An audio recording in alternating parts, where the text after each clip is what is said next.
Amidst the swirling shadows of a losing war, a fortress burns, its last defenders crying out in desperation. The order rings through the chaos. Don't let the elders inside. But it's already too late. A lone figure darts across the rooftops, moving with an impossible grace against the flow of battle. They seem completely unfazed as tens of thousands of Muram Alliance warriors swarm the grounds below. A subordinate spots them, calling out in pure shock. He thought his commander had already escaped, but the Lord of Sando-chan simply turns, their expression calm despite the world ending around them. An elder rushes forward, pleading with them. It's too dangerous to be out here alone. The young lord just smiles faintly, stating that they must go and attend to the cult leader. But the elder's face falls. The cult leader hasn't moved an inch since ordering them all to abandon this place. His eyes fill with dread as he admits the horrible truth. With their leader unresponsive, the situation is grim.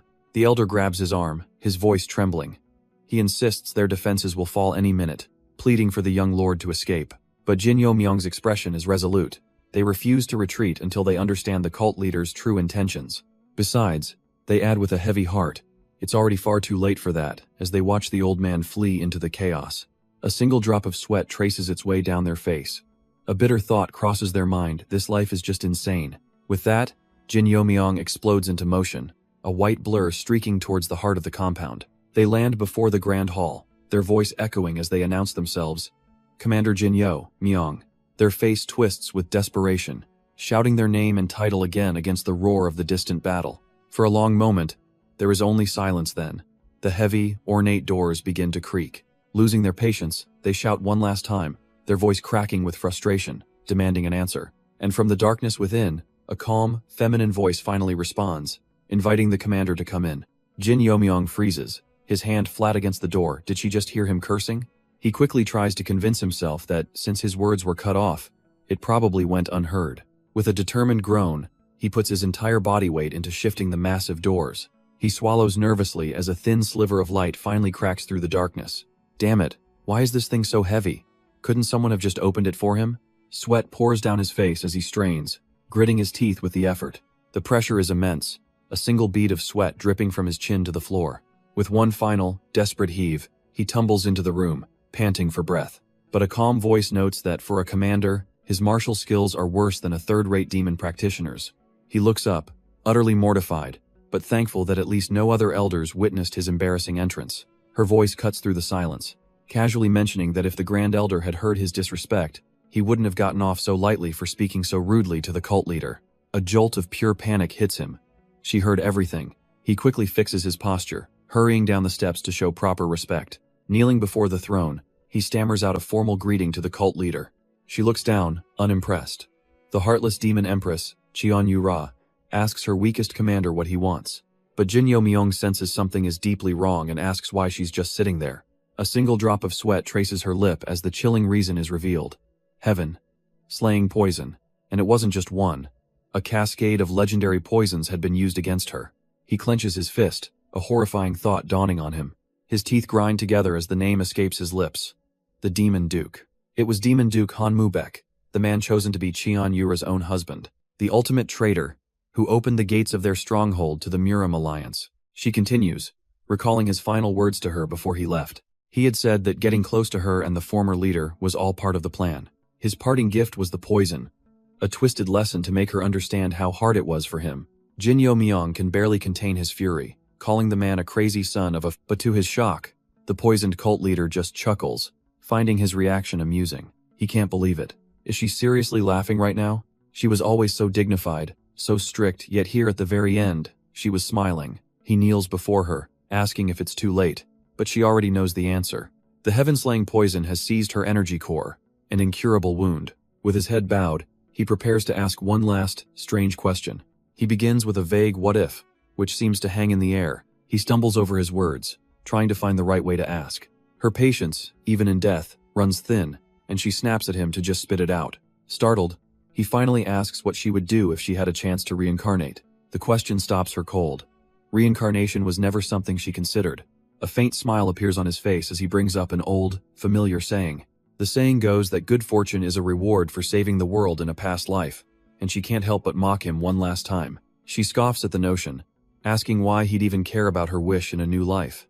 But with a calm smile, he lays out his own two simple reasons for wanting to go back. First, He would never let a grudge go unpaid. And second, he would repay a certain debt. The word debt catches her completely off guard, stunning the dying leader into silence. He looks away wistfully, telling her not to read too much into it. He knows that in her eyes, their connection was nothing more than a political arrangement. Or at least, he says, that's what he's always assumed she believed. His sincere words have struck a chord, and she quietly considers the impossible idea of reincarnation. He smirks at her hesitation, reminding her that even if it happened, she wouldn't remember anything.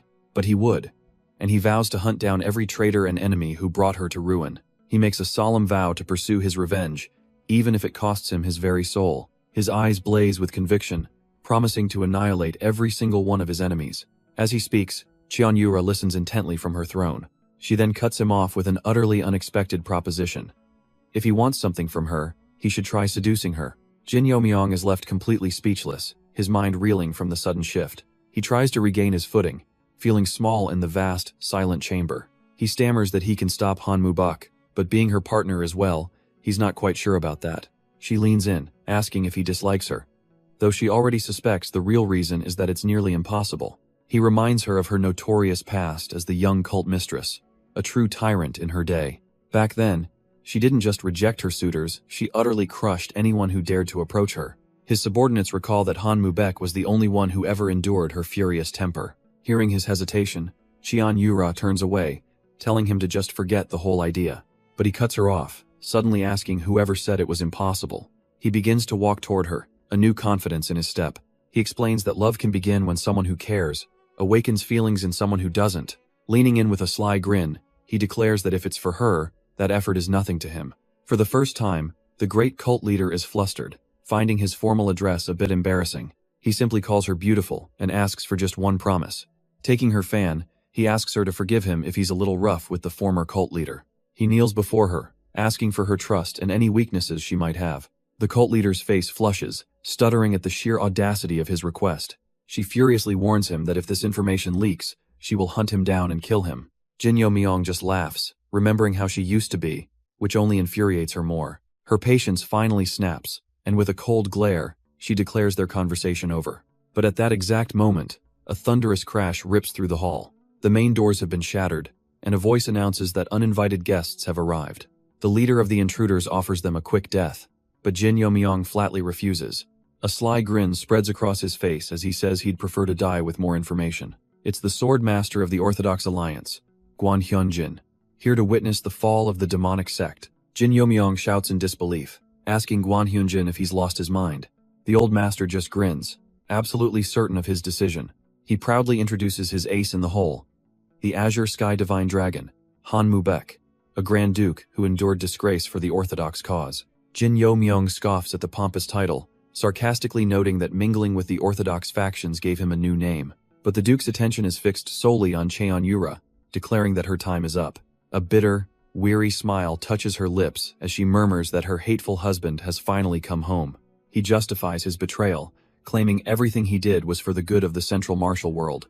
But her eyes narrow with cold fury, correcting him it wasn't for them, it was for the Half-Heaven Society. The name echoes through the hall, planting seeds of confusion among the demonic cult members. Even Jin Yo-myung is taken aback, wondering what on earth the Half-Heaven Society could be. Her husband panics, screaming for his allies not to be deceived by the witch's wicked schemes. Guan Hyunjin agrees, seeing no need for honor when the cult leader is already hanging by a thread. But Cheon-yura stands defiant, admitting she's poisoned but claiming she can still handle rabble like them. The elder just cackles, amused by what he sees as a pathetic, empty bluff. Then, with a chilling smile, she unleashes the heaven-slaking demonic blade, bathing the throne room in blood-red energy.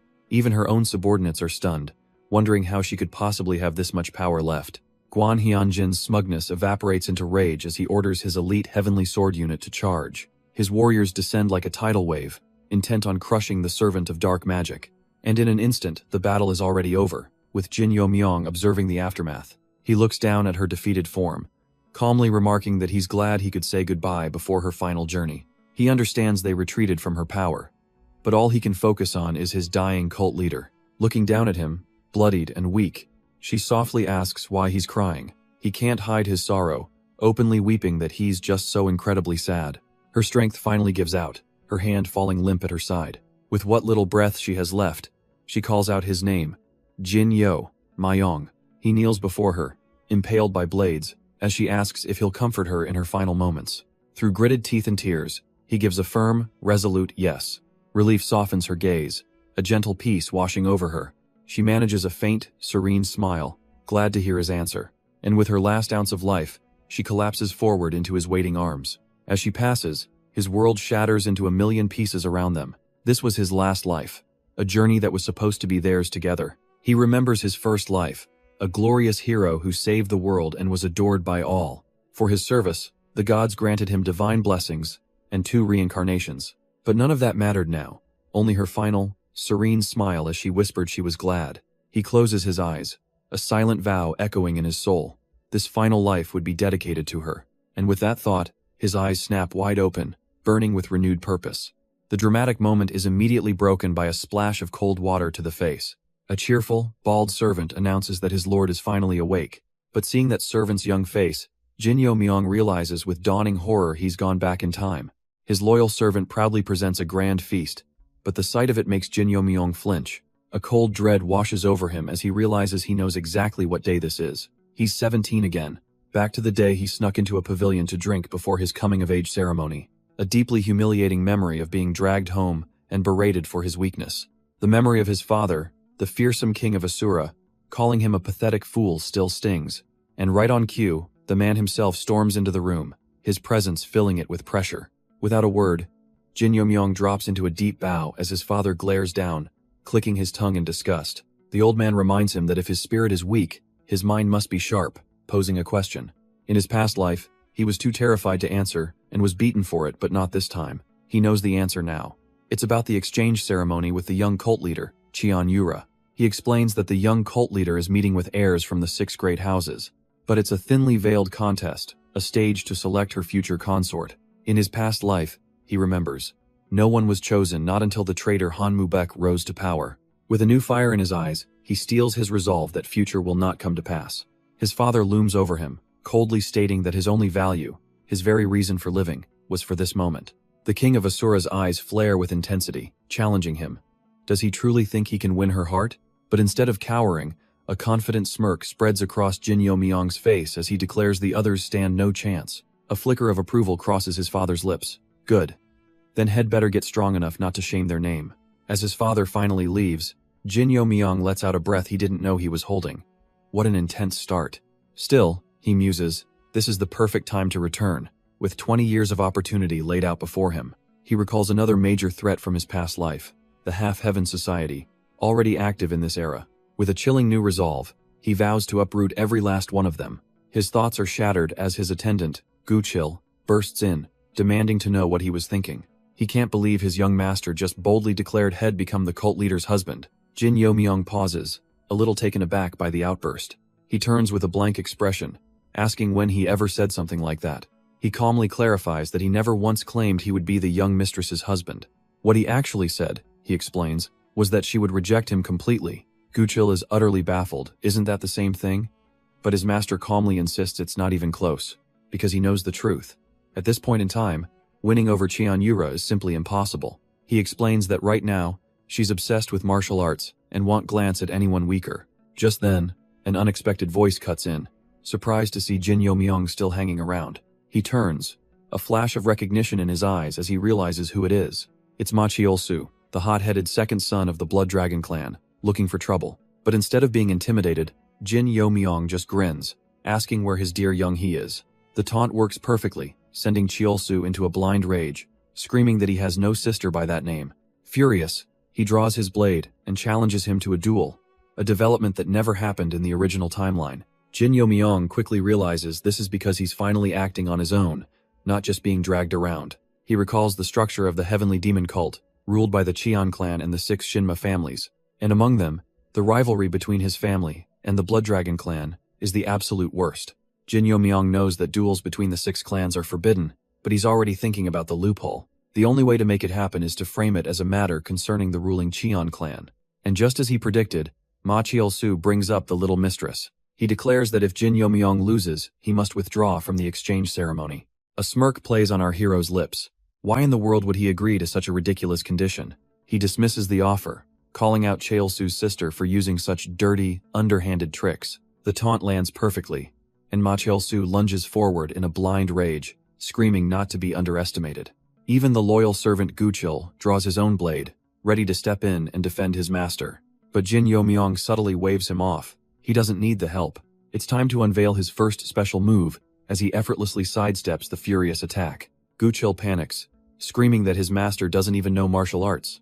But Jin Yomyong is awakening his past life's sensation, seeing Chaeilsu's attack as nothing more than childish swordplay. His purple eyes sharpen with focus, the world slowing down around him. He sees the opening, the perfect moment to end this little tantrum. Guchil can only stare in disbelief, his mind utterly failing to process the scene. In a flash, Jin Yomyong catches the blade with his bare hand, stopping the furious charge completely. A flicker of shock crosses Ma Chaeilsu's face just before his lights go out. With a dull thud, he collapses, leaving Guchil stammering in the background, wondering what he just witnessed. Jin Yomyong calmly turns away, ordering the hidden subordinates to take the body. He warns them to lock him down tight, because once Chaeilsu wakes up, he's going to lose his mind. Before his men can disappear with their cargo, he adds one final, crucial thought. He smirks, clarifying that he held back after all. It wouldn't do to permanently break the Ma clan's precious heir. With that mess handled, Jin Yomyong returns to his own clan's grand estate, welcomed by rows of bowing guards. An old attendant asks sarcastically if he enjoyed his time with his friends, to which he gives an equally flat reply. He scoffs internally. The director knows exactly where his father dragged him, but feigns concern anyway. Cutting through the nonsense, he makes a simple request that leaves the old man speechless.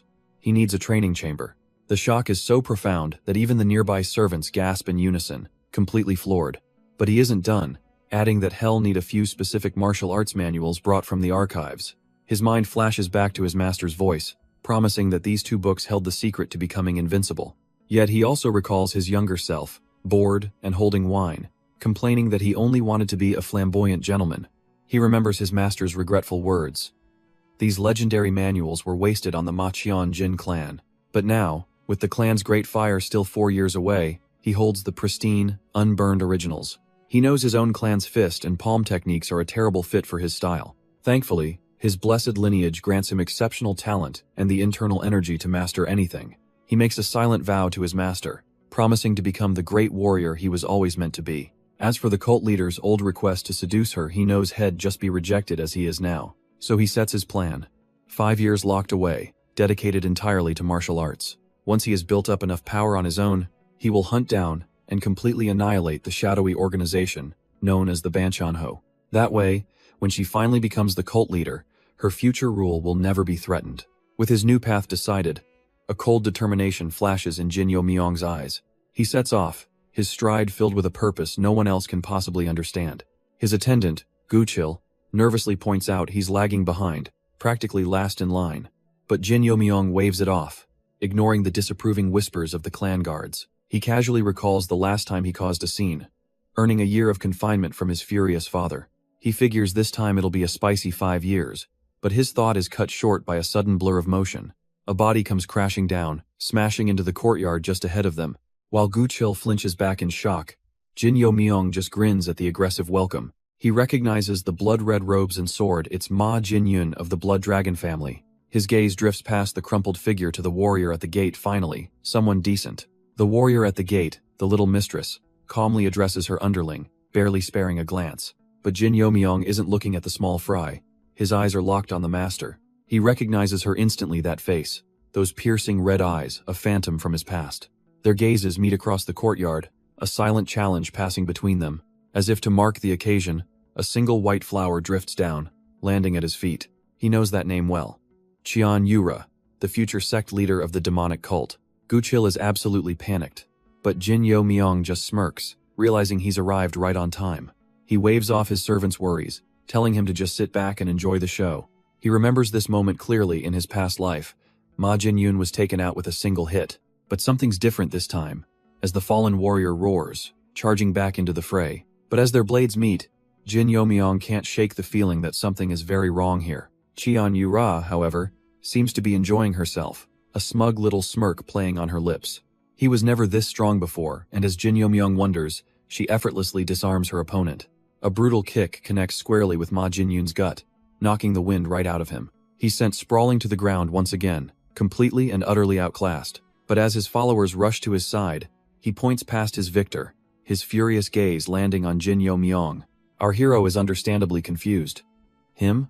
What did he do to earn this ire? The defeated warrior screams, vowing that he'll never lose to someone like him. Then, in the most bizarre turn of events, he gets up and respectfully offers his sword to Cheon Yura. She accepts him with a calm smile, telling him to go get his injuries treated. He actually passed. And just like that, the furious warrior is now thanking Cheon Yura for her kindness. Jin Yomyong watches this unfold, completely baffled by the sudden change in attitude. But before he can process it, Cheon Yura steps forward, calling out his name. She tells him she was waiting for him, a statement that sends a jolt of confusion through our hero. She offhandedly remarks that the kid from the Ma family wasn't bad, but a chilling grin spreads across her face as she warns Jin Yo-myong not to disappoint her. The implication hangs heavy in the air. She expects something great from him, and failure isn't an option. He can only think to himself, this is the demon cult's way, solving everything with violence. Before he can even react, her sword is already swinging directly at his head. This wasn't a test of words. This was a surprise attack, a trial by combat. He can't believe it, she's coming at him with a killing blow right from the start. With a panicked yelp, he just barely gets his sword up, thinking this woman is completely insane. The two warriors are locked in a tense standoff, his desperate defense meeting her aggressive lunge. But oh, she heard that little thought bubble escape his lips, psycho lady. He immediately tries to backtrack, realizing his fatal slip of the tongue. Too late. She challenges him to face this psycho lady, and unleashes a furious, spinning assault. Sparks fly as their blades meet in a sharp clang, the force of her attack far greater than before. He's pushed back, realizing any hope of a simple, graceful rejection just went up in flames. Her face is twisted in pure rage, her killing intent now boiling over, and he can only stare back in shock, realizing he's poked a hornet's nest he might not survive. Through her rage, a sudden realization hits her. He's been hiding his true strength all along. Jin Yo-myong panics, wondering how she could possibly know. Wait, is that sword energy? He remembers she only used the flat of her blade against the other loudmouths. But against him, she's unleashing pure, lethal intent, a completely different level of attack. The force of her strike is overwhelming, sending him crashing to the ground. He gasps for air, the impact knocking the wind right out of him. Now on his knees, he can only listen as she coldly accuses him of trying to fake a loss. How dare he, she seethes, asking if he's finally ready to fight her seriously now. But he looks up, his gaze firm, telling her he's never been anything but serious. And that just fans the flames, her eyes narrowing at the sheer audacity of this stubborn bastard. And it's true, he was never not serious. His sincerity just wasn't aimed at winning this fight. She takes this as the ultimate deception, her demonic energy swirling into a lethal storm. If he wishes to deceive her, she snarls, then she'll grant his wish with death. Watching from the sidelines, Guchil screams in terror for his young master. Jin Yo-myong's foot slides back. He knows if he doesn't block this, he will actually die. Her eyes burn crimson as she channels the heavenly demon killing sword's ultimate form, the six-spirit demon blade. Leaping high, she brings the spectral blades crashing down on him. But he's finally ready, unleashing the 10-finger heavenly demon sword's first form, Heaven Rend.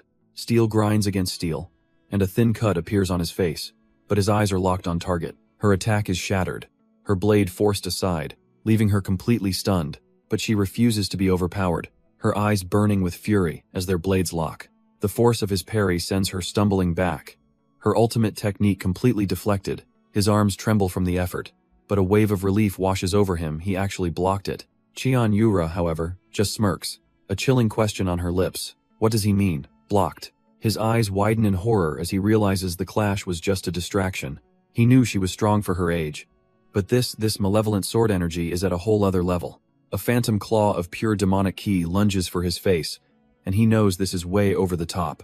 He shuts his eyes, bracing for an impact he has no way of stopping. A moment passes, then another. He opens his eyes, shocked. He's not dead? A hand has appeared out of nowhere, casually halting her lethal attack as a voice chides her for getting too fired up. Jin Yo-myong's eyes shoot wide open as he recognizes the voice. It can't be. His hand slams down on the table, not in anger, but in sheer disbelief and reverence. Before him stands the heavenly demon himself, the supreme leader of the cult, forcing him to his knees. The leader scolds them both, pointing out they nearly plunged the entire cult into a civil war. He explains that a clash between the Jin and Cheon clans would shatter their foundations. With the cult in chaos, Cheon Yura realizes the Orthodox Alliance would seize the chance to attack. Jin Yomyong thinks it's an exaggeration, but the leader reminds him that the king of Asura isn't a man to be trifled with. The heavenly demon's command is simple and absolute. She will apologize. Now, Cheon Yura's fist trembles with suppressed fury and humiliation, but she has no choice. With a blank face and glowing eyes, she forces out a stiff apology, leaving Jin Yomyong speechless. Jin Yomyong is floored. An apology from the heartless demon empress? In this cult, that's practically unheard of. But the heavenly demon isn't finished, turning his piercing gaze on the boy, questioning why his younger brother is the clan head. Yomyong explains that due to a cult law, his own qualifications were lacking, so his brother had to take the position. The leader's eyes narrow. Lacking in qualifications? He doesn't seem to be buying it for a second. In his mind, he recalls the flash of powerful sword energy Yomyong used just moments ago. Ah, so that's the story, he says with a knowing smirk. Yomyong isn't the real successor, just a stand-in. The boy quickly agrees to fulfill his duty, then pauses, realizing he's just walked into a verbal trap. Without missing a beat, the heavenly demon declares the matter settled and says they'll be in touch for the next exchange event. He casually adds that he expects to see Yomyong and Yura getting along splendidly by then. As the leader's intense gaze demands an answer, Yomyong can only agree, realizing he is completely and utterly screwed. With the trap sprung, the heavenly demon departs, casually deciding to visit the Jin clan for drinks. Once he's gone, the suffocating silence is finally broken. Yura turns to Yomyong, assuming his ridiculous display was a petty act because he dislikes her. But before she can even finish her thought, he throws up a hand, stopping her mid-sentence. He tells her plainly that it's not that he dislikes her, a statement that leaves her genuinely stunned. His mind flashes to a memory of a past life, bloody and broken, a moment of profound significance. Looking at her with an unnerving intensity, he drops the bomb. If anything, he actually likes her. He immediately starts backpedaling, frantically explaining it's pure admiration, not romance, begging her not to get the wrong idea. As he tries to ramble on, she cuts him off with a single, firm command. During this exchange ceremony, she declares, they are equals, so he'd better stop calling her little mistress. Yomyong, caught completely off guard, asks what he's supposed to call her now. A flicker of his old self returns as he smoothly suggests a new title, Lady Cheon Yura. Back on the road, his servant Guchil can barely contain his excitement over his young master's success. He gushes that the clan head himself is going to be absolutely over the moon with this news. Sure, that kid from the Ma clan might have survived the ordeal, but that's nothing compared to Yomyong, who earned direct recognition from the heavenly demon. As they arrive home, a familiar voice calls out, welcoming back his big bro. It's Jin Youn, his brother, acting surprised to see him out of his training chamber. But the pleasantries die instantly as he sneers, accusing Yomyong of gunning for the heir's position. Youn scoffs that a powerful connection like the one he just made isn't so easily broken or ignored. With a snarl, Youn declares that he doesn't even acknowledge Yomyong as his brother. Guchil tries to interject, reminding him of the great merit his master just earned, but Youn cuts him off. His eyes flash with cold fury as he questions who this filthy assassin is, to dare butt into a conversation between direct heirs of the family. Yomyong just lets out a tired sigh. This is such a pain, but he realizes if he doesn't handle this now, his brother will only drag the clan down later. A dangerous glint appears in his eyes as he asks if his brother is serious about this. Cracking his knuckles, he points out that they've never actually had a proper fight before. Youn lunges forward with a furious punch, but Yomyong dodges with insulting ease. Already losing his cool, Youn screams that he's going to leave him half paralyzed. But Yomyong doesn't just dodge, he effortlessly twists into a kick, telling his brother he has 3 reasons for this duel. As he stomps Youn into the dirt, he gives his first, to show that even a so-called demon dragon can be weak. A sharp chop to the back punctuates his second reason, for disrespecting the very retainers he's supposed to lead, a move that stuns the onlookers into silence. With his face bruised and his pride shattered, Youn can only kneel and accept his brother's advice. Yomyong stands over him, casually warning him before asking if he wants to hear the third reason. A jolt of pure terror shoots through Youn. What could possibly be worse than this? With a chilling smile, Yomyong unleashes a torrent of dark sword energy, revealing the final lesson. It's about teaching him how to properly respect his godlike big brother, a lesson Youn is now learning through fear. A terrified scream echoes across the entire estate as Yomyong makes it clear that respect isn't earned with words. As night settles over the estate, the day's brutal lesson has clearly ended. But inside, the whole affair is being recounted with a certain amusement. The clan head takes a sip, informing his son, Yomyong, that the cult leader was thoroughly impressed. In fact, The cult leader even praised his own boldness in the matter concerning his daughter. With the pleasantries over, his father gets straight to the point. Does he want to be the little clan head? Yo Myong's gaze hardens. The real game is about to begin. But he shocks his father, suggesting the position should go to his brother, Yo-un. The clan head pauses mid-pour, intrigued by this unexpected display of humility. Yo Myong then lays out his true vision. While the other clans fight over succession, theirs will secure absolute dominance. A soft tap of the cup on the table signals his father's approval. An excellent plan indeed. His father tests him one last time, asking if he truly believes he can pull it off. And Yo Myong's response is pure confidence. He will make it happen. The clan head smiles, pleased. This new, sharper version of his son has completely outclassed his brother, and for that, he will offer his full support. He leans in, a rare glint of excitement in his eyes, asking if there is anything his son wants to help him on his path. With his father's backing secured, Yo Myong leaves, his mind already racing. The real work of digging into who's pulling the strings begins now. He walks through the market, dissecting the political situation. The heavenly demon's reign is solid, forcing any schemers to operate deep in the shadows. This makes Cheon Yura's situation unique. Her support is fractured among the many talented youths in the branch families. Suddenly, a loud, obnoxious crunching sound breaks his train of thought. He refocuses, realizing his first priority is to identify the people who could be used as leverage against the little mistress later on. But a familiar voice calls out, "Big bro," and he turns with an exasperated look. It's his brother, Yo-un, stuffing his face and asking what he does all day to be so strong, forcing Yo Myong to wonder if he should really bring this guy along. His brother asks where they're headed, and Yo Myong flatly tells him, the black market's underground auction.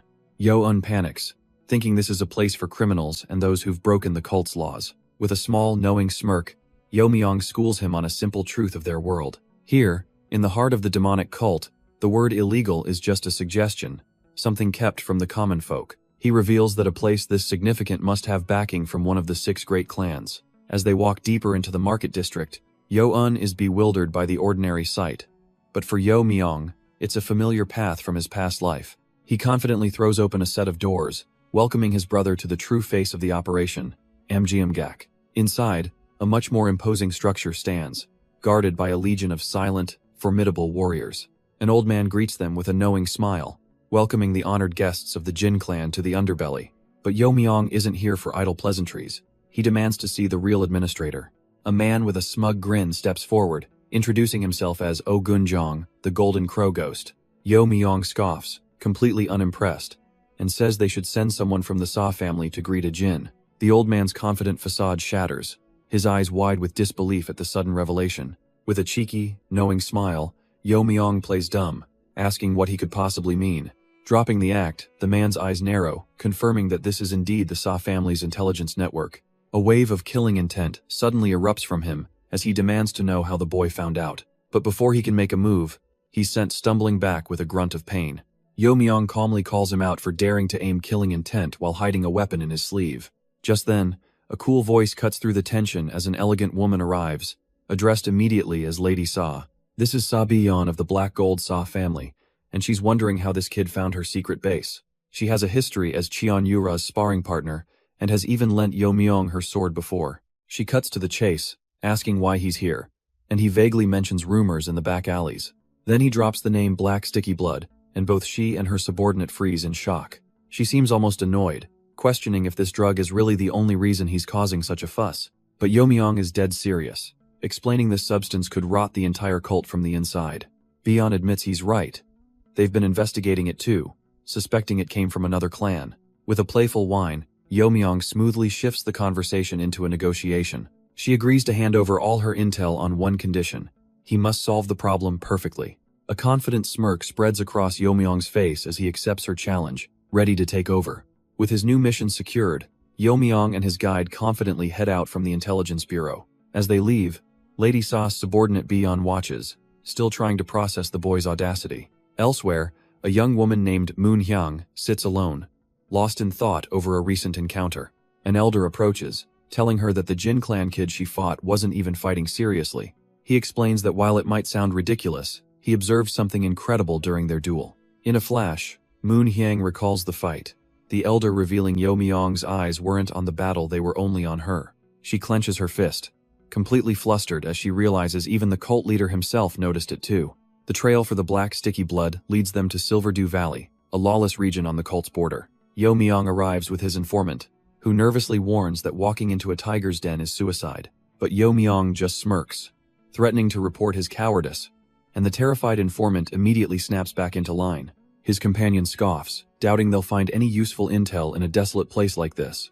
But Yo Myung is completely unfazed, telling him to just watch and learn. Sometimes, he explains, a lawless dump is the easiest place to get what you want.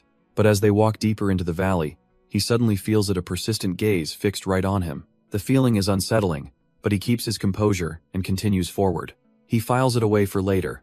If this surveillance continues, someone is going to pay. Their path soon leads them past fields full of vibrant red flowers and strange green plants.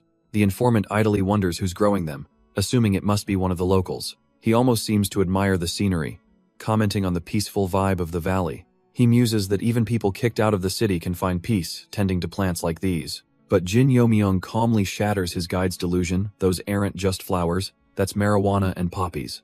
Their drug talk is cut short as a group of armed thugs emerges, demanding to know what two brats are doing here. The leader, a scarred punk with a spiked club, tells them to get lost if they don't want to get hurt. Unimpressed, Jin Yo Myung sizes them up as low-rank thugs and declares he's here to see their boss. The thug leader scoffs, taking this as a direct challenge from some city noble who wants a beating. He gives the order, charge in and break his arm, just enough to shut him up for good. As his men rush forward, the informant quickly clarifies he's a scout, not a fighter, and Jin Yo Myung just sighs. With a roar, the thugs descend on him, weapons raised and ready to draw blood. But as they close in, Jin Yo Myung's hand tightens, a subtle sign that playtime is over. A confident, almost predatory smile spreads across his face. These guys are about to be so screwed. After a very one-sided discussion, the thugs lead Jin Yo Myung through a rocky pass to their hidden base. Waiting for them is an elder, remarking on the special occasion of having guests. The former thug leader bows deeply, apologizing to the third elder for bringing strangers. The elder gives a sly smile, noting it's an honor to meet a noble from one of the great 6 clans. But Jin Yo Myung just grins back, turning it into a little game, offering a reward if he can guess which clan. The elder reasons that their supplier is the Huan clan, a group the Hidden Shadow has never gotten along with. Jin Yo Myung smirks, confirming the Huan clan's involvement before casually correcting him. His name is Jin Yo Myung. The elder's composure shatters, pointing in disbelief. The Demon Heaven Jin clan's first young master is here? Beside them, the informant starts to panic, questioning if it's wise to reveal his identity to their enemies. But Jin Yo Myung is unconcerned. If they're a problem, his clan will simply crush them. That's the end of it. The elder is stunned when Jin Yo Myung brings up the black clotted blood drug. Our boy just grins, saying he heard this was the source and wanted to learn more. And to help loosen the old man's lips, he casually tosses a heavy pouch his way. The elder's jaw drops as he peeks inside, his eyes widening at the sight of pure gold. Now that he has his undivided attention, Jin Yo Myung asks the real question, who's distributing it? But just as he's about to spill, a subordinate comes sprinting through the trees, screaming about a problem. He frantically points at their group, yelling about intruders, leaving Jin Yo Myung utterly confused. And that's when they see her, a single woman standing calmly in a field of defeated guards. It's Moonhyang, looking completely unbothered by the carnage she just single-handedly caused. Meanwhile, her partner Guchil is just a few feet away, completely passed out and snoring. Elsewhere, a panicked spy comes tearing through the grass, screaming for his team leader. The leader, Gyeon Myung-gal, scoffs, asking if the man has been drinking again. But the subordinate gasps that a single woman just cut down a dozen men from the venomous snail sect. The leader's lazy demeanor vanishes, replaced by pure shock. A major figure from the 6 clans is here. He frantically runs through a mental list of powerful women, wondering who it could possibly be. A dreadful thought crosses his mind. Surely it can't be the one they're currently targeting. Stealing his resolve, he gives a quiet order to gather the kids. When his subordinate misunderstands, he snaps at the idiot for his foolishness. No, not their team, he means the real monsters, the elite killer squad. All while Jin Yo Myung and the elder walk away, completely oblivious to the elite death squad being called on them. Elsewhere, a new group is on the hunt, with a masked subordinate whispering to her leader that they might get caught. The leader, Moon Hyang, observes the massive cannabis farm, questioning why her own powerful cult left it untouched. She explains to her followers that it's a deliberate trap set by the Huan clan to lure in and execute trespassers. A chilling thought crosses her mind. Could Jin Yo Myung have come here knowing all of this beforehand? Her subordinate's voice snaps her back to the present, urging the young cult leader to continue the pursuit. At the same time, Jin Yomyong's thoughts drift to someone else, quietly admitting an affection for them. Moonhyang recalls the words of her lordship.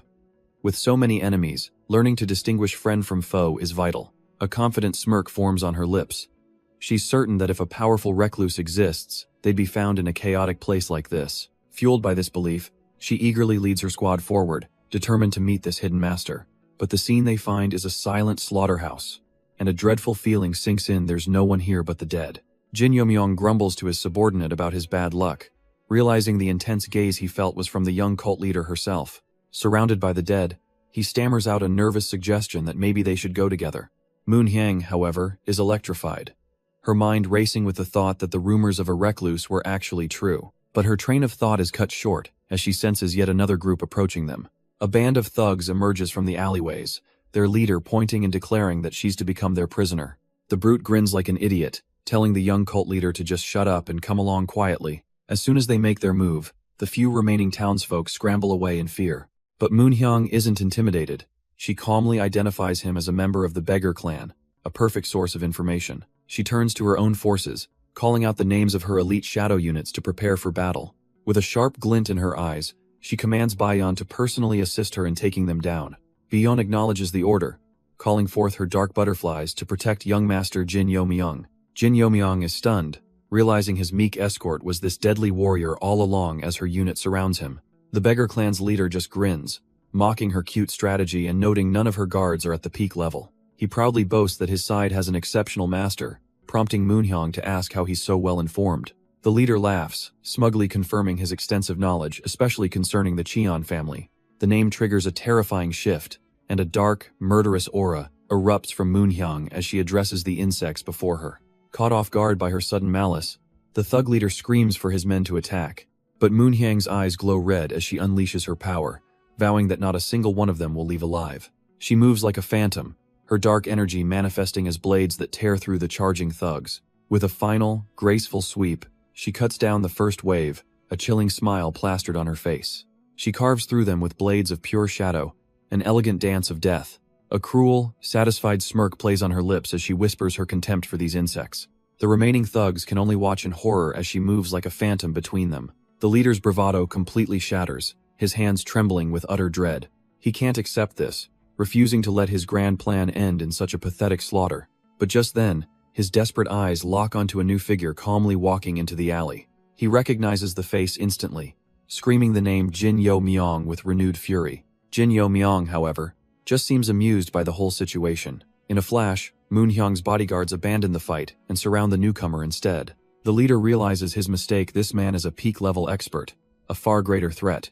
But one of Moonhyang's men lunges forward, convinced Jin Yomyong is too slow to dodge. He unleashes a vicious strike with his bare hands, aiming to kill. Jin Yomyong gets a flimsy block up, but the sheer force of the blow sends him flying backwards. He crashes to the ground, utterly mortified that his grand entrance ended so pathetically. The other bodyguards watch in disbelief.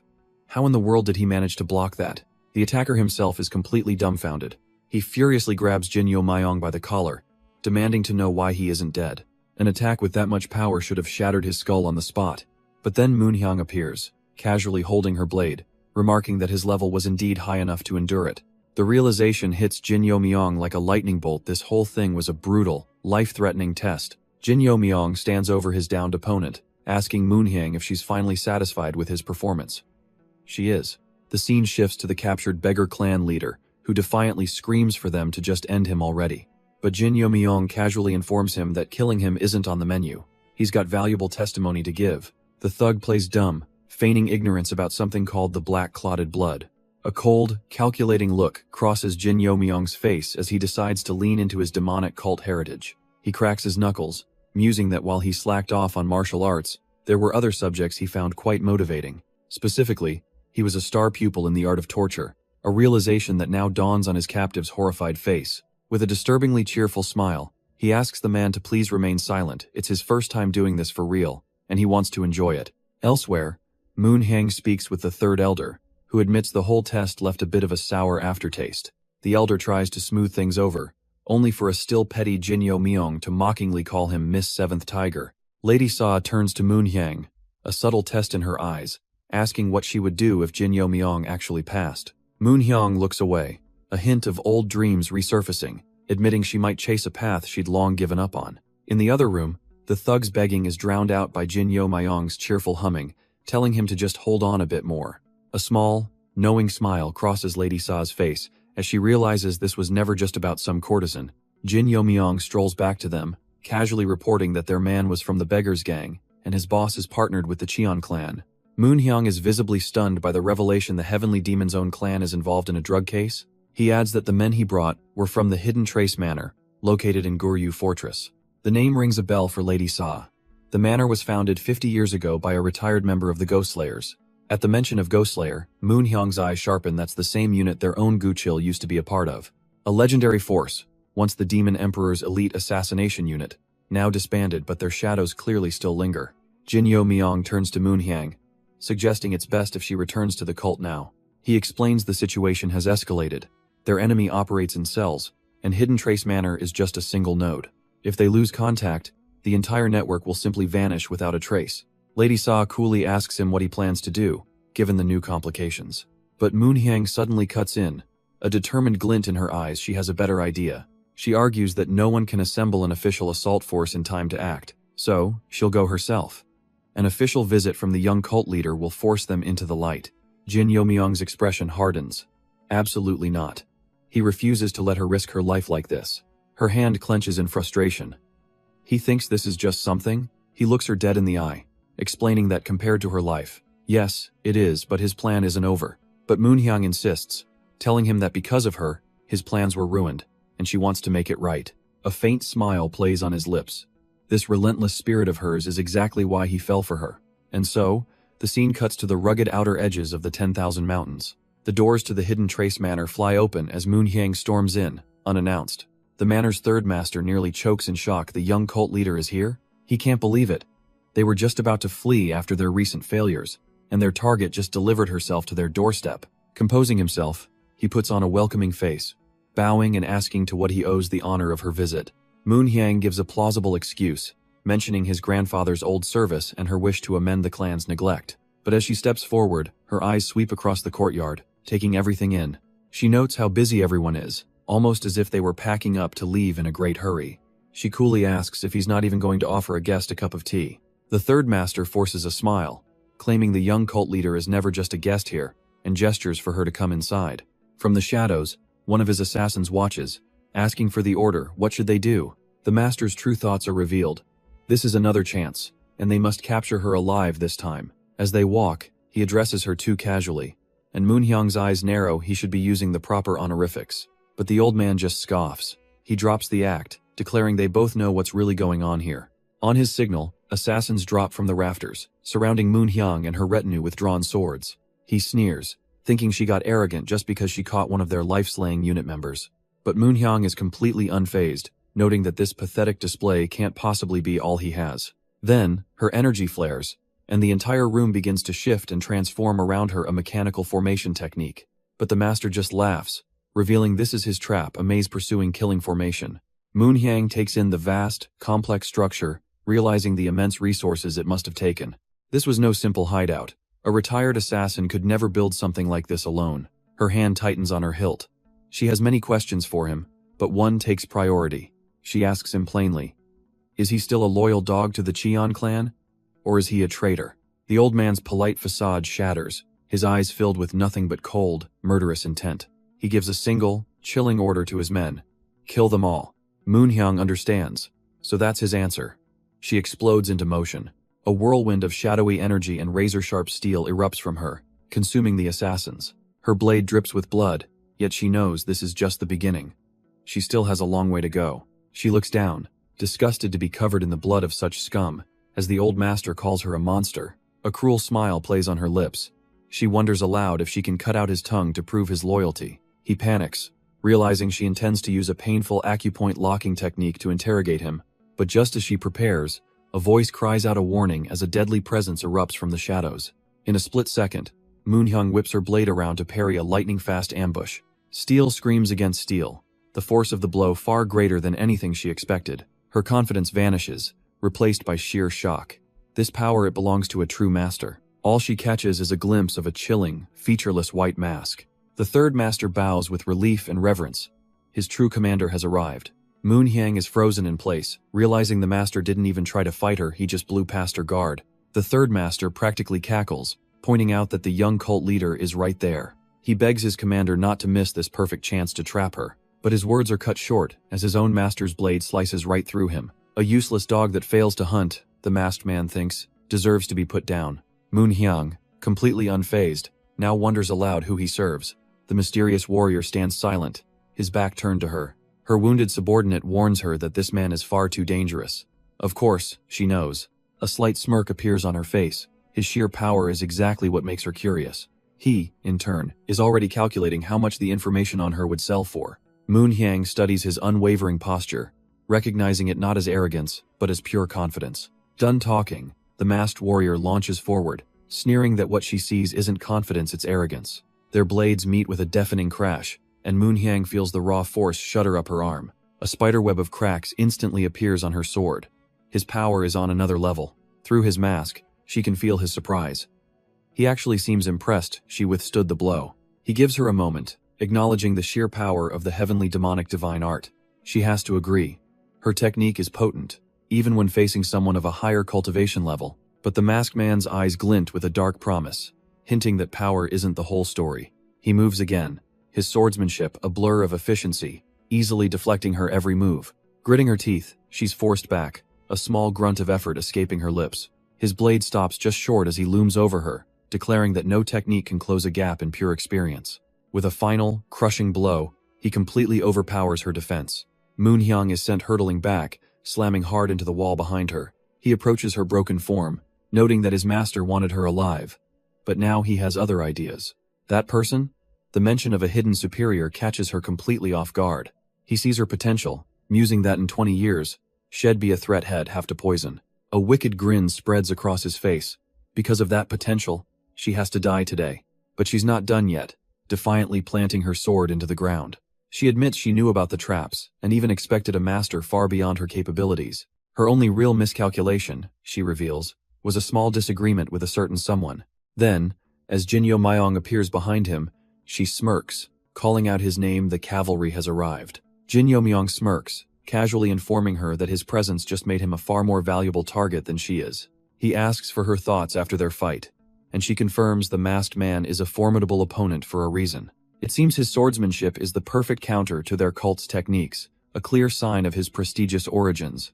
The masked master hears the name, and his mind races Jin Yo Myong from the legendary Demon Heaven Jin clan. A wicked thought crosses his mind. This isn't a complication, it's an unexpected prize. His mission was to kill the girl, but now a far bigger target has presented himself. A throwing knife flies from his hand, but in the next instant, his eyes blow wide with utter shock. His attack is stopped cold, and he staggers back, unable to comprehend what just happened. Jin Yo Myong calmly gestures, mocking the master's maze-pursuing killing formation, and asking a simple question. Why on earth did he think he came here all by himself? With a sly grin, Jin Yo Myong asks if his enemy is planning on turning the heavens upside down. The masked master is completely floored, frozen by the sheer weight of that question. Moon Hyang has no idea what he's on about and just begs him to focus on surviving. He calmly explains that while they're trapped in here, outside is already a sea of fire. All the enemy's escape routes have been cut off, yet their leader still refuses to flee. And since Hez being so stubborn, it's only right to show him some proper manners. From the shadows emerges an old master, introducing himself as Ji Yun from Qingcheng. Jin Yo Myong realizes the gravity of the situation. He's revealed himself, because he plans to leave no one alive. With a furious roar, Ji Yun lunges forward, screaming that they can ask their questions in hell. Moon Hyang immediately calls for a coordinated attack, and he agrees to match her movements. With a single word of affirmation, they move as one, a perfectly synchronized dance of death. Ji Yun unleashes a storm of his own, a whirlwind of killing intent meant to overwhelm them. A deadly rain of daggers suddenly fills the air, seeking to shred them from every angle. The old master easily bats them aside, a flicker of annoyance on his face at their persistence. As Moon Hyang presses the attack, Jin Yo Myong is struck by a memory. Her style is just like Qian Yura's, an all-or-nothing assault that's impossible to simply block. It forces Ji Yun to meet her blade head-on, his full attention locked on her ferocious advance. And that's the opening, the exact moment Jin Yo Myong was waiting for to strike from the blind spot. The elder can only grit his teeth, realizing he's been perfectly outmaneuvered by the duo. But from the shadows, a far more dangerous player, Lady Sa, gives a single chilling command. And just as Jin Yo Myong's blade is about to find its mark, another appears beyond, intercepting the attack meant for him. Moon Hyang glances back with a smirk, silently acknowledging that his plan wasn't half bad. A bead of sweat rolls down Jin Yo Myong's face, a wave of relief washing over him. Their gambit worked. But Moon Hyang's focus sharpens, her eyes tracing the flow of the old master's energy. She's starting to see it. Pushed into a corner, Ji-yoon's demeanor darkens, realizing hell have to put his life on the line to kill them. Moon Hyang immediately gives up on capturing him, urging Jin Yo Myong to run while she buys him time to escape. With reinforcements from the protective hall arriving any minute, Ji-yoon unleashes his ultimate technique, Enhanced Sword Chi. His blade extends into a perfectly straight, impossibly long column of pure, destructive energy. But as Moon Hyang prepares to face that power alone, Jin Yo Myong quietly tells her that won't be happening. He steps up beside her, a defiant smile on his face. He saw right through her plan to sacrifice herself, declaring that if they're leaving together. A faint, determined smile plays on Moon Hyang's lips. She has a plan.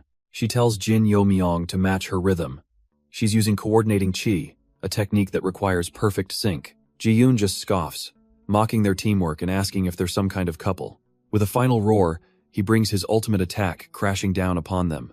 A cataclysmic explosion of energy erupts as their powers collide. The old master's face twists in disbelief, caught completely off guard by their combined might. Jin Yo Myong grits his teeth, pouring every last ounce of his strength into their defense. Beside him, Moon Hyang does the same, her eyes blazing with raw determination. But the backlash is immense, and as the light fades, she coughs up blood. She collapses to her knees, as Ji-yoon, wounded but still standing, begins to laugh, admitting they've genuinely surprised him. Ji-yoon stands over the fallen Jin Yo Myong, his sword at the boy's throat, mocking that this outcome was inevitable. But instead of fear, a strange calm settles on Jin Yo Myong's face as he accepts his fate for the grand scheme. Then, in a flash of pure desperation, he lunges forward and sinks his teeth deep into Ji-yoon's arm. The old master's eyes widen in sheer disbelief. What kind of noble warrior fights like a cornered animal? Before he can react, a new powerhouse smashes into him, roaring with fury for daring to harm his master. Ji-yoon is sent tumbling helplessly across the fractured ground, completely overwhelmed by the sudden assault. From the side, the injured Moon Hyang can only watch, stunned by the sudden, violent rescue. The powerful guardian lands between them, but Jin Yo Myong just looks up, dryly remarking that he's late, and for all his might, the guardian's face contorts in panic, stammering apologies for his tardiness. Moon Hyang can only stare, realizing the man bowing is none other than the right guardian of the cult. But Jin Yo Myong is unfazed, looking at the unconscious elder, and calmly noting that his identity was likely a ruse. He orders the guardian to take the man for interrogation, but the powerful master is sweating, hesitating for some reason.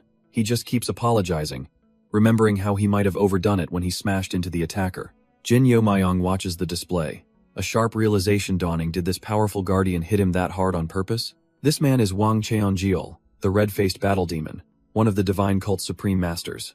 And from his past life, Jin Yo Myong knows that while the Guardian Hall eventually betrays them, Wang Cheonjeol would have already retired. He's safe. Looking over the destruction, Moon Hyang finally speaks, admitting that this whole mess was her fault for pushing forward alone. With a fire lit in her eyes, she promises him that she will absolutely repay the debt she owes him. With the immediate threat handled, Jin Yo Myong surveys the quiet aftermath of the battle. He turns to a darkened corner and quietly calls for his most trusted servant, Gu Chil. As if summoned from nothing, a figure silently steps out from the shadows. Gu Chil appears, his expression calm and ready for orders. Kneeling, he reports that the fires destroyed most of what they were looking for, but he did manage to salvage a small, folded note from the hidden Trace Manor Master's corpse. A smug grin crosses Jin Yo Myong's face, realizing this clue only exists thanks to the Guardian's enthusiastic intervention. His modern slang goes right over Gu Chil's head, leaving the loyal servant completely baffled. But as Jin Yo Myong unfolds the note, his smirk vanishes, replaced by cold shock at its contents. Scrawled on the paper is a simple, brutal message. A kill order. An assassination request from the 1001 Hall. Jin Yo Myong's mind begins to race. This is perfect timing, a golden opportunity he can't pass up, much to Gu Chil's confusion. With a wry smile, he informs his loyal servant that they'll have to part ways for a while. The news sends poor Gu Chil into an absolute, face-clutching panic. Meanwhile, in the grand halls of the demonic sect, a furious report is being delivered. An elder roars that they must immediately annihilate the Qingcheng sect for their heresy. But on his throne, The heavenly demon is the picture of calm, his expression unreadable. His followers can only stare, stunned by his lack of immediate, violent agreement. The leader speaks, his voice steady, ordering them to first confirm if the culprits are truly orthodox members. The left guardian, Wang Qianjiol, is summoned before the heavenly demon. He is tasked with a new investigation and accepts the command without a word of protest. Meanwhile, word of Jin Yoan's recent achievements spreads like wildfire through the Jin clan. But our hero isn't resting on his laurels. He's in front of his father, making an audacious request. The clan head erupts, smashing his fist on the table in pure, unadulterated rage. He can't believe his ears, thinking his son should be aiming for the prestigious Demon Dragon Hall. But Jin Youn remains perfectly calm, explaining that his goal is to recruit talent for their clan. He plans to scout the 1001 Hall, a place usually overlooked, to find hidden gems. After all, he argues, the top prospects from the main halls are always snatched up by rival clans. He even cites a precedent, Ma Chiol, Su from the rival Ma clan, who likely did the exact same thing last year. With a smirk, Jin Youmyong declares that he is certainly not inferior to Ma Chiol Su. Stunned by this unshakable confidence, his father can only agree. Jin Youmyong kneels, promising to bring back warriors who will define the clan's next generation. But as he finalizes his application, another clan member runs up, aghast at the news. Jin Youmyong just sighs. He's heard the same shocked question over 10 times today. His brother can't believe it, exclaiming that for a direct descendant, this is unheard of. The gossip is already spreading, with servants whispering that the young master is being exiled. But he just looks at his brother, asking if he knows who founded the 1001 Hall. It was the first heavenly demon, whose original training was so brutal it killed noble children. With a glint in his eye, he reveals his true goal, to experience that original, legendary regimen, a regimen designed to forge true warriors, men obsessed with nothing but martial arts. But his brother is completely lost, wondering why he's so driven when he's not even gunning for the clan leader position. Jin Youmyong turns to him, his expression deadly serious, insisting they both must become stronger. He warns that a great storm is coming, his gaze fixed on something far in the distance. With a final, cryptic promise that his brother will understand soon, he walks away. Elsewhere, news of his decision is already making waves, and not in a good way. To some, it's like a man running off to join the military right in the middle of a crucial family meeting. A messenger reveals she's here on behalf of the young cult leader, sent to ask a pointed question. Moonhyang listens, barely able to process the absurdity, before asking if the cult leader is insane.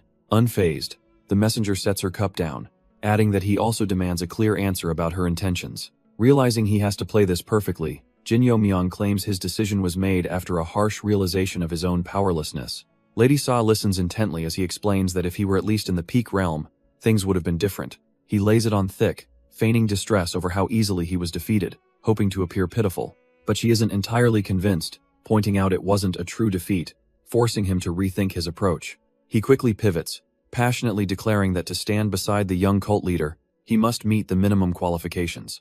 This answer finally seems to resonate with her, earning a quiet "oh" of understanding. In fact, she muses. He and the young cult leader are quite similar in their thinking. The leader, she reveals, also deeply blamed herself for her own shortcomings. This sense of inadequacy is precisely why she chose to enter isolated training to begin with. With a slight smile, Lady Sa delivers the leader's message. When she emerges, she wants to compare notes with him. Youmyong freezes, his mind racing. Is this her way of saying she's going to kill him? The scene cuts to a brutal training ground, the infamous 100 Tempering Peak. A voice booms across the cliffside, berating the trainees scaling the sheer rock face. An instructor with a fierce eye patch lays out the rules: conquer the peak, or fall and die. And among the struggling climbers is our hero, cursing the demonic cult with every strained muscle. He's literally crying, vowing to curse his grandfather for throwing him into this hell. Below him, a pit of sharpened stakes waits, ensuring that any fall is instantly fatal. With a surge of desperation, he grips the rock, his will to survive kicking in. He has to make it if only to get revenge on his grandpa, but the stone gives way. His hand slips, and with a gasp of shock, he plummets from the cliffside. Plummeting towards the spikes, he can only think one thing: this is how I die. But just as his life flashes before his eyes, another hand shoots out and grabs his wrist. A fellow trainee, with surprising strength, hauls him back onto the cliff face. He can barely catch his breath, heart pounding from the near miss. His savior, Sandojan, just gives him a reassuring smile, asking if he's okay. Finally reaching the summit, he stammers out a thank you, still in disbelief. Around them, other trainees collapse in exhaustion, but Dojian says they must help each other survive. Jin Yomyong calls him a great warrior, but the man just laughs it off with a humble wave.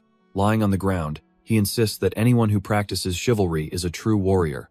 Du Jian gets completely flustered by the compliment, blushing as our hero realizes his mistake. But the warm feeling vanishes as he remembers exactly where he is, the demonic cult, where his peers wished he'd fallen. The trainees buzz with talk that this brutal physical training will soon end, shifting to theory once a new leader arrives. Du Jian then shares a rumor from a senior, claiming someone absolutely incredible is about to enter their hall. An exile, our hero thinks with a grimace, deciding it's best to avoid any pointless conflict with such a person. We then see his own dramatic arrival, with his servant Guchil begging him not to go. Jin Yomyong cringes at the man's wailing, telling him to get a grip and that hell call him from the inside. As the new recruits march, a sharp-eyed young man with red hair watches them, judging their potential. He sees it in their eyes. They're not just empty vessels, they all carry the weight of someone's expectations.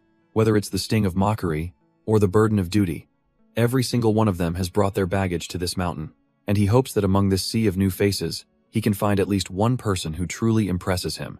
The trainees finally arrive, gathering in the courtyard of the 1001 Hall. A masked man steps forward, welcoming them with a cheerful laugh, praising their sharp, bright gazes. The recruits whisper amongst themselves, thinking this leader seems a bit strange, lacking any real dignity. But that cheerful facade cracks in an instant. A tidal wave of demonic energy explodes from him as the fog prison wolf, Zhou Jinsang, tells the brats to listen carefully. The immense killing intent washes over the trainees, buckling their knees and silencing their foolish gossip. He explains that this hall is not just for education, it's a merciless arena governed by one iron law: survival of the fittest. As he speaks, another group of warriors runs past, their movements sharp and disciplined. These, he reveals, are their seniors, who arrived only a year ago, and the difference in them is terrifying. But while the others are just intimidated, Jin Yomyong's eyes see something more: old wounds. And more than that, he sees the look in their eyes, the gaze of true survivors. The masked instructor is amused, noting that at least one of these kids has a sharp eye. Jin Yomyong puts it together: these seniors have already tasted life and death combat. But then wait a second. His gaze locks onto one particular figure among the seniors. That's unit leader Sandojan, a name that sends ripples of awe through the crowd. The boy's talent was undeniable, even to the elders. He shattered expectations, becoming a squad leader in one of the 4 demonic heart harvesting units. But Jin Yomyong isn't impressed. He's possessive. He decides then and there, he will take that prodigy for himself. Meanwhile, the fog prison wolf sits alone in his office, cursing that damned Asura king for sending him this troublesome brat. The fog prison wolf wonders why the king still cares so much about his exiled son. The scene flashes back a few days, to a private meeting with the king of Asura himself. The king had made him an offer he couldn't refuse, a recommendation for Demon Dragon Hall leader. But back in the present, the math isn't adding up. If the king is an ally, why send this troublesome kid? He discusses the puzzle with his vice hall leader, weighing the possibilities. It can't be the young cult leader's influence, not while he's under house arrest for the hidden Trace Manor incident. The vice hall leader then reveals that the Asura king's request was unusual. It wasn't a demand for special treatment or a guarantee of his son's safety. All the king asked for were a few small conveniences to ensure the boy could train without interruption. A flicker of understanding crosses the fog prison wolf's mind. This isn't about politics, it's about power. Elsewhere, under a pale moon, another plan is set into motion. But the one being summoned is less than pleased with the method. Jin Yomyong complains that even he could tell how obvious this meeting spot was. A hooded figure emerges from the mist, apologizing and calling him second order. The summons is an urgent one from above. He smirks, wondering what could be so important that it's worth sabotaging his years of hard work. The messenger seethes internally. This arrogant kid is weaker, but he's a candidate for the next leader and can't be disrespected. This mission, they explain, originally belonged to the Killing Demon Squad, but they were annihilated after an unfortunate encounter with the young cult leader, so the task now falls to him. Intrigued, Jin Yomyong demands to know the target, ordering the messenger to use a secure sound transmission. As the name is whispered into his mind, his smug confidence shatters into pure shock. The initial shock melts away, replaced by a slow, predatory grin. An abrupt sound startles the hooded messenger. It's Jin Yomyong, breaking into wild, unrestrained laughter. The messenger panics, trying to shush him, reminding him this was a covert meeting, but he's too busy enjoying the news, mockingly asking if the oh-so-great First Order failed his mission.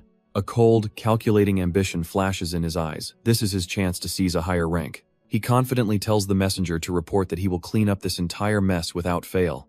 Arriving at a new compound, he's greeted by the leader of the 1001 Hall. Inside, Gunjong invites him to sit, noting that the rumors about his sharp eyes were true. But the welcome comes with a stern warning. Here, even the 6 clans get no special treatment. The masked leader notes that Jin Yo-myung is surprisingly polite, unlike the brash sons of the Ma clan. But our boy has done his homework, smoothly flattering him with the title Iron-Blooded Demon Lord. And it works. The Fog Prison Wolf chuckles, admitting he likes this kid's style. He gets down to business, asking what favor Jin Yo-myung came here to ask for. He can offer some conveniences, of course, but there are rules: no staying out overnight. Jin Yo-myung mentions the Cheon clan's exchange ceremony, but his eyes say that's just the appetizer. He cuts to the chase. He wants the leader to open the mainstream for him, a legendary training ground, created by the heavenly demon himself to forge his elite. The leader taps the scroll, a hint of steel in his voice. What a reckless request. He explains that in his own hall, the graduation rate is a mere 20%, with an equal number dying in the process. He then warns him that the mainstream's graduation rate is only 5%, asking if he knows the mortality rate. Jin Yo-myung answers without a hint of hesitation. Yes, he knows exactly what it is. It's everyone else. A grim vision of fallen warriors fills the air, representing the 95% who don't make it out. The Fog Prison Wolf is taken aback.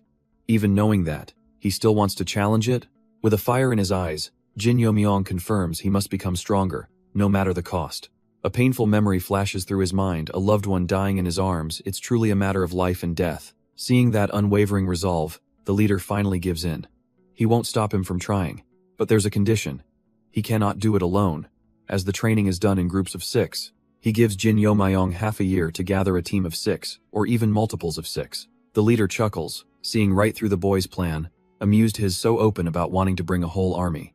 Of course, this grand plan is only possible if he can pass the 1001 Hall's test. Jin Yo-myung scoffs internally. Half a year is an insultingly short deadline. As he walks, whispers of his name ripple through the training grounds, his reputation already spreading. Suddenly, a fiery-haired trainee steps in his path, introducing himself as Ma Jinseong. He brings up the recent fight, accusing Jin Yo-myung of cowardly injuring Ma Chiolsu. With a dramatic point, he declares the boy Jin Yo-myung defeated was his cousin.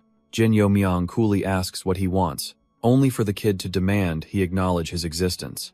A flicker of amusement crosses our hero's face as he gives a simple, dismissive okay. Elsewhere, a powerful figure observes the remnants of the battle, unimpressed with the execution. This elder notes the fighter's sloppy chi circulation, lamenting his failure to use the heaven-slaying enhanced chi. A voice cuts through the silence, telling Cheon Yura that with true power, she'd never have been pushed around.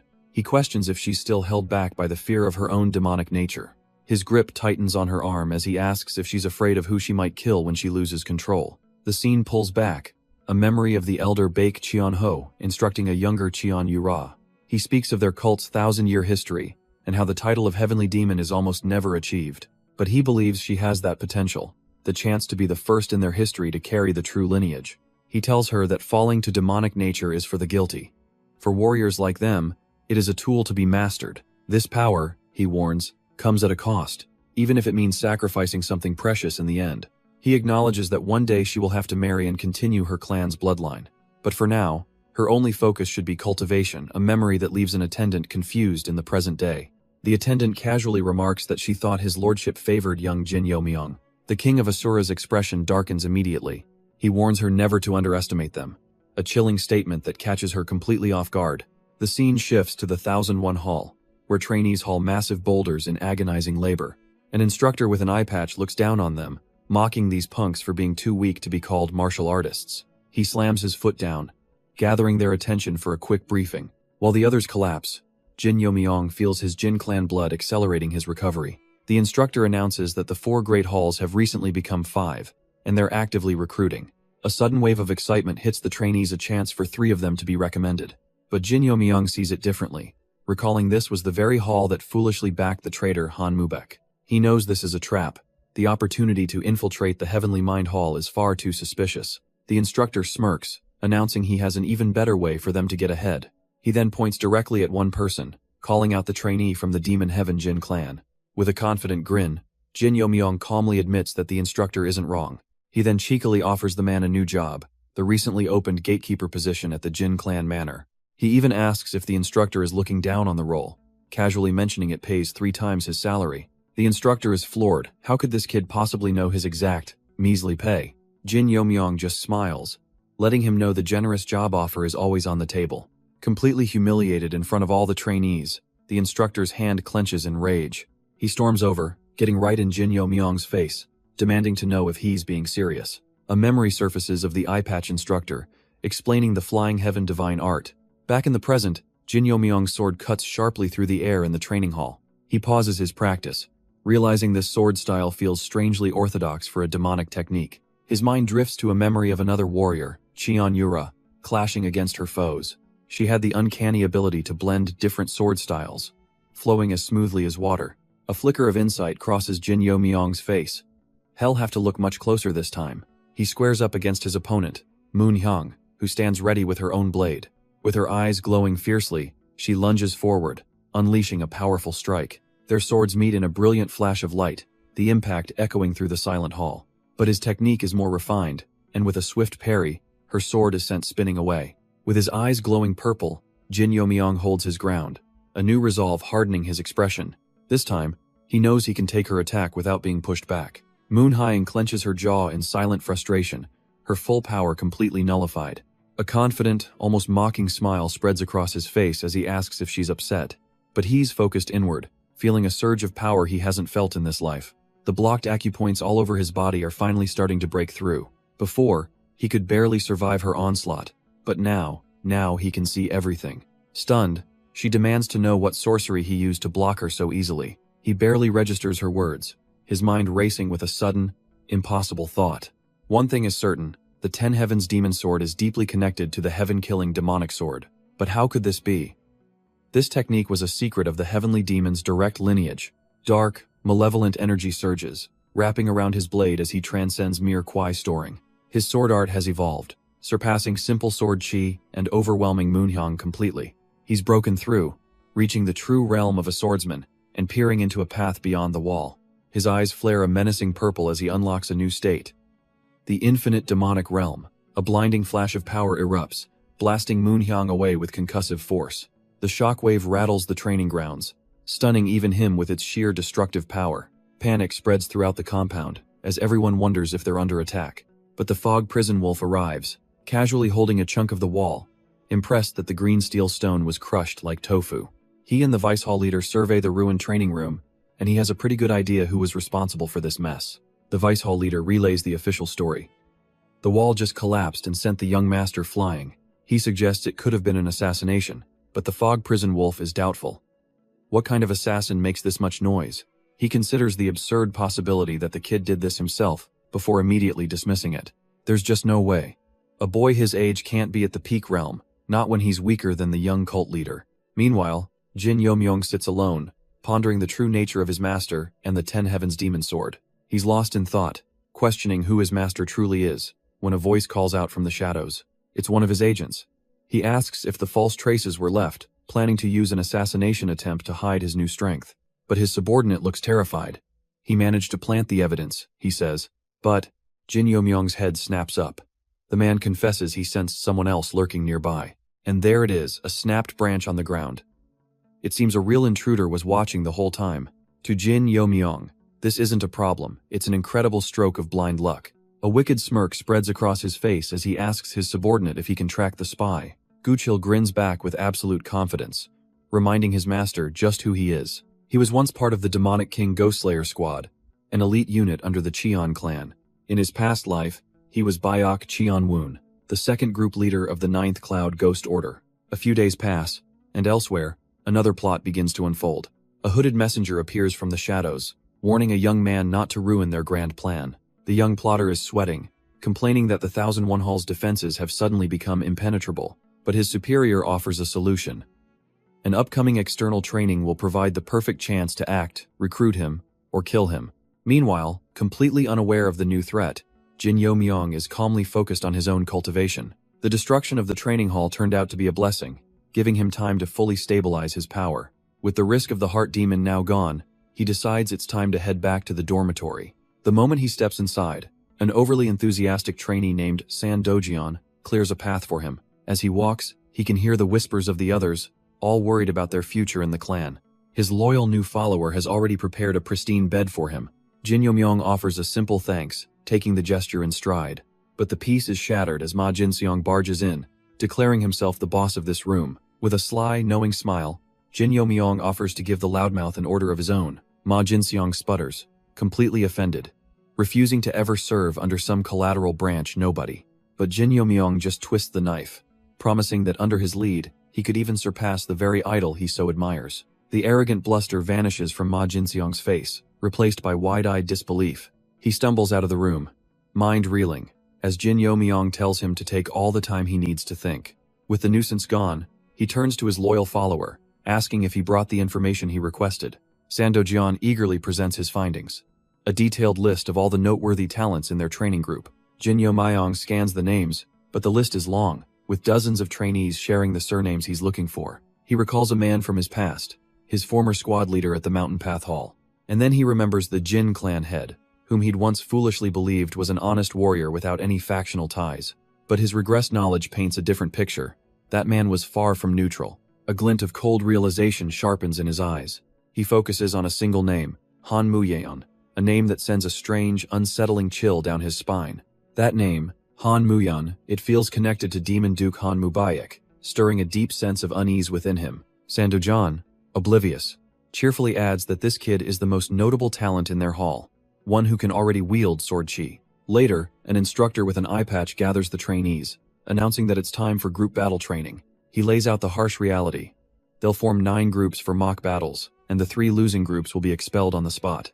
The winners? They'll be deployed to the territory of an unorthodox sect known as Evil Domineering Heaven, a name with a dark history, founded by a prodigy who died without an heir, leaving a power vacuum. The sect immediately fractured, consumed by a bloody civil war where the weakest disciple clawed his way to victory. The instructor explains that for this trial, their leaders will be their seniors. He gestures to a line of warriors who have already passed this exam with flying colors. Jin Yomyong finds himself in Group 2, now craning his neck to see which of these so-called elites will be leading him. A timid voice announces that she's been chosen as the leader for Group 2. Jin Yomyong stares in disbelief. Wait, wasn't the leader supposed to have the highest grades? The girl looks absolutely terrified, stammering that she's looking forward to working with them. His heart plummets. Of all people, it had to be her. The one person he wanted to avoid is now his commander. He knows all too well that in a group battle, the leader's ability is everything. And this leader is standing before them, practically vibrating with anxiety, a portrait of incompetence. A wave of despair washes over the group. Yep, they're completely and utterly screwed. But just as all hope seems lost, a hand shoots up from the seated trainees. Startled, the girl meekly tells him to ask his question. It's Ma Jinseong, and he gets straight to the point, demanding to know if there's any way to change the leader. She meekly replies that leaders are appointed, but he presses her, asking what happens if that leader is unreliable. Jin Yomyong watches from the side, knowing that if she gives the wrong answer, her team will instantly collapse. He considers stepping in, but a flicker of curiosity stays his hand as her entire demeanor changes, asking if he has a problem. Before Ma Jinseong can even process the shift, she begins to unsheath her sword with a calm, deliberate motion. A memory surfaces her grandfather's simple advice. If someone refuses to listen, just hit them. The other trainees can't believe it. What kind of old man taught her that? Even Ma Jinseong is stunned silent. With her blade now drawn, she challenges him directly. If he wants to test her capability, then he should come and try. Hes completely thrown off guard, stammering as he tries to understand what just happened. Gone is the timid girl. In her place stands a warrior with blazing eyes, offering him a deal. Defeat her, and she'll make him the leader and leave. The crowd goes wild. A duel is set. Jin Yomyong sighs, realizing there's no turning back now. With a final, arrogant warning for her not to regret this, Ma Jinseong lunges forward. Jin Yomyong watches intently, a flicker of recognition in his eyes. He's seen this technique before. Ma Jinseong pours his energy into his blade, unleashing the bloodstream phantom sword technique. He leaps, sending a deadly flying blood bullet hurtling towards her, but she remains completely unfazed. In a single, fluid motion, she meets his attack, her sword glowing with a calm, green light. Her eyes flare with power, every ounce of her being focused into this single defensive move. Even Jin Yomyong can't hide his surprise at the level of skill she's suddenly displaying. The two techniques collide in a brilliant flash, her simple block meeting his flashy attack. She deflects his signature move with ease, completely neutralizing the powerful offensive. He's left utterly speechless as she stands her ground, her intense gaze promising the fight has only just begun. But she doesn't just defend. She uses his own momentum to land a brutal counter-strike. Ma Jinseong's world shatters, his mind screaming in disbelief at the sudden reversal. He's sent tumbling across the dirt, utterly defeated in a single exchange. Watching from the sidelines, Jin Yo-myung feels a jolt of recognition that posture is strangely familiar. He recalls a legendary sword art, but quickly dismisses the idea that would require a second blade. No, it couldn't be. A technique of that caliber would be enough to turn the entire divine cult on its head. Pushing himself up, Ma Jinseong's face is a mask of pure, unadulterated fury. He points a trembling finger at the girl, his voice raw with the promise of death. Channeling all his rage, a crimson aura begins to swirl violently around him. Hess unleashing a true master's technique. The Qi, infusing sword. The other trainees whisper in awe, having never seen a Blood Dragon Ma clan technique up close. Jin Yo-myung, however, just grins to himself, thinking the guy looks seriously ticked off. Unfazed, the girl simply warns him to put the sword away unless he's looking to get hurt for real. Ma Jinseong explodes in a torrent of red energy, roaring that a small fry like her has no right to look down on his prestigious clan. But before he can attack, a hand shoots out to stop him. It's the instructor, telling him that's enough. Ma Jinseong can only sputter in disbelief, his rage completely cut short. The instructor reminds him that while the strong may rule, the cult is still a society governed by laws, and by breaking those laws, Hes dishonoring his own clan's founder, who helped write them in the first place. Defeated and utterly humiliated, Ma Jinseong lowers his weapon, forced to admit defeat. With the drama settled, the instructor orders everyone to split into groups for their next training schedule. And Jin Yo-myung can only smirk, thinking this should at least help unify their new team around their brave leader. But one of his new teammates, a fiery red-haired girl, seems less than convinced. The group's new leader, the same girl who faced down Ma Jinseong, nervously asks if she's okay. Half a month flies by, and the training grounds are a flurry of motion as squads drill their formations. But their leader is completely overwhelmed, struggling to call out the complex sequences. Still, her team scrambles to follow her frantic orders, launching into an attack. Their blades strike the training dummies with a sharp, satisfying crack. For a moment, it looks like a success until the trainees are left exhausted and panting, waiting for the next command that never comes. Frustrated, the red-haired girl turns to Jin Yo-myung, asking what he plans to do about this situation. She can't believe it. Are they really all going to fail just because of their incompetent leader? But Jin Yo-myung just smirks, casually reminding her she's the one who got one-shotted by that idiot. She insists everyone knows how clumsy and incompetent their current leader's commands are. He considers this, uncorking his flask.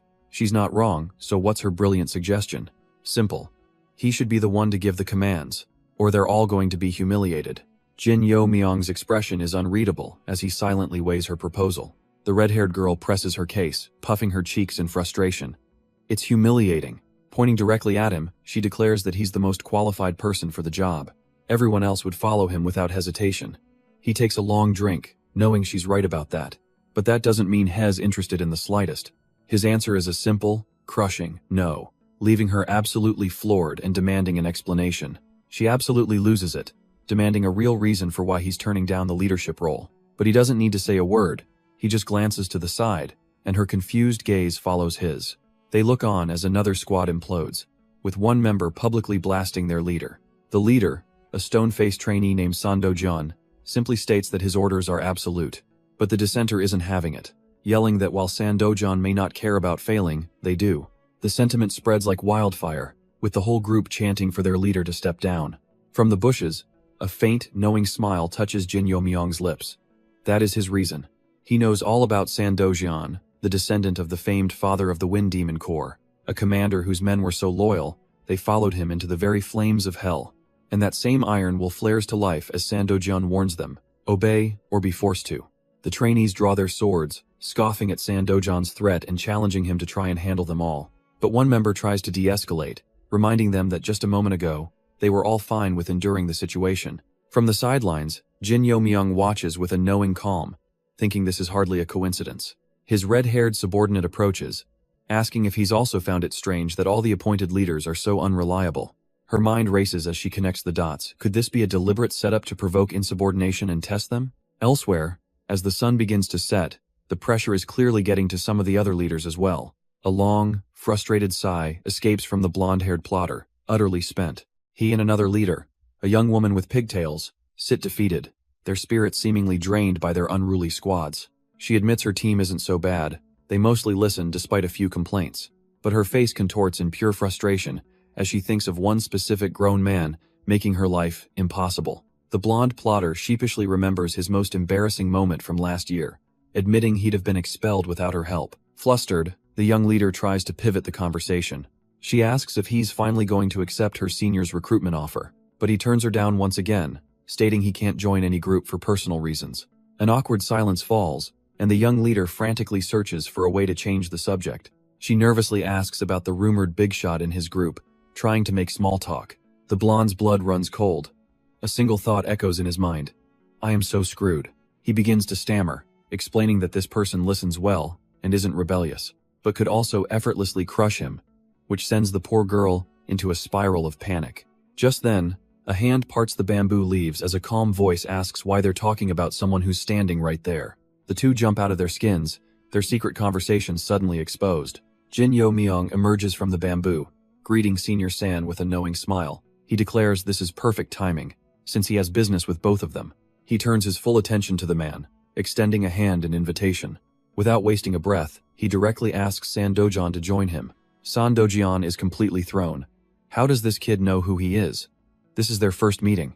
Jin Yo Myung's smirk widens as he reveals he knows his title too, the Butcher Blade of the Great Bear Stronghold. The poor girl's blood runs cold. Butcher Blade?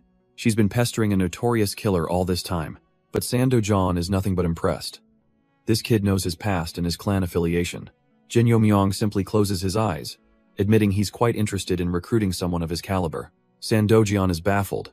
He insists he's done nothing to warrant such attention. But Jin Yo Myung calmly explains that, despite his great talent, he has a glaring weakness. His internal energy and martial arts are holding him back, a fact that hits San Dojian like a ton of bricks. With unwavering confidence, Jin Yo Myung makes an impossible promise, to make him a supreme peak master in 10 years.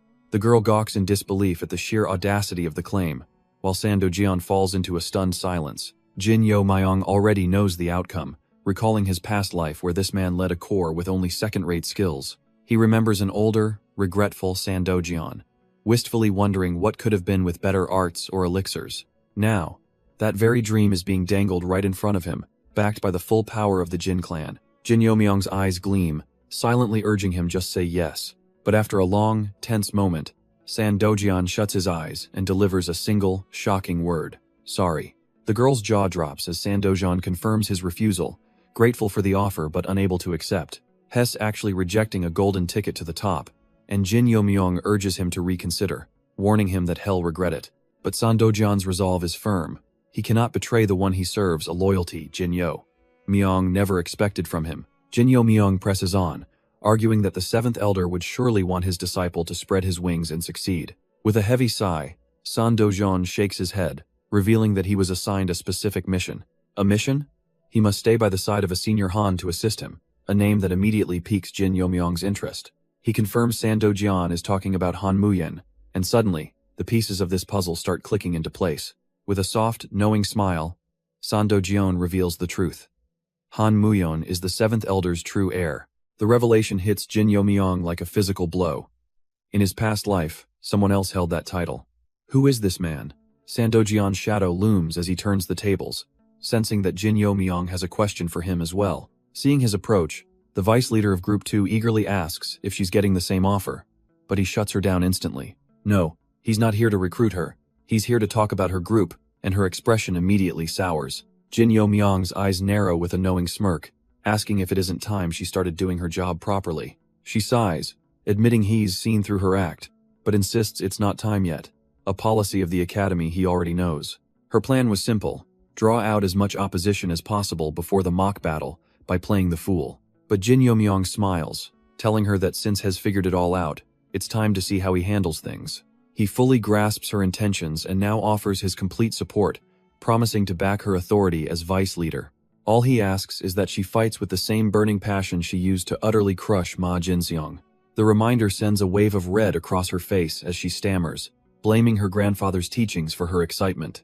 He calmly notes it's a good thing it was just excitement, because if Shed used one more sword, there would have been serious injuries. He continues, calmly pointing out that she specializes in dual swordsmanship. The comment sends her reeling, her mind scrambling.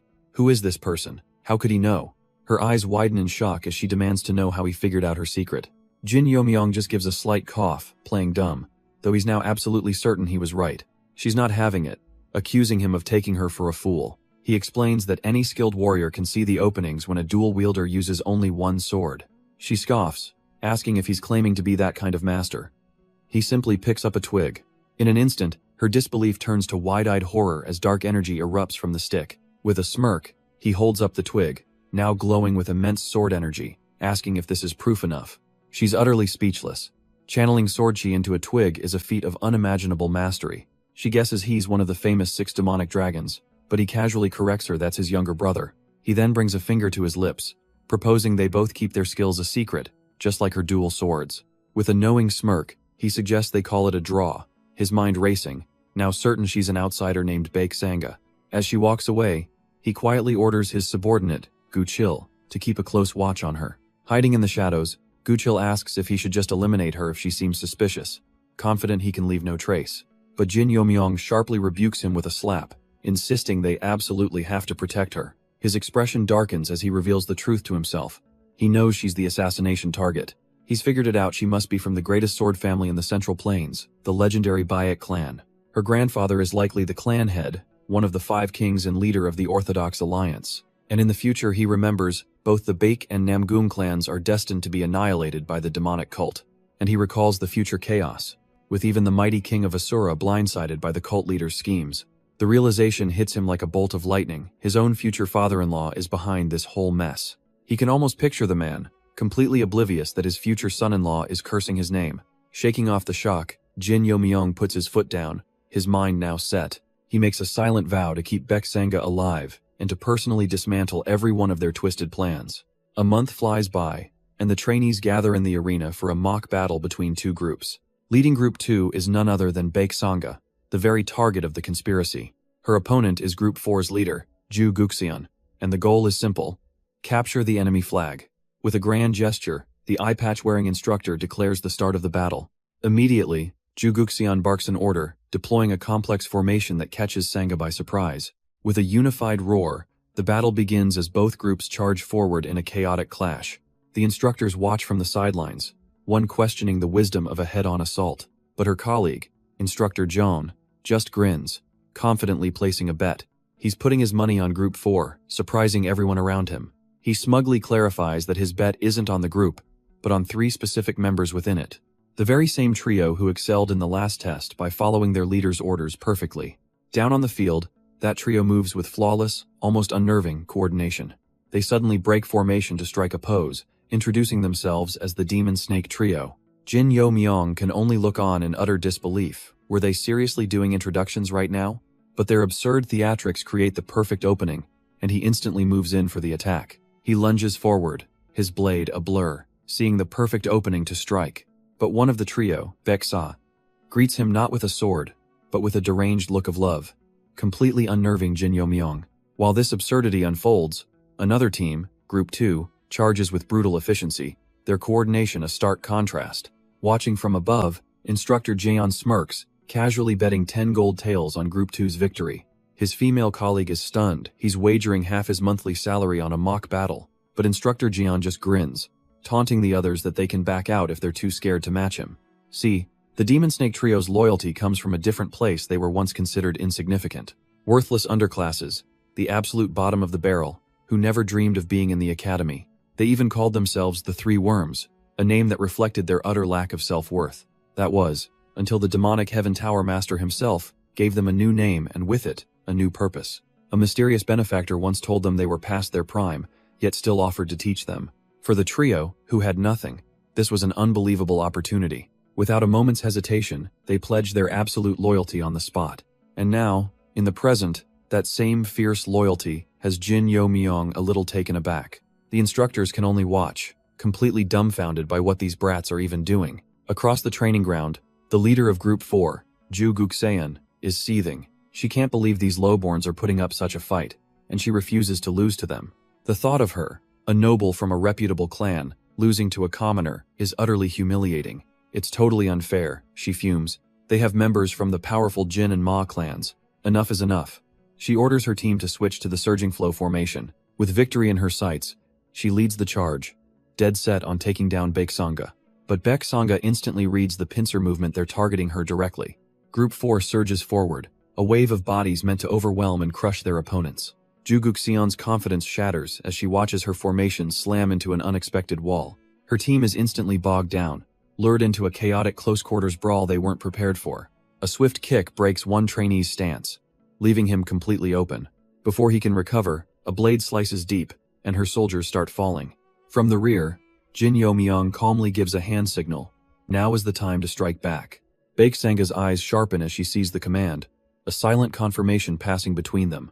She pivots, ordering her unit into the battering ram formation to punch through and counterattack. Group 4's trainees scramble to form a wall of steel, desperately trying to halt the sudden charge. But Jin Yo-myung just smirks, leading his own unit straight into the fray. From her command post, Jugukseon is absolutely losing it, screaming at her forces to stop them. Her soldiers meet the charge, vowing that the line will not be broken. They fight with everything they have, determined to prove they are worthy of being Baek-sanga's subordinates. Jin Yo-myung, however, carves through them like they're nothing, thinking it doesn't matter if they let him pass. One brutal strike sends a body flying, clearing the path with contemptuous ease. He turns to the remaining trainees, a playful glint in his eye as he reveals he's not the main lord. Just then, his red-haired subordinate flashes past them with a wild, triumphant grin. The truth dawns on Jugukseon in horror. The real main lord is Ma Jin-seong, and he's just captured her flag. And with one final, decisive kick from Ma Jin-seong, the battle is officially over. Group 2 wins. His team roars in celebration, ecstatic that their unorthodox strategy paid off so perfectly. The instructors are just as pleased, especially the head instructor, who cashes in on his winning bet. Elsewhere, the losing teams are understandably dejected, sulking in their defeat. Jin Yo-myung's team, however, is taking it a bit too far, one of them punching the ground in utter despair. A pair of feet suddenly land before them as a calm voice asks why they have such long faces. It's their leader, Jin Yo-myung, casually strolling up with a smile, wondering who got them so upset. He asks if they're just frustrated they didn't get to show off their skills. Or perhaps, he says with a knowing grin, they were actually planning to tear down the whole tower if they lost. One of his subordinates is stunned silent. How did he know? Jin Yo-myung simply calls it instinct. He reflects on his past life, realizing he's lived far too meekly for someone of his standing. So when his subordinates are overjoyed at his offer to help, promising to never forget his kindness, Jin Yo-myung cuts through their relief with a sly, predatory grin. They eagerly assume he's recruiting for the upcoming special trial, not grasping the true weight of his offer. But he clarifies with chilling calm. They have to survive first, because the dead make for terrible subordinates. The trainees gulp in unison, the gravity of his words finally sinking in. Without hesitation, they all drop to their knees as he demands to know if they have the guts to follow him into hell itself. Elsewhere, that decision is already sending shockwaves, as a table is sent flying across an opulent room. Someone is absolutely furious, kicking the shattered furniture while screaming about his status as the Jin clan patriarch's nephew. The noble seethes, enraged that someone dared to use Jin Yo-myung's name to threaten him. The noble watches as Jin Yo-myung casually mentions his fondness for the demonic Heaven Tower. He then adds with a chilling smile that it would be a shame if anything happened to it, a clear warning. Enraged, the noble can't comprehend why someone of Baek-sanga's status would associate with a nobody. He peeks around a corner, his suspicions confirmed as he spots the two of them together. Hearing Baek-sanga and Jin Yo-myung on friendly, familiar terms only deepens his fury. He seethes, wondering where this peasant crawled out from to get so close to her. His eyes lock onto her expression. Why is she being so friendly with him? Why is she looking at this? Nobody with such interest in her eyes. His mind begins to twist reality, concluding this is all wrong, and it must be someone's fault. Then, the delusion solidifies. The battle, Jin Yo-myung's involvement, it's all Baek-sanga's doing. Just as his delusion takes hold, a calm voice asks if he's arrived at a bad time. The purple-haired noble, Jugukseon, whips around, completely startled. He stares, shocked to see Jin Yo-myung standing right there in his room. Without missing a beat, Jin Yo-myung casually notes his intense hatred for Baek-sanga. He pushes further, asking if that hatred is really strong enough to make him want to kill her. He then begins to spin a tale, a what-if scenario where Baek-sanga is the true villain. What if she's the one who seduced the instructors and trapped a naive boy in her games? The twisted logic finds fertile ground in Jugukseon's rage, and his face hardens with conviction. Seeing the hook is set, Jin Yo-myung's own eyes gleam with a chilling, predatory light. He leans in, whispering a tempting offer. a chance to kill Baek Sanga, served up by him personally. The time has come to choose a leader for the new unified squad. Ju Guxian wastes no time, arguing that the only winner among them, Baek Sanga, should take command. The thoroughly defeated leader of Group 4, Jong Ho, is more than happy to agree. With the decision made so quickly, Baek Sanga can't help but feel that something is deeply wrong. Ju Guxian's sudden apologies and overly sweet demeanor are setting off every alarm bell in her head. Having lived through this before, Baek Sanga knows for a fact that this girl holds a grudge like a coiled viper. She glances at the assassination request she's holding, and a dark theory begins to form. A faint, knowing smirk appears as she starts connecting the dots. Her eyes glint with suspicion. Is it possible Ju Guxian is involved in this too? As she ponders, the new squad begins their training for the upcoming mock battle. Baek Sanga cheerfully admits their new squad is a complete mess, right? In theory, they'd be a perfect, synchronized unit executing the Black Star formation. But in reality, they're a clumsy, flailing mess who can't even get the basics down. Jin Yomyong agrees, deciding they should just focus on basic cohesion for now. Meanwhile, the eye-patch-wearing instructor slams down a betting map, putting money on Squad 1. Jin Yomyong overhears someone saying that at least they aren't a total disaster like Squad 3. Baek Sanga explains with a grin that Squad 3 couldn't even agree on a leader. And speaking of drama, their opponent, Squad 2, is also a mess, with their leader San Dojian yelling at his squabbling members. Jin Yomyong's ears perk up at the mention of San Dojian's name. He and Baek Sanga share a look. With their opponents in disarray, this is a golden opportunity. And elsewhere, in a secluded hall, Jin Yomyong gives a simple, cold command. Kneel. The young woman before him immediately complies, pressing her hands to the cold stone floor. He smirks, satisfied that his plan to provoke San Dojian into leadership had worked perfectly. Now, he explains, their rival's hands will be tied, giving her the perfect chance to kill Baek Sanga. But the woman hesitates, knowing the Academy's surveillance has tightened after a recent incident. Jin Yomyong sighs internally, cursing the idiot who barged in recklessly and dragged them all into this mess. He turns back to her, explaining that because of that very mess, they have no choice but to act now. But then he lays out the trap. If she kills Baek Sanga, all the blame, all the attention, will fall on her. Instead, he offers a far better deal. He will find an escape route for her. Stunned, the woman looks up from the floor, wondering if he could possibly be telling the truth. She kneels, her mind made up. It doesn't matter what happens to her, for she is merely a tool. Bowing low, she accepts her fate as a disposable assassin, ready to follow his orders. Meanwhile, on the training grounds, the mock battle between Squad 1 and Squad 2 officially begins. With a deafening roar, the two forces collide in a chaotic frenzy of bodies and blades. Baek Sanga's squad pushes forward with their shields, a wave of unstoppable force. They charge with brutal efficiency, their only goal to break through the enemy's formation. San Dojian screams for his squad to hold the line, desperate to show their new leader what they're capable of. Steel rings out as swords clash violently against the shield wall. Baek Sanga shouts orders with authority, telling her warriors to focus their entire assault on the center. And watching the chaos unfold from a distance, a masked Ju Guxian observes with a curious hum. His eyes scan the battlefield, and San Dojian finally spots a weakness in the shield wall. A triumphant grin spreads across his face. This is it, an opening. But before he can even shout an order, he sees Jin Yomyong is already one step ahead. San Dojian's eyes widen in disbelief. What is he doing? He watches in shock as Group 4, led by Ju Guxian, suddenly pulls back from the line. A smug, treacherous smirk appears on Ju Guxian's face. This wasn't a mistake. It was a planned betrayal, and Baek Sanga never saw it coming. With a gaping hole in their defenses, the shield formation shatters instantly. Trainees are sent flying as Squad 1 pours through the breach, completely overwhelming them. And with cold, calculated precision, Jin Yomyong gives the final command to move in. Ju Guxian barrels forward, her primary target locked. Baek Sanga.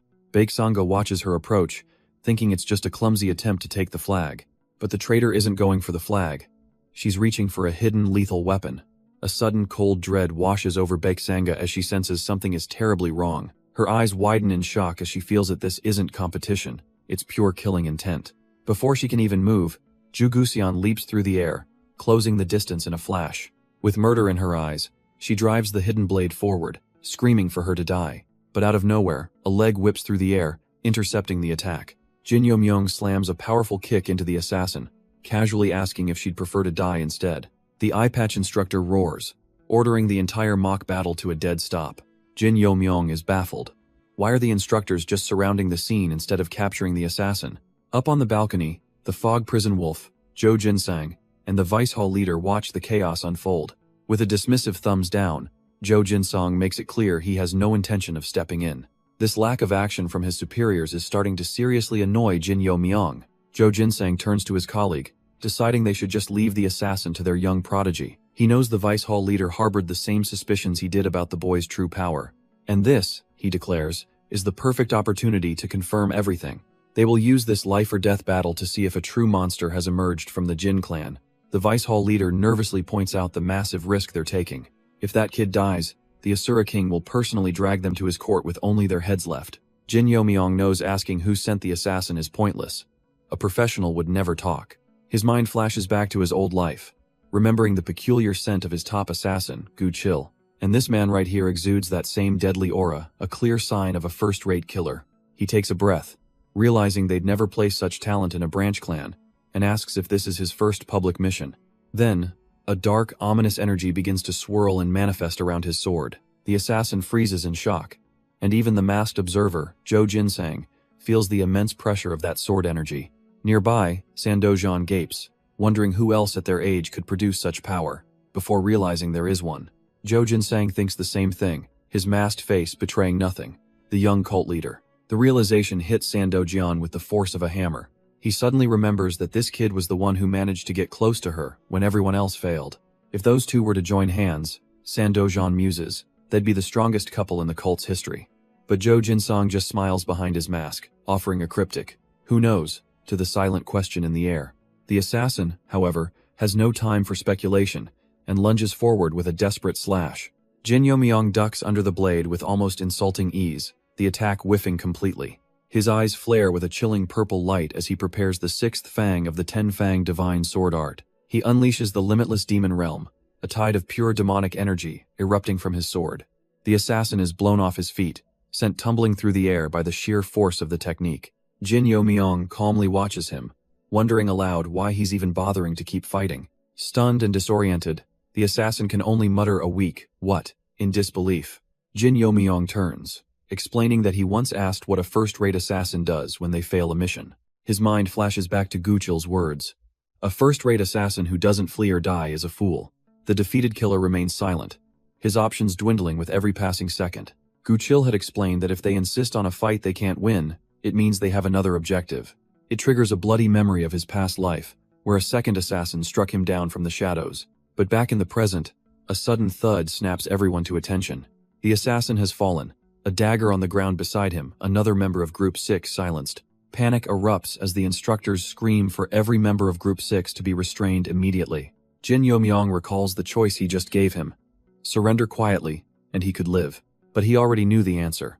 Assassins are conditioned, their minds twisted by drugs and techniques. For them, there is no surrender, only the mission, or a self-inflicted end. He understands now, it's the insidious goo poison planted deep within their souls. A final drop of blood hits the dirt, a grim testament to the poison's power. But one man defies his fate, spitting blood as he offers his name, Dak Jeol. With a heavy thud, he kneels before Jin Yo-myung, who promises to remember him. And for the first time, the broken assassin feels a sliver of hope. Later, Jin Yo-myung is summoned to a quiet, secluded building. Inside, the fog prison wolf greets him with open arms, declaring the academy owes him a great debt. He gushes with praise, saying he witnessed the moving birth of a new dragon. But Jin Yo-myung cuts right through the flattery, asking if he was called here to withdraw. The masked man is utterly floored, waving his hands in a panic at such a blunt question. He quickly grabs Jin Yo-myung's arm, explaining that he's here because the academy was in danger, a fact his father already knows. Far from sending him away, the fog prison wolf is here to offer him a reward for his incredible deeds. As they walk through a secluded forest path, he reveals a grave secret about the academy's main division. It's not a school, but a life-or-death trial, a truth that he claims fewer than 10 people are aware of. This, he says with a knowing glance, is one of the academy's most protected secrets. Jin Yo-myung looks up, his gaze fixed on something truly unbelievable just ahead.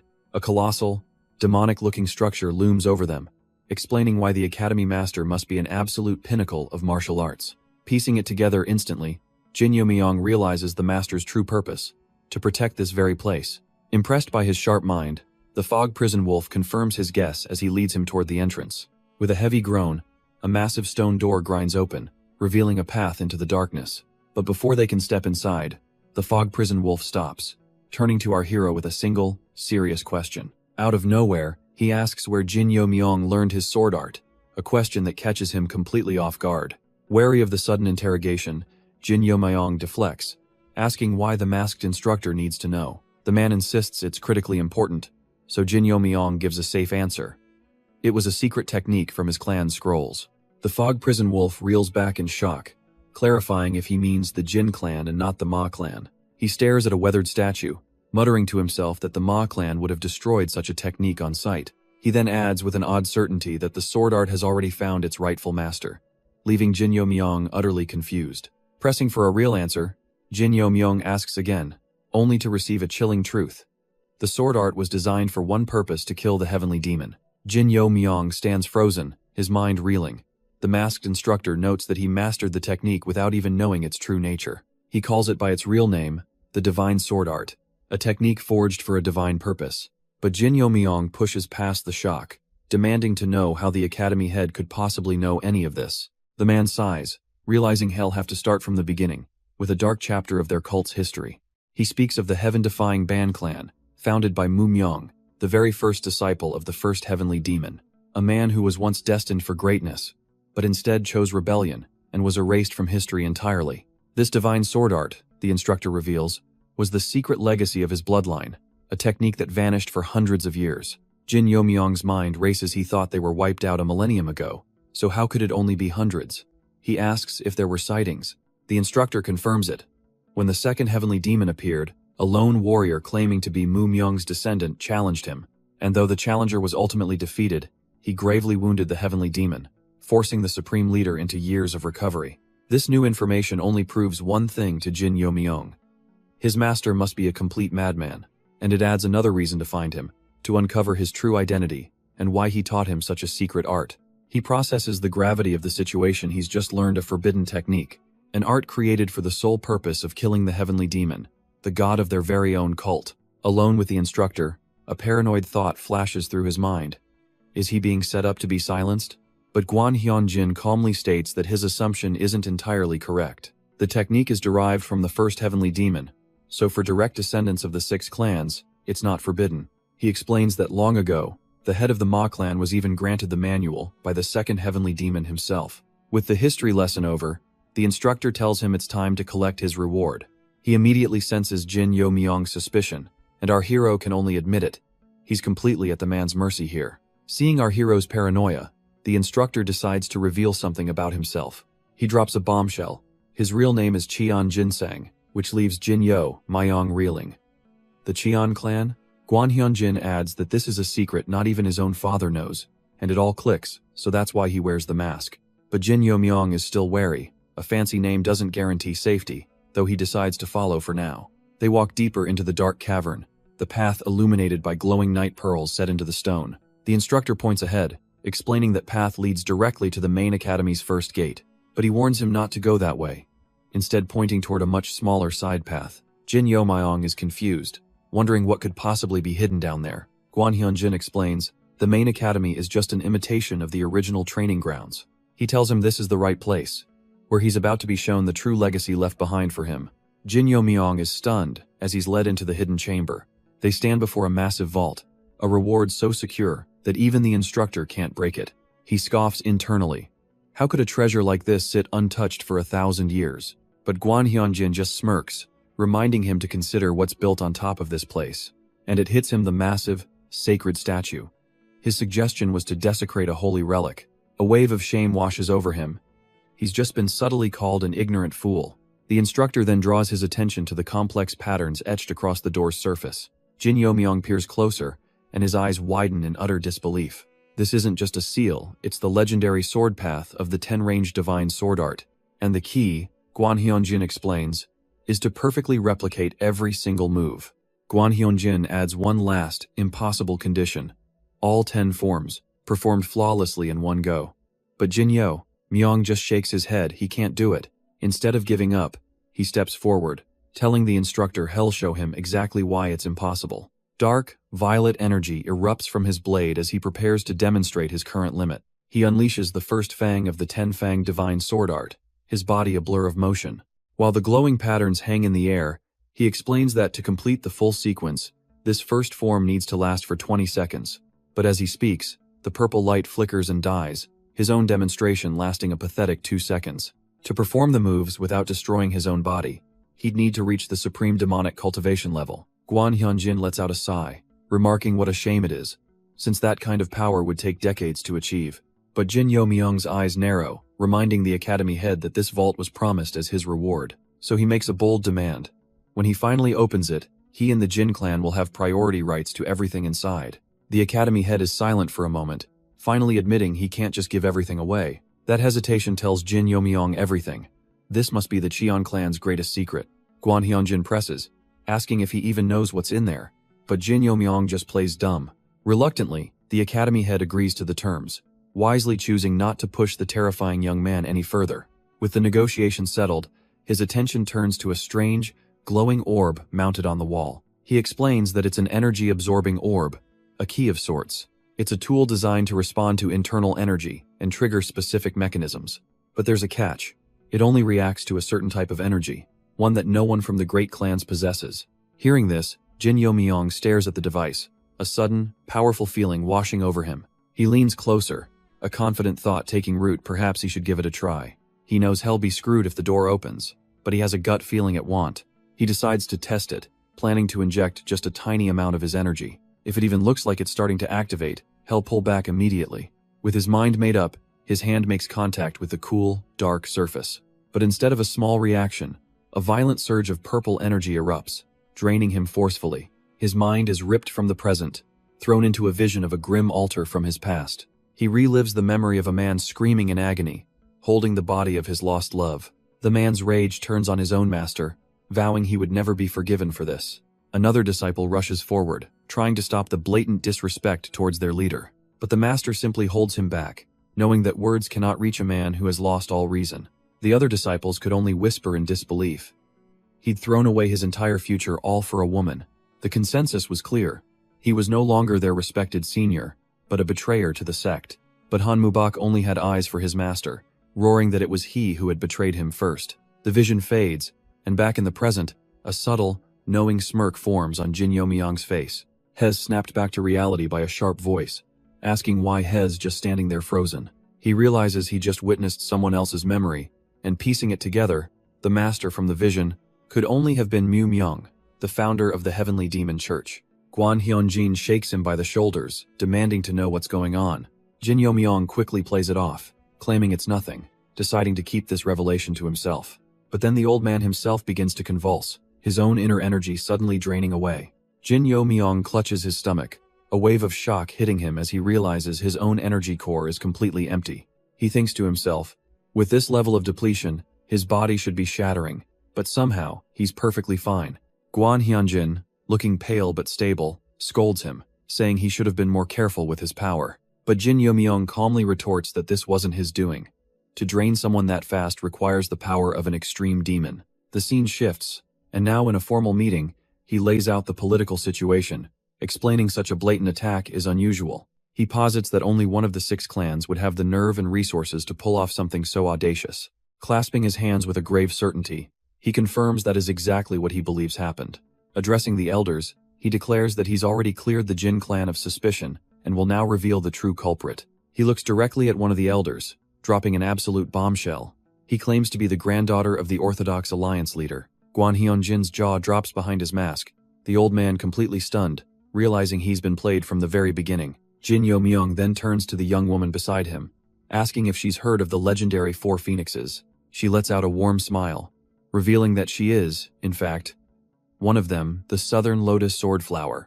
But seeing his blank stare, she gets offended, thinking he doubts her prestigious title. Guan Hyunjin just laughs as Jin Yo Myung explains he just thought she seemed young, and she proudly declares she's 18.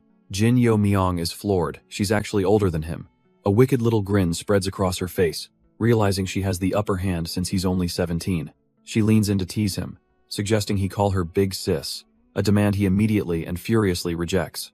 After enjoying the banter, Guan Hyunjin cuts in, reminding them to move on to the main topic. All playfulness vanishes as she bows deeply, thanking Jin Yo Myung for saving her life and vowing to repay the debt. Her eyes narrow, her expression turning deadly serious as she prepares to get down to business. With a hopeful smile, she asks if he could help her just a little bit more. Jin Yo-myung has had enough and tries to leave, but she grabs his arm, begging him to hear her out. Her expression turns desperate. She explains she has a very good reason for seeking refuge here. It's a coup. Her own uncle has joined with external forces to oust her father, the clan's rightful heir. He scoffs, asking why that's his problem, but she reveals those forces are a faction from the unorthodox tyrant heavens.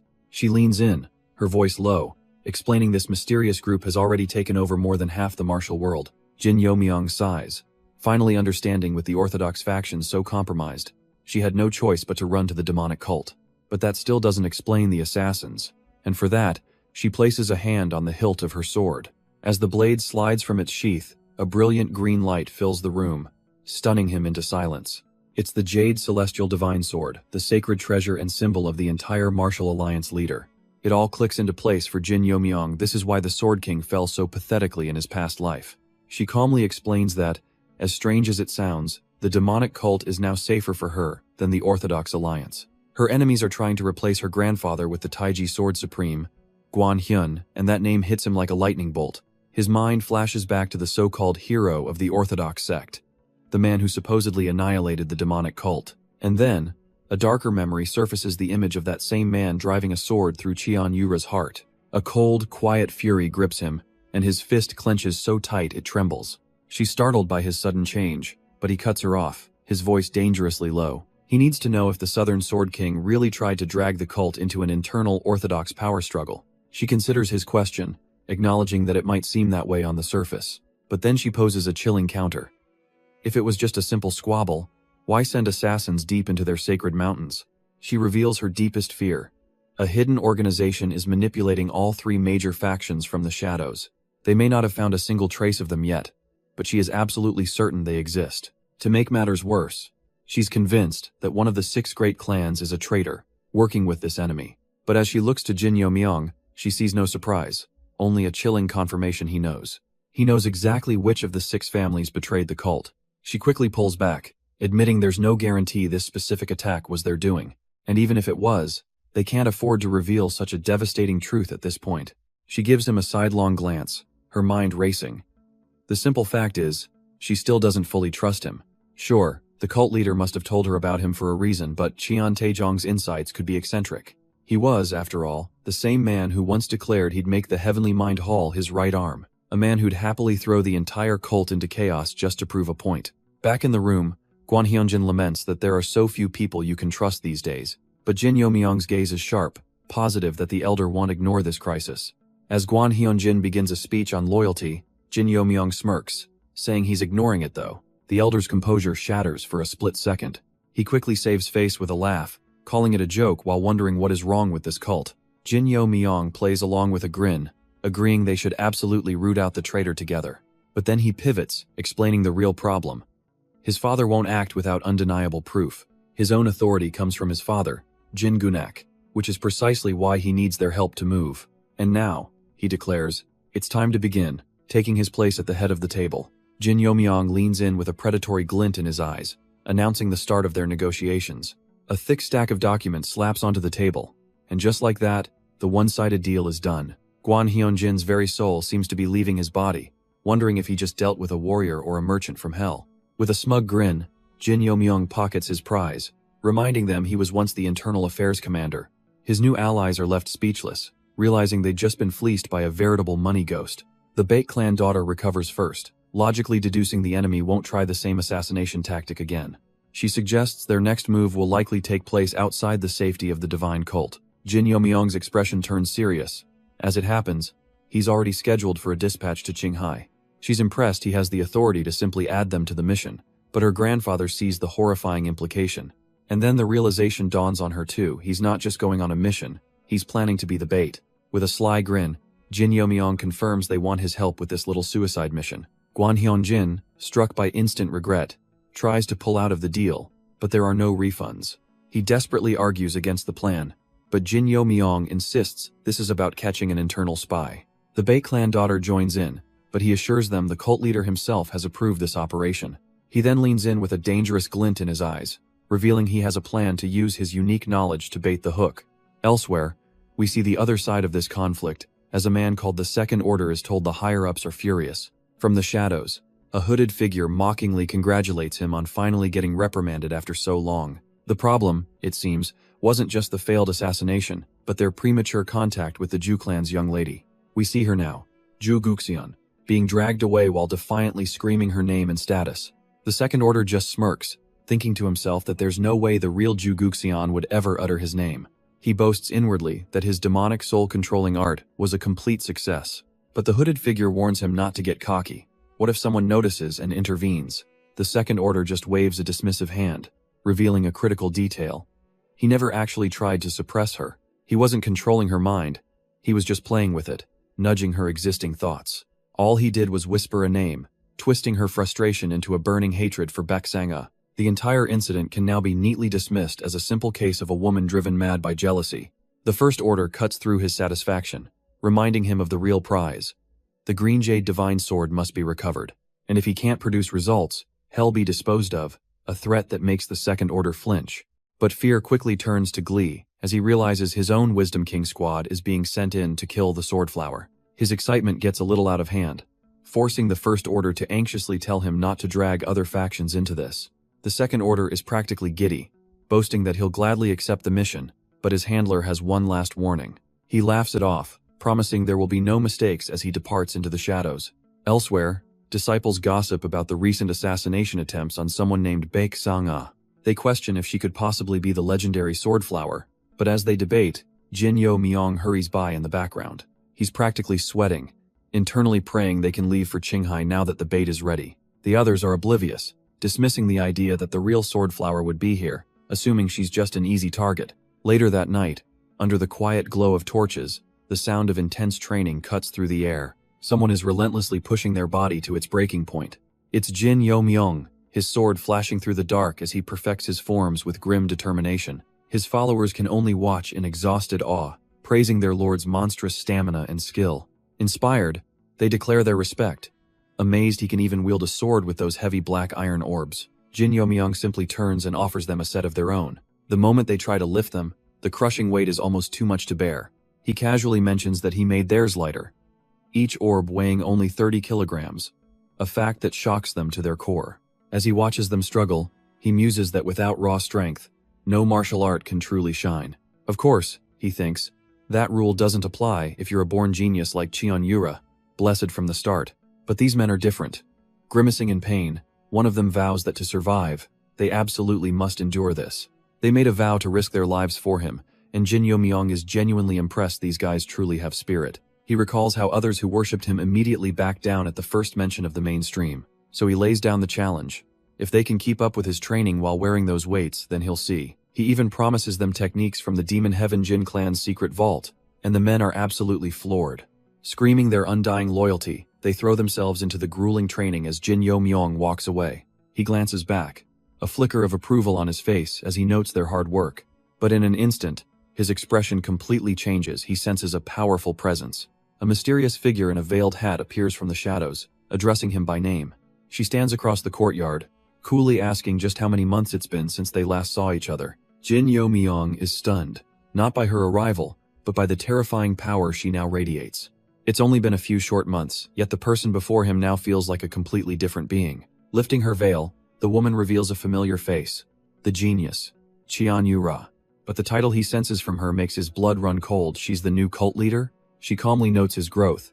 But his own disciples, hearing her casual tone, are not having it. One of them explodes, demanding she show some respect for the great Jin Yo Myong. As Cheon Yura mockingly questions the word respect, Jin Yo Myong's soul nearly leaves his body trying to stop them, but it's too late. Another hot-headed disciple joins in, shouting insults and demanding she fix her manners. Suddenly, a third, much smarter disciple slams both their heads into the ground with a resounding thud. He forces them into a deep bow, formally greeting the woman before them as the young cult leader, a title that freezes them in pure terror. This disciple, Baeksan, begs for forgiveness on their behalf, promising this disrespect will never happen again. With the commotion settled, Jin Yo Myong asks why she's traveling without guards, but she just smiles. His blood runs cold if even his heightened senses can't detect her escort.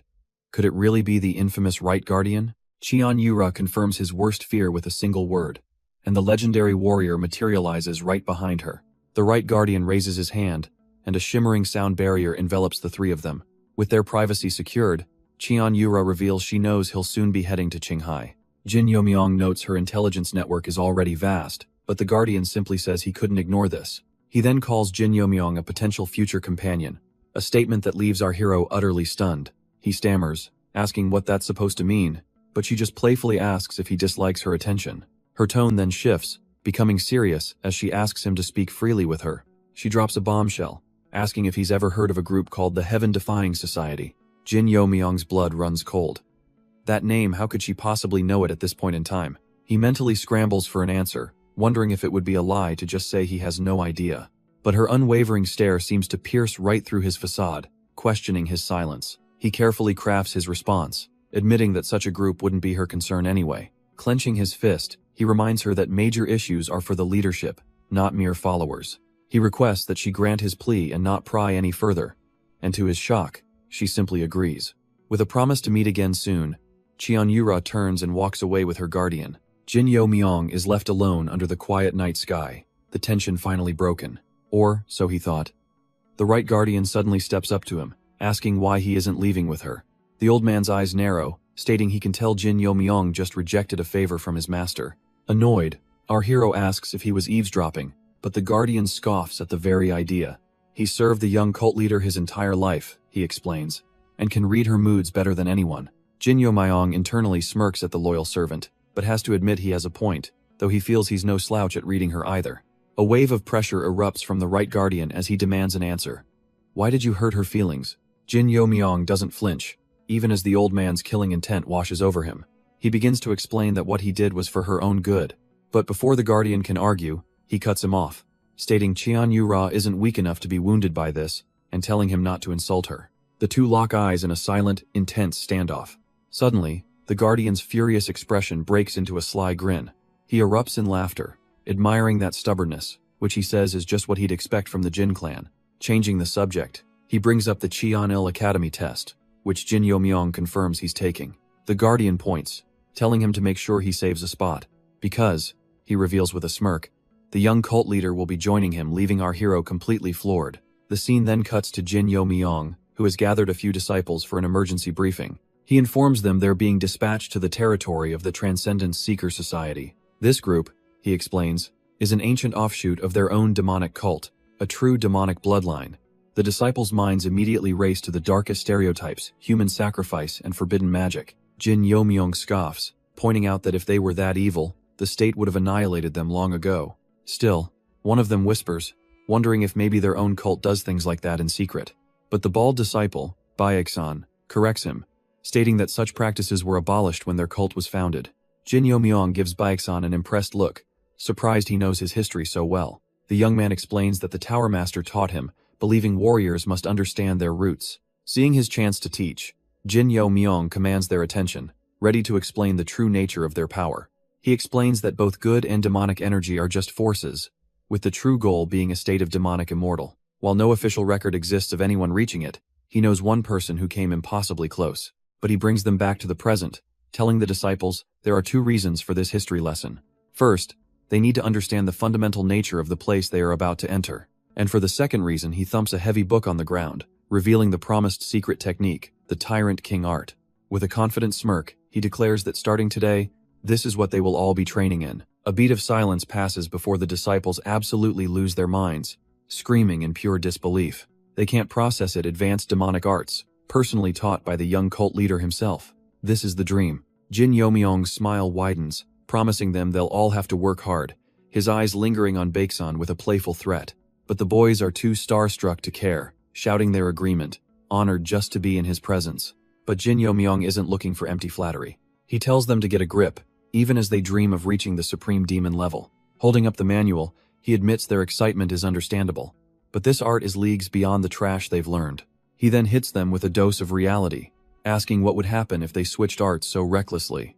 They'd become obsessed, he warns, and their bodies would inevitably collapse from energy deviation, startling the boys.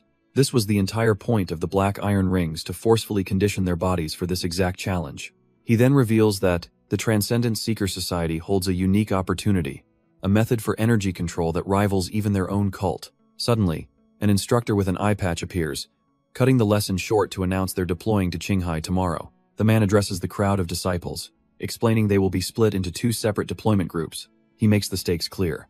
Their performance on this mission will determine their final evaluation. The instructor can only watch, annoyed, as the crowd erupts into a buzzing chorus, completely ignoring him. The disciples are already caught up in the excitement, guessing they're heading for Xining or maybe even Haidong. Jin Youmyong quietly hopes it's Haidong, a place even the unorthodox factions fear because of the nearby Kunlun sect. But while the others gossip, his special training group is still being pushed to the brink of collapse. Onlookers murmur amongst themselves, shocked that these disciples have managed to endure the punishment for so long. Even Jin Youmyong, trembling on the verge of passing out, wonders why he's subjecting himself to this hell. Finally, with a last gasp, his body gives out and he slams face first into the dirt. The mood then shifts drastically to a cold, grim reality. Juguxian is dead. Instead of the academy, she was imprisoned in the underground jail, and her life ended after only a few days. A letter was left behind, a supposed confession, claiming she took her own life to atone for her clan's shame. But even as his body fails him, Jin Youmyong's mind is sharp. He knows Juguxian would never take her own life. Gritting his teeth, he pushes through the pain, realizing now more than ever that he cannot afford to let his guard down. Meanwhile, far away in Haidong, the Transcendent Seeker Society seethes with resentment for the unorthodox tyrant heavens. Inside their lavish headquarters, the leaders are in a panic, wondering where their rivals got so much money. The leader, Bang Manhwa, laments that calling for the heavenly demon cult's aid is now a double-edged sword. His subordinate worries aloud, what if the cult just swoops in and steals all the credit for their hard work? Or worse, what if their rival's true goal is to quietly seize that, the very thing their entire plan hinges on? Bang Manhu's eyes narrow. They have to move faster, to expedite their plan before it's too late. But just as he resolves to buy time, a messenger bursts in with terrible news. The Qianil Academy has arrived. Bang Manhwa can't believe it. Already? And from the messenger's panicked face, that's not even the worst of it. The messenger stammers out that a very important figure is leading the dispatch squad. Bang Manhwa scoffs, thinking it must be some brat from one of the 6 clans. He dismisses them as arrogant troublemakers who were pushed out of their own families. But the messenger frantically clarifies it's young Master Youmyong of the demonic Heaven's Jin clan. The name alone sends Bang Manhwa into a full-blown panic, scrambling out the door to greet him. Meanwhile, outside, Youmyong calmly asks his instructor why he felt the need to drop his clan's name. The eye-patch-wearing instructor just grins, admitting their hosts haven't exactly been welcoming. Youmyong smirks, realizing the instructor has no local connections and will be relying on his status.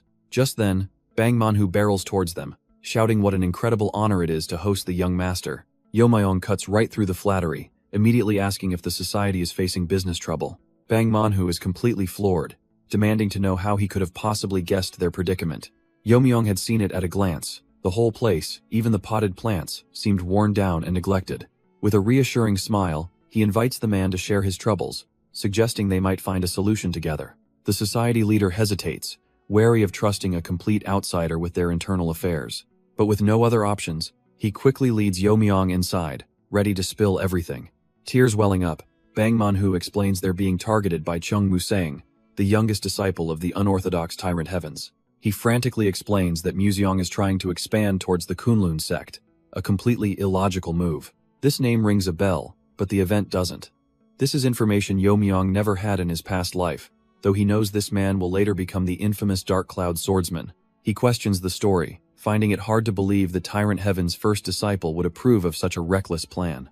Bang Manhwa nervously admits that, no, the big guns haven't shown up yet, just some low-level thugs stirring up trouble. Youmyong lays out his logic. There's been no real movement from the Tyrant Heaven's youngest disciple. Therefore, he concludes, the funds harassing this society must be coming from somewhere else. With that settled, he calmly folds his hands and brings up another matter entirely. Bang Manhwa, eager to please, assures the young master he's a friend of the cult and will answer anything. So Youmyong casually asks how the excavation of the Heavenly Mystic Maiden's tomb is going, a question that hits Bang Manhwa like lightning. The society leader stammers, unable to believe what he's hearing, as Youmyong confirms he knows about the ancient master buried right here. Completely floored, Bang Manhwa demands to know how he could have possibly found out. Youmyong just smiles, reminding him of all the priceless artifacts he's been foolishly bragging about. He leans forward, asking if the map has been deciphered yet, though he has no intention of letting them succeed this time. In his past life, This very man and his group became so powerful that even he, the internal affairs commander, had to greet them personally. He remembers Bang Manhu laughing, boasting about how the treasures from that tomb allowed his gang to prosper. It was a bitter memory. The man had even flaunted the treasure map while keeping the discovery secret from the cult. But their worst offense, the one that truly sealed their fate, was how they packed their bags to abandon the cult the second they heard it was facing destruction. And oh, how could Yomyong possibly forget a betrayal like that? He snaps back to the present, placing a comforting hand on the terrified society leader. Leaning in closer, he begins to spin his tale, offering a proposal as the first young master. He suggests they join forces to raid the tomb together. Bang Manhu, practically melting from fear, can only ask what happens to the treasure. A 50-50 split.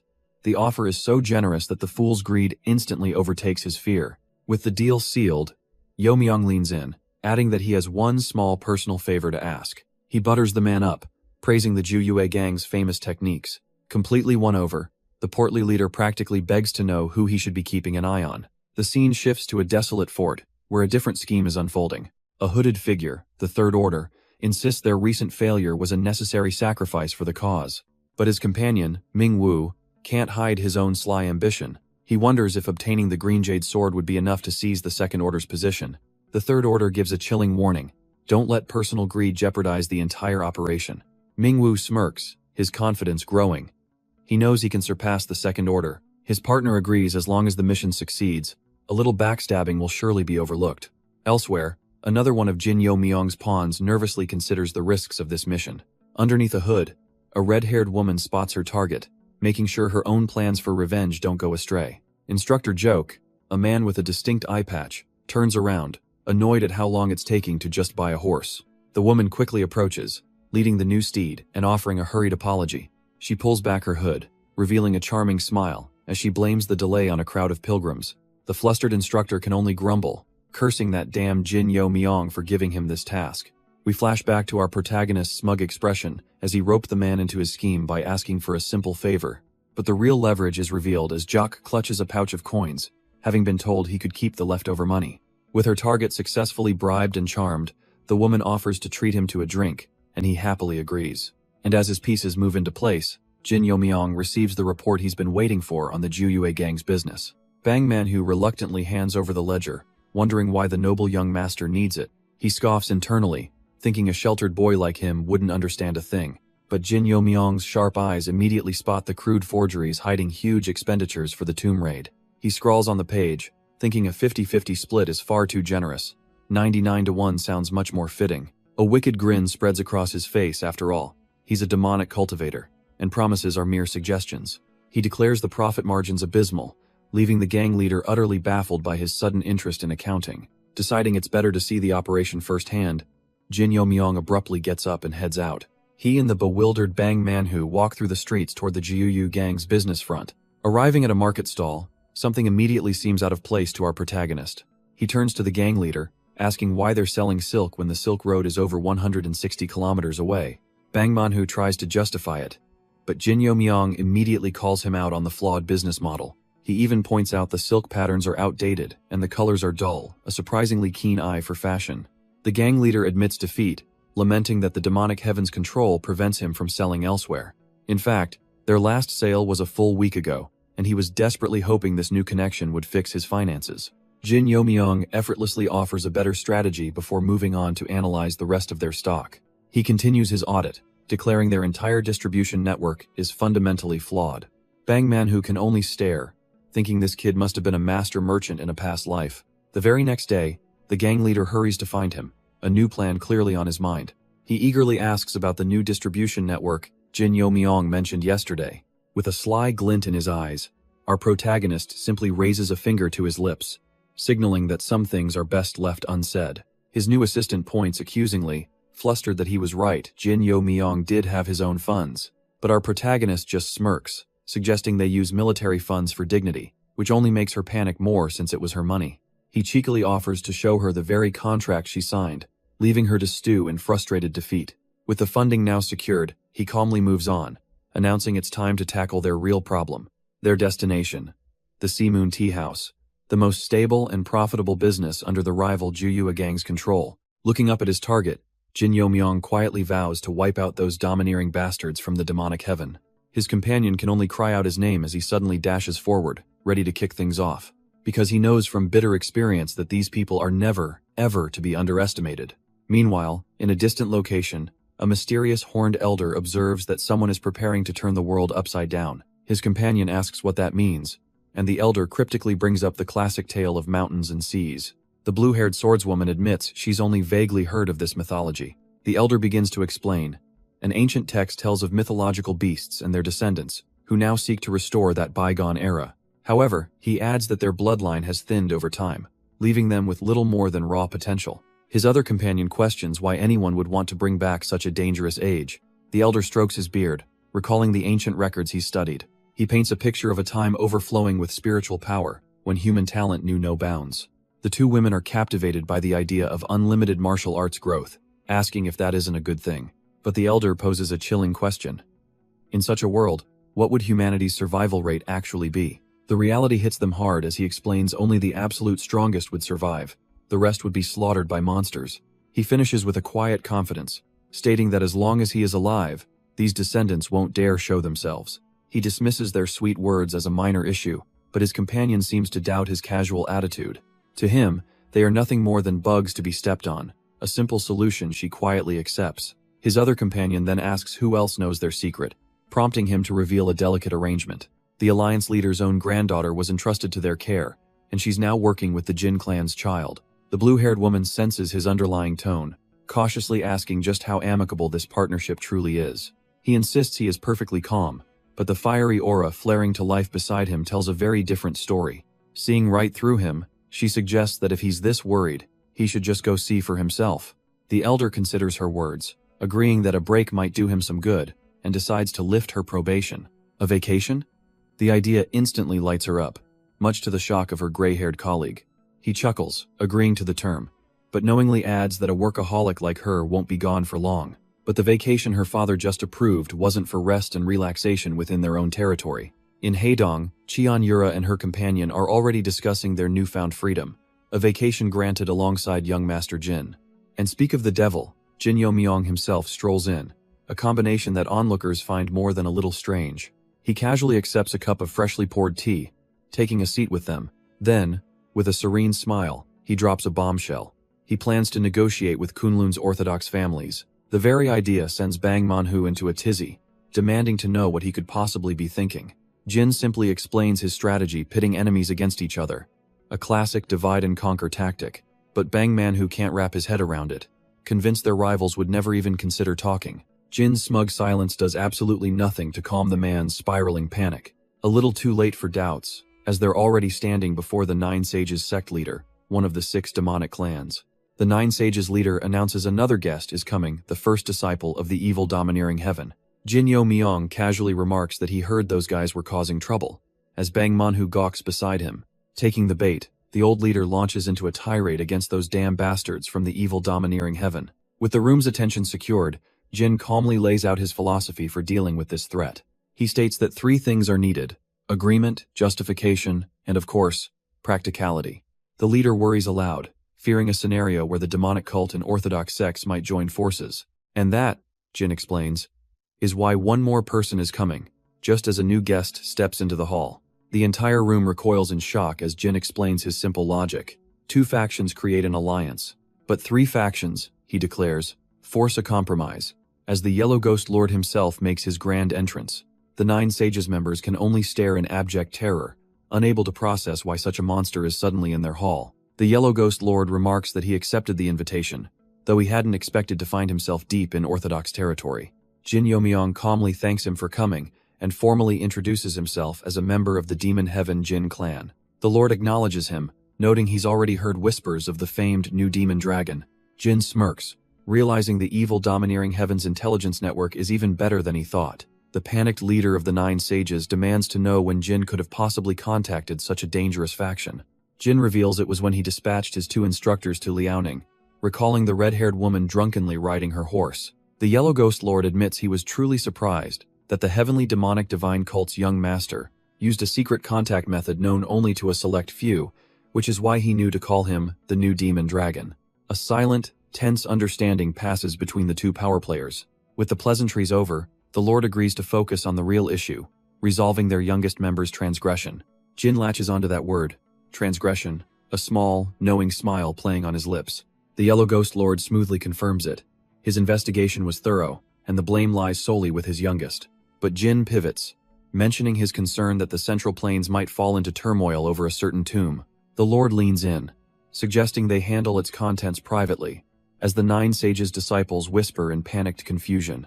Reading the situation perfectly, Jin holds up 2 fingers, already knowing the unspoken terms of this deal. The first condition is that this entire affair remains a secret, buried from the outside world. And the second is the life of the youngest disciple, a demand that sends a shockwave through the 9 sages.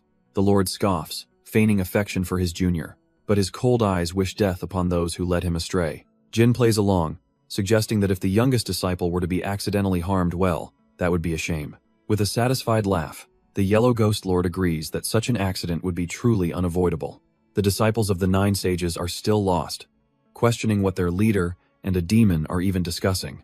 Jin simply schools them with a smile, explaining that this is a compromise for the mutual benefit of all 3 factions. The Yellow Ghost Lord lets out a hearty laugh, impressed by how well he and the young master are getting along.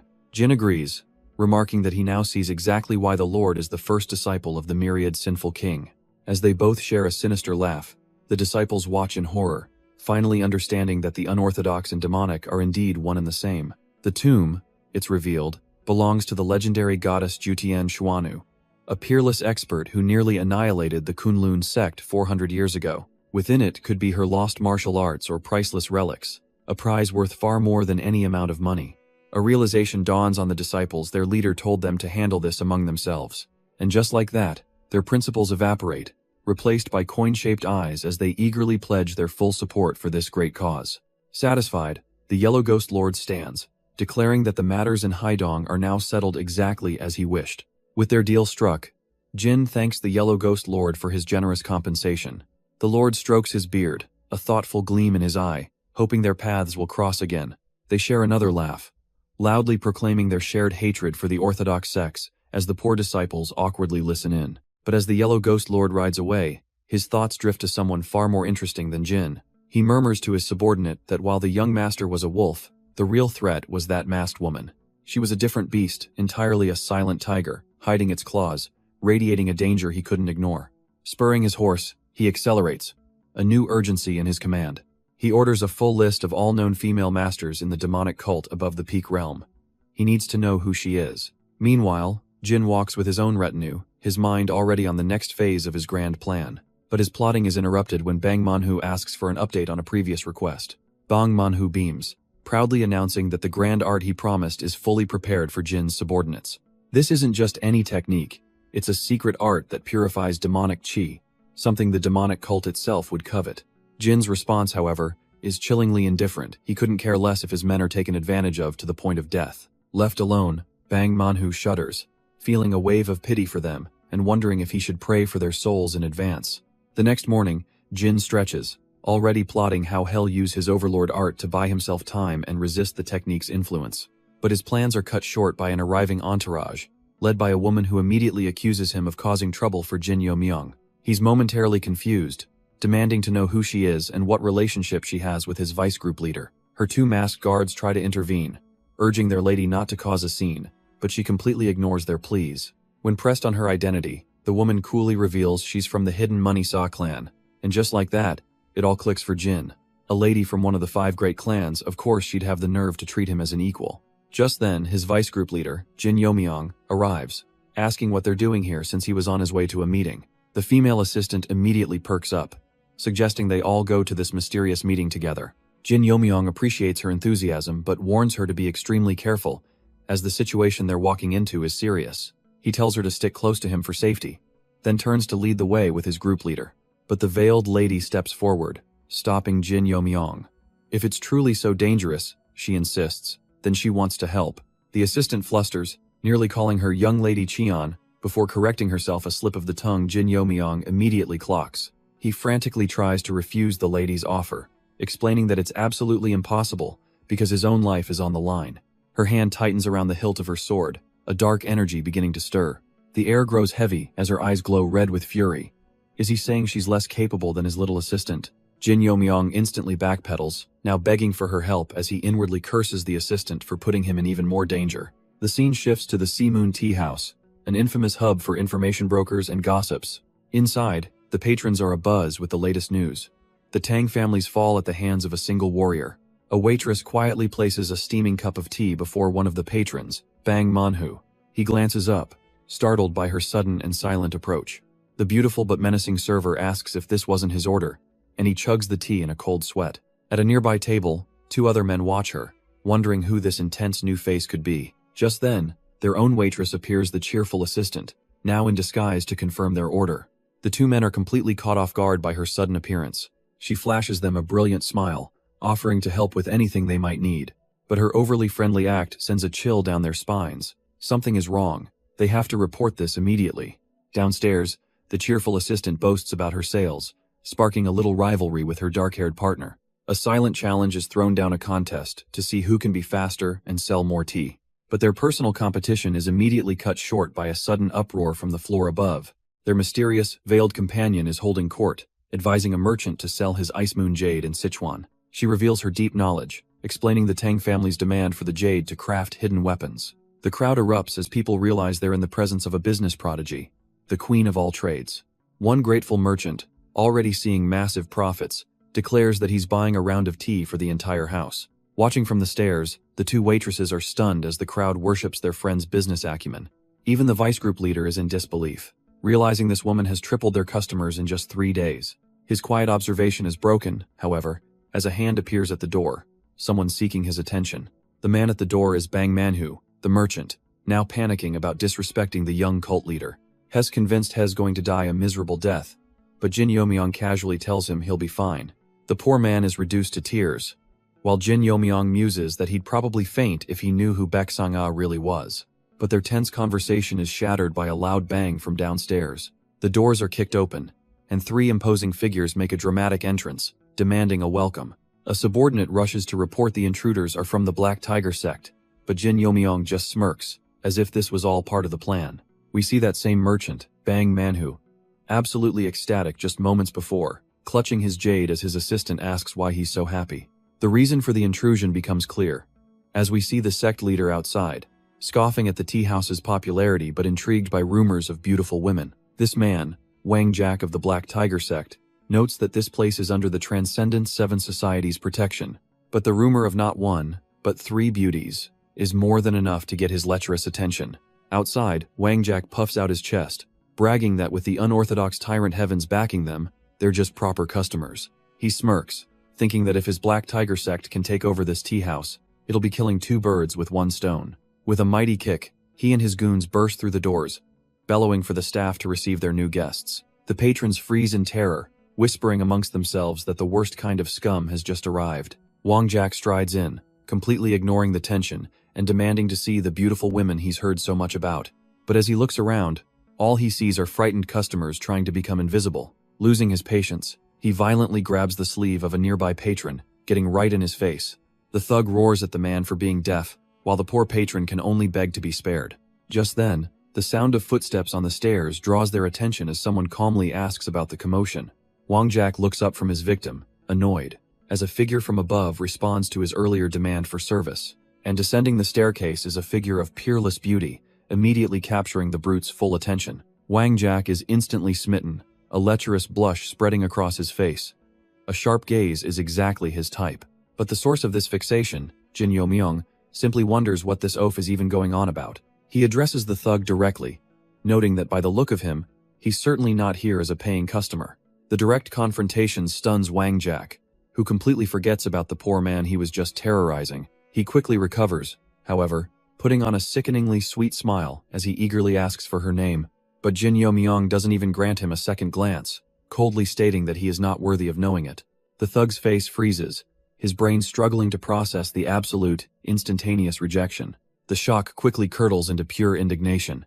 Him, Wang Jack, being outright rejected? In an instant, all lust vanishes, replaced by the boiling rage of a deeply wounded ego. Screaming that he'll kill this wench, Wang Jack lunges forward with a clumsy, rage-fueled strike. The tea house staff can only cry out in terror, warning the young lady to get away. But their fear is wasted. Jin Yo Myong sidesteps the brutish charge with absolute ease. As the thug stumbles past, he gently places a single, almost delicate hand on the man's back. An instant later, a wave of pure force erupts, blasting Wangjak clear across the room. The entire tea house falls into a stunned, gaping silence. What just happened? As the dust settles, they see the thug embedded in a wall, finally recognizing him as the infamous leader of the Black Tiger sect. The patrons are bewildered. Why would such a notorious figure be causing trouble in their humble establishment? One brave waitress approaches the dazed brute, demanding to know if he truly came here to seize their tea house. His subordinate, still standing, flinches in terror, stammering that it's all just nonsense. But the goon is frozen in terror, his eyes locked on the calm woman who just obliterated his boss. Just then, a stout man declares that the Transcendence Seeker Society will be demanding full compensation from the Black Tiger sect. A horrifying realization dawns on the goon. This is the exact same shakedown they pull on others. He screams for them to run, realizing it's a trap, as the crowd begins to chant the society's name. But they don't get far. The exit is suddenly blocked by more society members. A whole squad of swordsmen enters, looking thoroughly bored and ready for some action. Their leader turns to the tea house patrons, explaining he'll need their testimonies to demand proper compensation. The crowd looks on, a little confused but quickly putting the pieces together. One by one, they start shouting their support, eager to share what they witnessed. Hilariously, even the remaining goon joins in, ratting out his own sect to save his skin. One of the captured goons tries a last-ditch threat, asking if they have any idea who's backing his sect. But it's pure desperation, as his allies are already told to scatter because the Black Tiger sect is finished. Jin Yo Myong watches them run, asking the society leader if it's fine to just let them go. With the small fries dealt with, he turns his attention back to his real goal, reminding the leader of a previous request.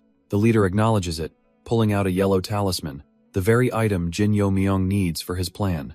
A small O escapes Jin Yo Myong's lips. Things are finally moving forward. The leader informs him their target is currently occupied with an instructor, so they can't eavesdrop just yet. That's fine by Jin Yo Myong, whose suspicions about a certain Han Muyan are solidifying by the second. Elsewhere, that very instructor is seething with rage, gritting his teeth, and demanding to hear the news again. His subordinate can only confirm the disaster. The Black Tiger sect has collapsed, and a hunt for all unorthodox sects has begun. The instructor slams his fist into a wooden pillar, his frustration boiling over. How could they just sit by while their own territory is being seized by the enemy? His subordinate can only kneel and apologize, powerless in the face of his superior's rage. The man fumes, learning that the first disciple is the one who opposed sending out their forces. So that's how it is. A bitter realization dawns on him as his hand grips the splintered wood. He turns to his subordinate with a new, much deadlier plan in mind. He gives a chilling order. Tell the second commander to kill the Alliance leader's granddaughter immediately. But just as his reckless command is given, a calm voice tells the third phantom to cool his head. A cloaked figure known as the Nether Crow appears, stating they have something to convey. The news is a bombshell that freezes him in place. The Eight Heavens General is on their way. Meanwhile, at the heart of the unorthodox faction, a meeting is about to take place at the highest peak. The first elder arrives, announcing his presence before the leader of the unorthodox tyrant heavens. He enters and immediately kneels, a sign of utmost respect or perhaps deep apology. The leader cuts straight to the point, asking if this is about his interference with the youngest at Haidong. The first elder flinches, of course. The master already knew everything, even about his secret alliance. But he claims that's not why he's here, prompting his master to ask for the real reason. He confesses his true disloyalty, attempting to use the incident as a pretext to expel the youngest. The leader silently listens, then changes the subject, asking if he remembers a man named Chong Wu, a founding member, he recalls, one who helped establish their faction with funds from the legendary Beck clan. Then comes the truth bomb. On his deathbed, Chong Wu entrusted his bloodline to the leader, and that child is the youngest. The leader looks down, admitting that in hindsight, the whole situation is deeply ironic. The first elder is reeling, his mind racing to connect the dots between the youngest and the legendary Beck clan. The leader reflects that he's grown old now, his fire dimming. His drive and ambition have withered away. From now on, he declares, this is the first elder's responsibility. He gives a final, solemn command. Act decisively, and he will grant him the Yacha Heavenly Core to see it done. The first elder's eyes widen in utter shock. The Yacha Heavenly Core? The faction's legendary elite unit? Elsewhere, a figure sprints across the training grounds, someone calling out for Instructor Jack. It's Jin Yo Myong, who rushes over wondering why he was called so late at night. But it's just his instructor, a cheerful red-haired woman, proudly presenting a jug of fine liquor. She pours him a cup, teasingly asking how he could possibly think of drinking without her. Jin Yo-myung takes a sip, and a curious expression crosses his face. Instructor Joke watches him, confidently asking if he enjoys the rare vintage. He smiles, finding the drink surprisingly mellow and sweet. A familiar floral fragrance hits him, stirring a distant memory. She casually mentions it's the famous Manhwa wine, something he should recognize. And in that instant, his eyes flash wide with dawning horror. Baeksanga. He throws himself backward, his mind screaming that this is a trap. He feels his internal energy scattering, the telltale sign of a powerful poison. Masked figures emerge as his instructor coolly demands the Jade Celestial Divine Sword. He stumbles, realizing she's immune and this woman is no ordinary instructor. She reveals her true affiliation with a smirk, the continent's greatest killers, the Storm Assassins. The instructor mocks him from afar, musing how simple things would be if he'd just died at the academy. With a flick of her wrist, she gives the order to her men: erase him without a trace. But even as the poison ravages his body, Jin Yo-myung grits his teeth, drawing his sword in defiance. He refuses to fall here, channeling every ounce of his remaining will to fight back. Suddenly, a flash of steel cuts through the darkness, intercepting the assassin's charge. Jin Yo-myung looks up in disbelief, his resilience even shocking his would-be killer. A bald man lands between them, calmly telling the assassins to step back. With a confident grin, he announces his arrival, an escort sent personally by the Jin clan's young master. The instructor's smug expression evaporates, her perfect plan suddenly in ruins. Instructor Joke's eyes widen in disbelief as she recognizes the man's infamous title, the Nine-Cloud Phantom. The escort then turns to another figure, remarking that he was supposed to have died during the slaughter of the city. The young man, Baeksanga, looks absolutely terrified to be called out like this, but his fear suddenly twists into a desperate charge as he draws his blade and lunges forward. He screams for the phantom to die, only for his attack to be casually intercepted with a single, dismissive block. A thin red line marks the escort's face, but his focus is elsewhere. He just realized this boy is on his young master's surveillance list. He leaps back into the fray, warning the others not to let their guard down against this unexpected new threat. Instructor Joke explains to a stunned Baeksanga that their opponent is a legend who survived the Great Purge. The phantom lands, his gaze piercing through the boy as he asks the damning question, "Did you betray the divine cult?" With a cold grip on his sword, Baeksanga's defiant silence is all the answer needed. But the standoff shatters as Instructor Jek launches herself forward with a wicked smile. The courtyard explodes into a flurry of steel as she and the bald escort face the assassins. He deflects a storm of daggers with a single, contemptuous sweep of his blade. The sheer force of their defense sends the attackers reeling back in shock. Together, they are an impenetrable wall, a whirlwind of death the assassins cannot approach. The escort grits his teeth, clearly annoyed by this prolonged, pointless skirmish. Instructor Jake smirks, complimenting him. Looks like the old legend isn't rusty after all. She then taunts him, asking where his famous and dreaded infinite threads are, but he can't use them.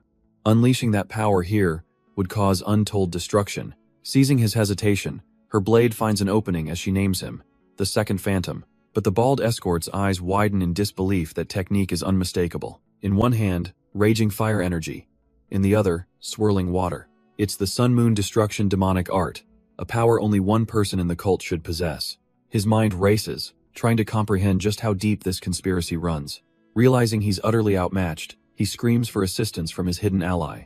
A cool voice answers from the shadows, agreeing that this is indeed enough. But Instructor Joke suddenly looks up, sensing a new presence. Her confident smirk vanishes, replaced by pure shock. Before anyone can react, the dreaded infinite threads tear through the ceiling from above. A divine technique, impossible to master without supreme enlightenment, crashes down upon the estate. The young master Han Muyan gasps in terror, barely believing his eyes. The deadly threads pierce the rooftops, announcing an arrival no one was prepared for. From the sky descends the Second Phantom, Hyunwol, followed closely by her stone-faced subordinate. The remaining assassins can only stare as the legendary young cult leader makes her appearance. Desperate, Han Muyon throws up a hand, pleading for them to wait. He quickly spouts his own credentials, the successor of an elder, and a so-called outstanding cadet. Hyunwol simply stares back, her expression unreadable, her silence deafening. He presses on, puffing out his chest to declare his ambition to rule the entire demonic faction. But his words fall on deaf ears. She hasn't even acknowledged him, her gaze fixed on her already subdued target. The bald escort shields his charge, sensing a strange shift in the air. Instructor Jek, however, is less composed, screaming at the sheer absurdity of this interruption. Suddenly, A new voice cuts in. It's Jin Yo Myung, calmly walking forward and expressing his regret that it's come to this. Hyunwol turns her head ever so slightly, questioning his sudden mention of worth. But it's Han Muyan who answers, puffing up his chest to prove he's a man fit to stand by her side. As he grandstands, a mysterious woman in the shadows smirks, a forgotten memory suddenly resurfacing. Jin Yo Myung feels it too, a jolt of recognition. He's seen this exact scene play out before. A memory flashes through his mind. That same intense gaze, that burning determination, all directed at him. And because of that memory, he realizes Han Muyan's desperate declaration isn't even for Hyunwol. Done with this sideshow, Hyunwol's aura flares as she declares she won't be a mere bystander. But Instructor Joke has had enough of his nonsense, smacking him aside for his ridiculous posturing. Suddenly, she feels a chill as she recognizes the technique, the heaven-slaying demon sword, and screams for her people to run. A command rings out through the chaos. The operation has failed, and all forces must retreat to the tomb immediately. Hyunwol's demonic energy tears through the compound, a whirlwind of destruction that clears the field in an instant. Her companion asks if it's all right to let them escape, but Hyunwol calmly confirms this is all part of Jin Yo Myung's plan.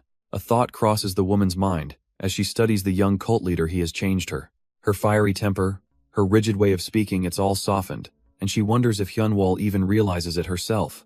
Amidst the rubble, the poor society leader can only kneel and weep for his utterly destroyed tea house. Just then, Jin Yo Myung and the Silent Elder arrive, who notes that thanks to his help, there were no casualties, a claim the owner loudly disputes. But the man's tears carry a new urgency as he presents a flaming message. Several cadets from the academy have just vanished. Jin Yo Myung already has a suspect in mind, asking if a large-built cadet was one of the spies. The society leader confirms it was none other than Sandojian. Hyunwol wonders why he's so fixated on him, and Jin Yo Myung admits he was scouting the kid as a potential subordinate. Suddenly, the owner falls to his knees, exclaiming that Sandojian must have been threatened. He explains the cadet claimed to be protecting the others, but it sounded more like someone close to him was being held hostage. The pieces start to click into place for Jin Yo Myung, so it was coercion. That explains everything. He muses that winning over Sandojian would be a useful move, especially considering his clan's power. But this train of thought seems to deeply trouble his bald escort, who watches with a pained expression. Noticing the man's hesitation, Jin Yo Myung calls him out, asking what he wants to say. The escort finally speaks, admitting there is one person among the captives that he wishes to save. He explains that this person is one of his old comrades, a survivor from the Royal Demon Phantom Assassin Corps. The scene cuts to a dark graveyard, where a furious leader berates his subordinates. He can't believe one of them failed his mission, fleeing like a coward and even exposing their secret martial arts. The second phantom, a calmer voice in the group, tries to reason that there's still a chance to salvage the plan. But the first phantom, Sandojian, is consumed by panic, screaming they should just kill all witnesses to regain favor. The second phantom dismisses the outburst, revealing he was more focused on who the young cult leader was watching. After some thought, he concluded it could only be Jin Yo Myung, whose secret letters brought their leader here. With his eyes narrowed in cold determination, he declares he will personally assassinate Jin Yo Myung. Their leader, Senior Han, ignores this and turns his chilling gaze back to the disgraced Sandojian. He gives the young man a new, terrible order. Sandojian himself must kill Baek Sanga. Senior Han lays out the plan. The rest of them will fake their deaths inside the tomb. The blonde phantom clarifies the cruel offer with a smirk. Only Sandojian can return to the cult. But first, he must kill Baek Sanga. The impossible choice weighs on him, the friend he grew close to, or the clan that has been his entire life. But before he can give an answer, their leader's head whips around, spotting figures in the darkness. They've been found. The orthodox factions are here, and the phantoms are completely exposed. The sudden ambush sends Sandojian's mind reeling back to his childhood, to a time when he was just an orphan. He remembers being found in the woods, a feral child caught in a boar trap, growling at his rescuers. But the San clan didn't cast him aside, they took him in. For the first time in his life, he ate until he couldn't move, devouring every last scrap. Watching him eat, his new guardians joked that he looked like a mountain bandit, and decided to give him a name to match. They decided Mountain Bandit was no name for a child, instead calling him Sandojian. The clan was amazed. He had monstrous strength without a shred of inner energy. It was because of their tireless care that he finally felt like a human being. As he grew, he'd casually stroll back from what he called light hunting, and present them with a giant boar, much to his family's loving disbelief. It was a modest, happy life, until a visitor found their secluded home perfect for hiding. That happiness shattered in an instant, and Sandojian could only scream for everyone to run. A terrifying presence descended upon them, a fiend from the dreaded demon cavern. In the demon's cold eyes, these villagers were nothing more than insignificant creatures. And on that day, when their plans came to fruition, they would all be annihilated. And so, the demon casually flicks aside a small rock. For beings as worthless as these villagers, he decides, a light punch is more than enough. He unleashes a strike that connects squarely with the father's face. The man is sent flying, smashing through a solid stone wall like it was paper. But the demon pauses, a flicker of confusion in his eyes. What's this? Against all odds, the father is still alive, gasping for his family to run. His wife and a young Sandojian rush to his side, screaming his name. The demon is genuinely intrigued. The man has no inner chi, yet his raw physical power is immense. A shame. If Head found him years ago, He'd be the perfect successor, but perhaps the boy will do. And so, Sandojian recalls how he was forced to accept the demon's deal. With his hands bruised and bloodied, he knelt in submission. He bowed his head to the monster, all to protect the family kneeling behind him. From that day forward, he was led away, never to see them again. His life became a grueling hell. Forced to master martial arts through brutal training, he was forged into a weapon inside the desolate 1001 Hall. Then, the demon gave him his one condition for his family's safety. Kill Baek Sang. The impossible choice left him agonizing, desperately wondering what he should do. As his painful memory fades, we return to the grim reality of the present.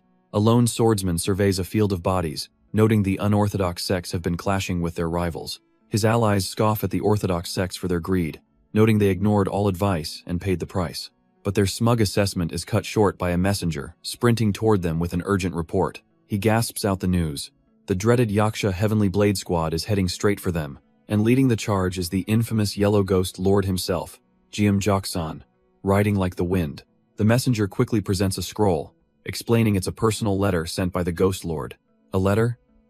The group breathes a small sigh of relief, at least it's not an immediate, all-out assault. From the edge of the battlefield, an observer notes that whatever his reasons, Jeomjok-san has finally made his move. Han Muyan reads the letter aloud, revealing the Ghost Lord is here, because a traitor was exposed in another faction. But just as they digest this, another man cries out in alarm from amidst the bodies. Hess found a demonic follower, and it's one of their own, the Yin-Yang Fist Demon, an elder of the cult. The group is stunned. First the young cult leader, and now an elder as a spy? Han Muyan's mind races treasure or not. They have no choice but to push forward. Elsewhere, the unorthodox faction plots to use this chaos to hunt down the true masterminds. The man with the eye patch suggests they recruit Sandojian, but the monk whines about the pressure. Han Muyan just grins, telling him to take his complaints to the young cult leader if he's brave enough. Suddenly, the woman with yellow eyes steps up, brandishing a heavenly demon order to detain the traitors. He watches her, impressed by her cold determination. She won't let anyone stand in her way, but the subdued woman with gray hair declares she's not standing down either. Shall fight to the end. Han Muyan tries to warn her of the danger, but she refuses, hating the idea of being protected. He looks at her, seeing the unwavering resolve of a true warrior who's ready to die with honor. To prove her unwavering commitment, Baek Sang-ah presents her sword to him. She knows the green jade heavenly web divine sword, an orthodox relic, can never fall into a demonic cultist's hands, but this is different. Han Muyan takes the blade, a silent acknowledgement of her absolute trust in this desperate mission. With his forces assembled and ready, he gives the command. It's time to go hunt the big fish. Meanwhile, in a dark cave, a furious leader known as the Eight Heaven Lord tells his subordinate he has failed spectacularly. The man, the Third Order, can only bow his head in shame, apologizing for his massive screw-up. But his failure came with a silver lining. The discovery of Jiutian Swanu's tomb is a find of immense importance. A young acolyte nearby is ecstatic, learning he's being promoted and switched over to the heavenly demonic divine cult. He is given a new name, Han Muzeong, and a new purpose, which he accepts with a sinister grin. The true mission is finally revealed. They must find the tomb of a legendary traitor and recover the key she stole. The Eight Heaven Lord is grimly determined. The key must be retrieved, no matter the cost. But a voice cuts through the tension, a newcomer with a fan questioning if their forces are even adequate. She turns to the Ten Heaven Lord, reminding him that the grunts from the evil domineering heaven are already on their way. And as if that weren't enough, they still have to deal with the likes of Jeomjok-san. She's not impressed. The Lord simply stares her down, a cold glint in his eye. That, he says, is exactly why he summoned her. He knows her vitality-absorbing ghost blood technique is the key to turning the tables, a fact she smugly accepts. To seal the deal, he offers her a prime position in the cult, a proposal she finds quite tempting. His subordinates can only whisper in awe, realizing they're in the presence of the infamous flower-lustful lord. She is the 10th lord of the 10 heaven lords, a top 10 enemy of Muram, the world's #1 lustful demon. Miles away, Han Muyon's team finally enters their destination, a colossal underground cavern littered with bodies, utterly amazed at the sight. But as they survey the carnage, the bald escort suddenly freezes, a look of grim recognition on his face. He leans in, seeing the insignia on a fallen warrior's arm, and whispers the name, the Wisdom King Squad. His mind flashes back to a quieter time, to instructor Jake telling him she would one day form her own squad. She'd look to the sky with a confident smile, having already chosen the perfect name for her dream team, a dream that now lies shattered at his feet, her entire Wisdom King Squad annihilated. After the heavy discovery, the rest of the large party ventures deeper into the cavern. They emerge into a massive, dark chamber, their murmurs echoing off the cold stone. The path ahead splits into 9 different tunnels, a confusing maze of choices. One of their scouts, a man with a sharp eye and a leather eye patch, quickly investigates. He reports back that the enemy scattered, leaving tracks down every single passage, leaving the team wondering which way now. Jin Yomyong knows he can't be certain, but he has a powerful hint from his past life. He recalls Bang Man-Hu's drunken ramblings, pointing to one specific path for success. Just as he's about to declare they'll take the second tunnel, he notices a commotion. The woman with striking yellow eyes points to the cave wall, her voice sharp with surprise. At first glance, it just looks like a messy, abandoned attempt to dig a 10th tunnel. But as they draw closer, one of them notices the marks aren't random at all. It's a sword path. A flash of recognition hits Jin Yomyong. It's strangely familiar, like what he saw in the 1001 Hall. One of his squad mates gets too close, and a stout man yelps for her to stay back. He insists he'll check it out himself, pulling a small, yellow paper from his robes. The talisman begins to glow with a faint light as he cautiously approaches the strange markings. With a grunt and a strange chant, he unleashes the talisman's power. It flares with golden light, sending a pulse of energy rippling through the entire cave. The whole squad looks up as the strange power washes over them, revealing the cavern's true nature. Jin Yomyong realizes what this is: ancient magic, a throwback to when sorcery was the orthodox way of using demonic chi. The stout man confirms it, feeling multiple strands of sorcery woven into the very rock. He points up, warning them that the ceiling is magically linked to the walls. If they try to force their way through, the entire tunnel will collapse, burying them alive. But the blue-haired woman simply scoffs. There's no way she wouldn't recognize that sword path. It's a part of the killing demonic sword, a form she has practiced not hundreds, not thousands, but tens of thousands of times. Jin Yomyong gives the now flustered man a knowing look, who mutters that he should have been told sooner. With her mastery on display, the ancient sorcery gives way, and the stone path groans open. The way forward is clear, and Hyunwol glances back, checking to see if Jin Yomyong is alright. But he's lost in thought, realizing this entire tomb was a test for cultivators of the heaven-killing demonic sword. Following them means his past knowledge is useless, yet with a confident smirk, he decides to press forward. Elsewhere, deep inside the tomb, another squad isn't having such an easy time. Their grim leader asks for a damage report. 3 dead, 5 seriously injured. He can't believe it. His elite Yaksha Heavenly Blade squad is in shambles. They're trapped in a bizarre magic realm, a place teeming with an unsettling, alien energy. The formations are one thing, but the grotesque monsters they've been fighting are unlike anything he's ever seen. A terrified disciple suggests they should retreat immediately and seal the entrance behind them. But the leader just sighs. There's no guarantee this is the only way in, and there's a far more important reason they can't turn back now. This mission is everything to him. If he succeeds, he'll be named the successor of the evil domineering heaven. But his grand ambitions are cut short by a mocking cackle echoing from the absolute darkness ahead. A chilling voice introduces itself as their grim reaper, accompanied by the elegant snap of a fan. The leader's bravado shatters instantly, replaced by a raw, guttural scream of terror. Soft, deliberate footsteps begin to emerge from the black void. His remaining squad members can only stare, frozen in a state of utter disbelief and fear. Out from that suffocating darkness, a familiar silhouette steps into the dim light, pointing directly at them. Suddenly, a cold hand grabs the leader from behind, a weak voice begging him for salvation. He whips around, his eyes widening in shock at the horrifying sight that greets him. His man withers before his very eyes, a silent scream lost in a swirl of violet energy. The leader can only stare in horror, recognizing the dreaded vitality-absorbing grand art. But a condescending smirk appears from the darkness, mocking his limited knowledge. She steps into the light, correcting him with her own peerless art.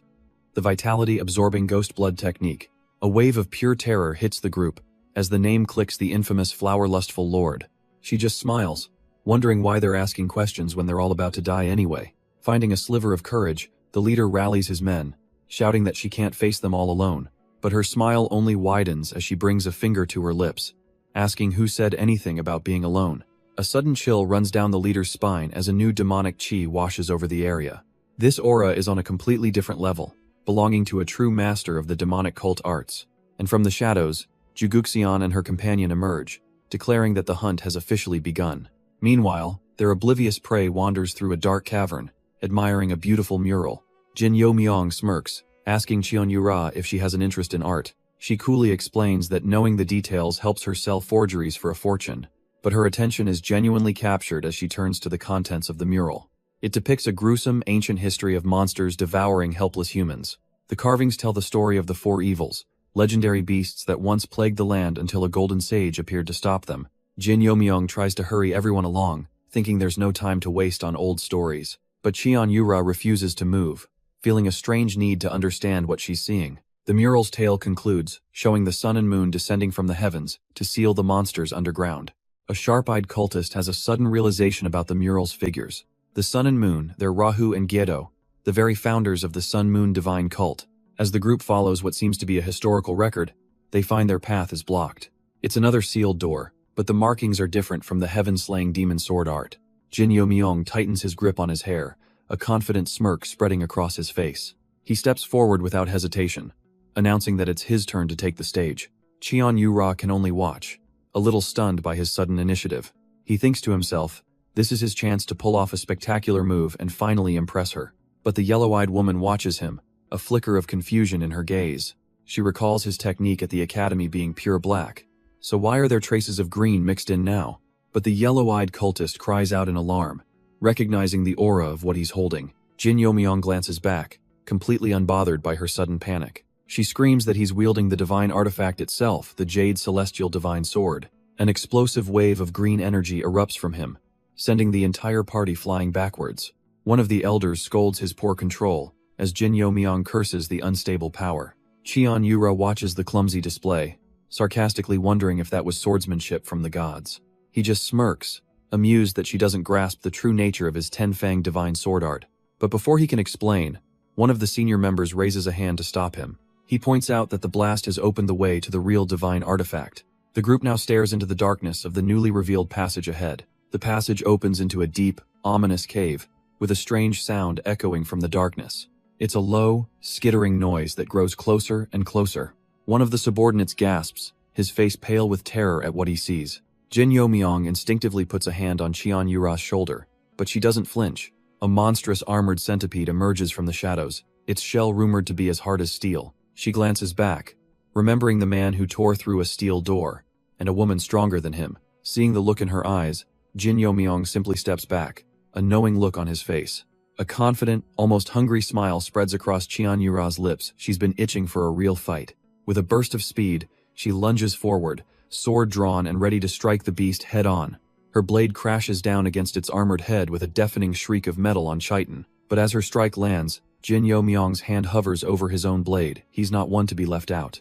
The centipede shrieks, reeling from the powerful blow that just cracked its supposedly impenetrable armor. Green fluid begins to ooze from the wound, the beast's glowing red eye burning with rage. One of the subordinates desperately yells out a warning. Its blood is a highly corrosive acid. Hearing this only brings a wicked grin to Cheon Yura's face. A little danger just makes it more fun. She dashes along the monster's back, her blade carving a deep, glowing trench in its hide. The beast roars in absolute agony, acid blood spraying everywhere from the fresh, gaping wound. That's when Jin Yo-myong smirks, deciding it's time to unveil one of his own little secret arts. With a flash, he draws his second sword, preparing a dual-wielding technique the monster never saw coming. He unleashes the dual star-cross strike, a devastating X-shaped slash of energy that slams into the beast. The beast's acidic blood splashes everywhere, but Jin Yo-myong lands coolly, finding the threat laughable. From the sidelines, one of the instructors nods in approval. The beast was neutralized without any collateral damage. Cheon Yura watches him, a smirk playing on her lips. His ruthless style is more demonic than orthodox, but she has to admit, he's useful. Seeing his raw talent, she extends an invitation, asking if he'd be willing to join her demonic cult. But our hero immediately panics, realizing that joining a cult would completely destroy his family's reputation. She sighs, a bit disappointed by his rejection and the weakness of the trap, as their attention turns to a mural on the cave wall. The ancient art tells a story of how the monsters changed their strategy, deciding to take on human forms. They infiltrated society, whispering poison into people's ears and stoking the flames of conflict from within. They preyed on fear and suspicion, urging humanity to turn on anyone who was even slightly different. This chaos continued until two figures, one representing the sun and the other the moon, appeared to plead for peace. But their pleas were ignored, for a new overwhelming power had appeared. Looking at the ominous silhouette, Jin Yo-myung thinks he knows exactly who this is. And one thing is certain, this tomb wasn't built by the heavenly mystic maiden. The dark entity depicted could only be one person. The ancestor heavenly demon. He mutters it aloud, accidentally calling him the greatest devil, a grave insult to the cultists. Realizing his mistake, he quickly covers his mouth as every single cult member glares at him. A stout man smugly puffs out his chest, declaring that his Ju-Yua gang knows the cult's history. But the yellow-eyed cultist grabs his face, reminding him his sect fled when things got tough. Even Cheon Yura, the young cult leader herself, is baffled, wondering why she knows nothing of this place. With more questions than answers, the group decides their only option is to venture deeper inside. The path forward is blocked by a colossal iron gate, emanating a palpable sense of dread. Its two crimson orbs glow ominously, leaking a wispy, dark aura into the chamber. Both Cheon Yura and Jin Yo-myung steel themselves, knowing this is the final hurdle. The others can only gasp, realizing the gate is constructed from an immense amount of ki-absorbing jade. Taking command, Yura promises to take responsibility for whatever lies inside, warning against greed. Jin Yo-myung, however, is already lost in thought, calculating just how big his share would be. He flashes a quick, reassuring smile, deciding it's best to just go with her plan for now. But as two cultists try to approach the gate, they're violently thrown back onto the stone floor. Yura is completely baffled, demanding an explanation for what just happened. One of the fallen men reports that the jade on the gate actively repels any inner chi, making it impossible to open. The Ju-Yua gang leader steps forward, puffing out his chest, announcing that he will try. Jin Yo-myung watches, a realization dawning. This isn't about force, but a specific type of inner chi. The leader explains the gate's secret. It's a lock requiring two opposing energies. The left bead demands the most destructive demonic chi, while the right needs the absolute purest. Hearing this, Cheon Yura steps up without hesitation, knowing her time has come. She places her hand on the left bead, unleashing the full might of her cultivation. A torrent of violent, crimson energy floods the mechanism, the signature of the heavenly demonic divine art. The other cultists are stunned by the display, praising the young cult leader's immense power.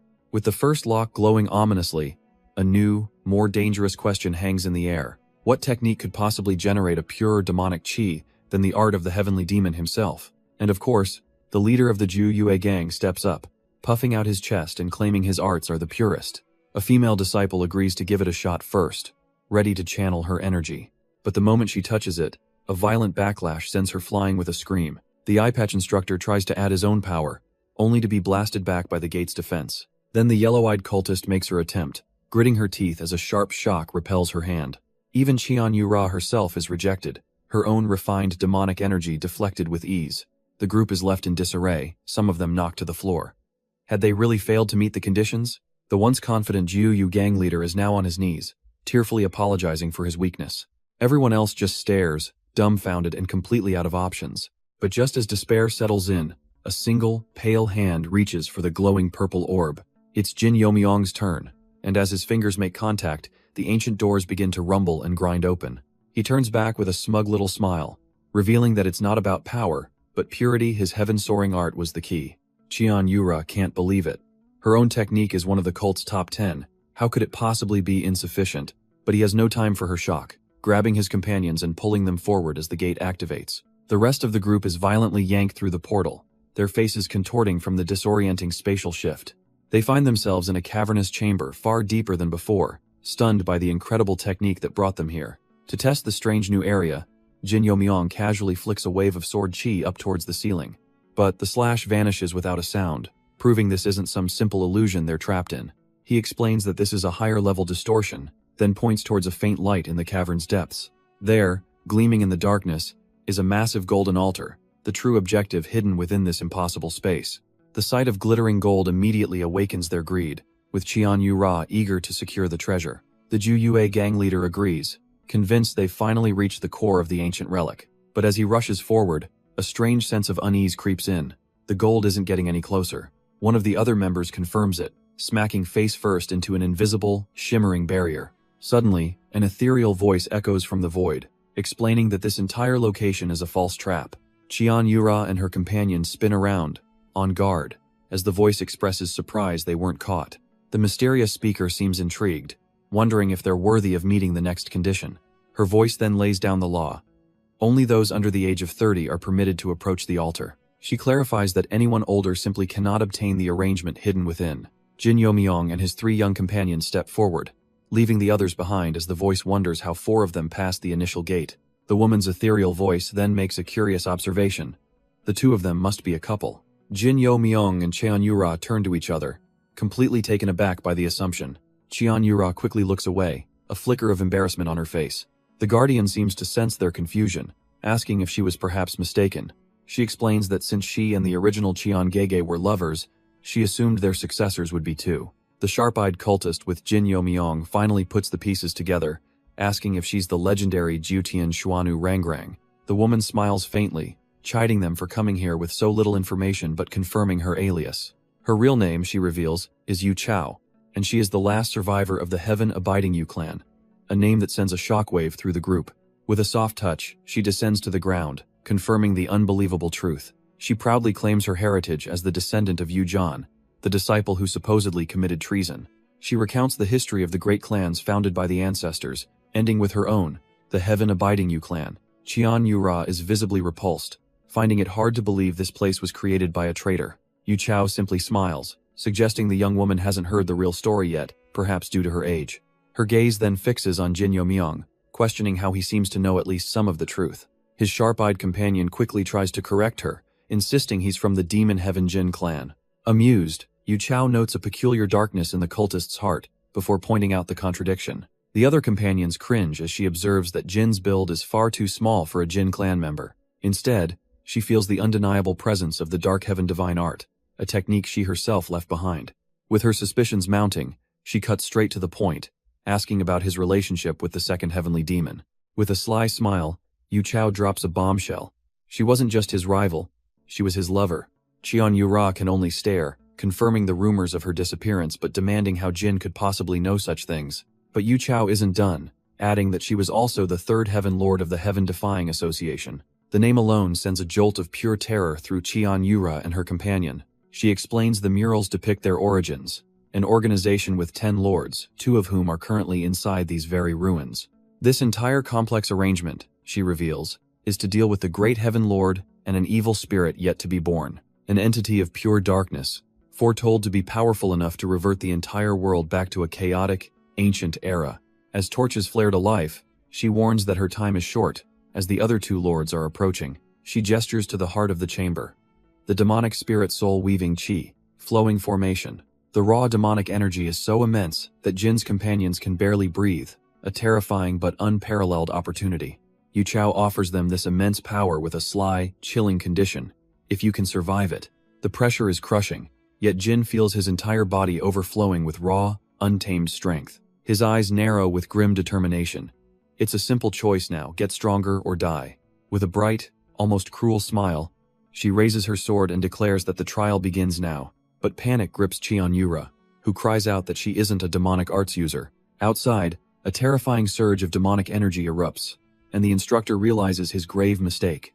As the darkness closes in, she screams desperately for them not to approach. But a barrier of pure demonic chi blocks their path, as new orders echo in the instructor's mind. Her warning is swallowed by the swirling abyss as she's completely consumed by the dark energy. The eye-patch-wearing instructor can only grit his teeth and accept the command, deferring to the Right Guardian. And with a cold, determined glare, the Right Guardian confirms the brutal command. The instructor turns his back, leaving the disciples to their fate in the cavern. Inside, the trial is already a hellscape, with dark tendrils consuming everything. But within the abyss, Yu Chao rallies the survivors, proposing the 4 symbols formation. She believes it's worth a shot since their foe seems to be holding back, but the real danger is themselves. One of the disciples realizes the problem. They're being flooded with far too much demonic power. The energy is surging into them uncontrollably, filling them to the point of bursting. The formation demands perfect synchronization, but a single misstep with this much power would be catastrophic. Qian Yura worries that if they aren't careful, they could lose their very sense of self. A hand trembles on a sword hilt, a thought that terrifies Jin Youmyong most of all. Qian Yura can only see one outcome. Her own heaven-killing enhanced chi will rampage and destroy them all. But Jin Youmyong cuts through her fear with a chilling voice, mocking such weak resolve. He asks if this is truly the best that the so-called greatest genius in the cult's history can muster. He challenges her directly, saying someone with her talent should easily overcome the realm of Anata. After all, the path of a demon is not to find oneself, but to immerse in the chaos and rule it. A wicked grin spreads across his face as he tells her to go on and dominate everything. And in his mind, the image of Yu Chao appears, offering a serene, knowing smile. He's correct. Meanwhile, two figures watch from the shadows, annoyed that the trial hasn't weakened the disciples enough. The Eighth Heaven Lord decides they can't wait, ordering the Second and Third Order to prepare to take the prize by force. His companion questions an elder showing himself so openly, but he just brushes her off, his mind set. Deep within the tomb, the society leader catches his breath after the unseen enemy finally vanishes. He realizes this wasn't a trap, but a ploy to force his group to be the ones to excavate this place. He racks his brain, trying to figure out what treasure could possibly be worth all this trouble. Then it clicks. He remembers the two masters of the extreme demon realm involved in this affair. Just then, his men shout from ahead. They can see the end of the passage. With his elite squad having already rebelled, the leader knows he cannot afford to return empty-handed. He pushes forward, his eyes suddenly catching a brilliant gleam in the darkness. The passage opens into a massive chamber, revealing an enormous pile of gold. His men are stunned, but the leader can't help but wonder if this is truly all there is. Still, he thinks to himself, for now, this fortune is at least a good start. But just as he's celebrating, another faction emerges from the darkness, complimenting his find. Their leader, the Yin-Yang Fist Demon, smirks at GM Jioksan, stating the obvious. One of them isn't leaving this cave alive. GM Jeksan's expression instantly darkens, the brief moment of triumph vanishing. But the tension breaks as a wicked grin spreads across his face. He likes the sound of that. His eyes glint with madness as he declares that this rule applies to everyone here. He roars that the Yin-Yang Fist Demon came prepared, even bringing an underling who's reached the extreme demon realm. But that underling, the Seventh Elder, seems confused, his gaze fixed on someone else approaching from the shadows. He can't believe it did his master bring another extreme demon without telling him. A sudden wave of shock and realization washes over the Seventh Elder. The newcomer is the Right Guardian, and his face is a mask of pure fury as he calls the Elder a traitor. Without a moment's hesitation, the Right Guardian dismisses the Elder as useless and strikes him down. A brutal impact sends the traitor flying, his life extinguished in an instant. But this scene of swift punishment triggers a memory, a past battle where someone else had asked when he arrived. The Right Guardian, known then as the fearsome Golden Ghost Lord, had coldly replied he was there from the start. In that memory, Guillaume Joksan looked on with relief, foolishly believing this monster was an ally. His hope turned to ash as the Golden Ghost Lord ordered his Yacha Heavenly Corps to annihilate everyone. That violent memory fades, and we're pulled back to Jin, whose body is overflowing with immense power. He's struggling to contain it, forced to release the energy before it rips him apart from the inside. He gasps for air, his mind reeling as he realizes he's been in this state for a staggering 98 days.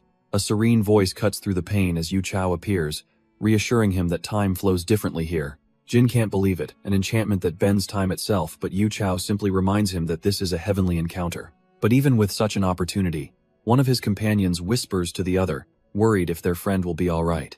The girl they're worried about, a descendant of the Beck clan, is struggling as her inner energy starts to reverse. She glares heatedly at Jin, demanding to know why he's looking at her that way. He and Qian Yura just stand there, an unspoken tension filling the space between them. The girl decides to just ignore it for now, while Yu Chao muses to herself about their odd not-a-couple dynamic. But the girl can't focus. Her condition is worsening, and she knows she needs to get back to her training quickly. A sharp clatter echoes as her sword slips from her grasp, hitting the ground with a thud. Her eyes betray the immense strain she's under, her body on the verge of collapsing. Jin's head whips around, his expression hardening with shock as he realizes what's happening. It's the first signs of energy deviation. A slow, knowing smile spreads across Yu Chao's face. The true trial of the enchantment was only just beginning. But as an illusion of Qian Yura collapses in his arms, Jin realizes the horrifying truth. This entire place was designed to induce energy deviation on purpose. It was a trial to force a breakthrough by pushing young, unstable warriors to the brink of self-destruction. Yu Chao watches, stunned. How could he have figured that out so quickly? Jin simply holds the illusion, calmly stating that his situation is unique. She'll need a different approach with him. She hesitates, finding his confidence hard to believe. But the facts are undeniable. Then, a shocking thought clicks into place. This isn't his first time living this life, is it? Since he's so special, she decides to give him a little gift to match. Her blade materializes in her hand as she challenges him directly. Draw your sword. Yu Chao offers him a vision, hoping his generation can escape the tragic ending she knows all too well. The scene shifts to a memory of a furious young woman, screaming a vow of revenge. The name called out, however, belongs to the victor, a calm and collected Qian Yura. It was the day the title of young cult leader was officially given to the main family's heir. The defeated girl, Yu Jung, refused to accept it, vowing to reclaim the position she felt was hers. But as she stormed away, she was met by none other than the cult leader, Cheon Taejong. He acknowledged her struggle, granting her the right to learn the heavenly demon art. Cheon Yura could only watch, the weight of her victory, and her future pressing down on her. She remembered his words from long ago. She was destined to succeed him, for his sake and her mother's. Gripping her sword, she sealed her fate, promising to live up to every single expectation. Meanwhile, in the Sa clan, a young girl named Sa Bion receives her life's mission from the matriarch. She is to become the young cult leader's right hand, and eventually, through a strategic marriage, the head of her own clan.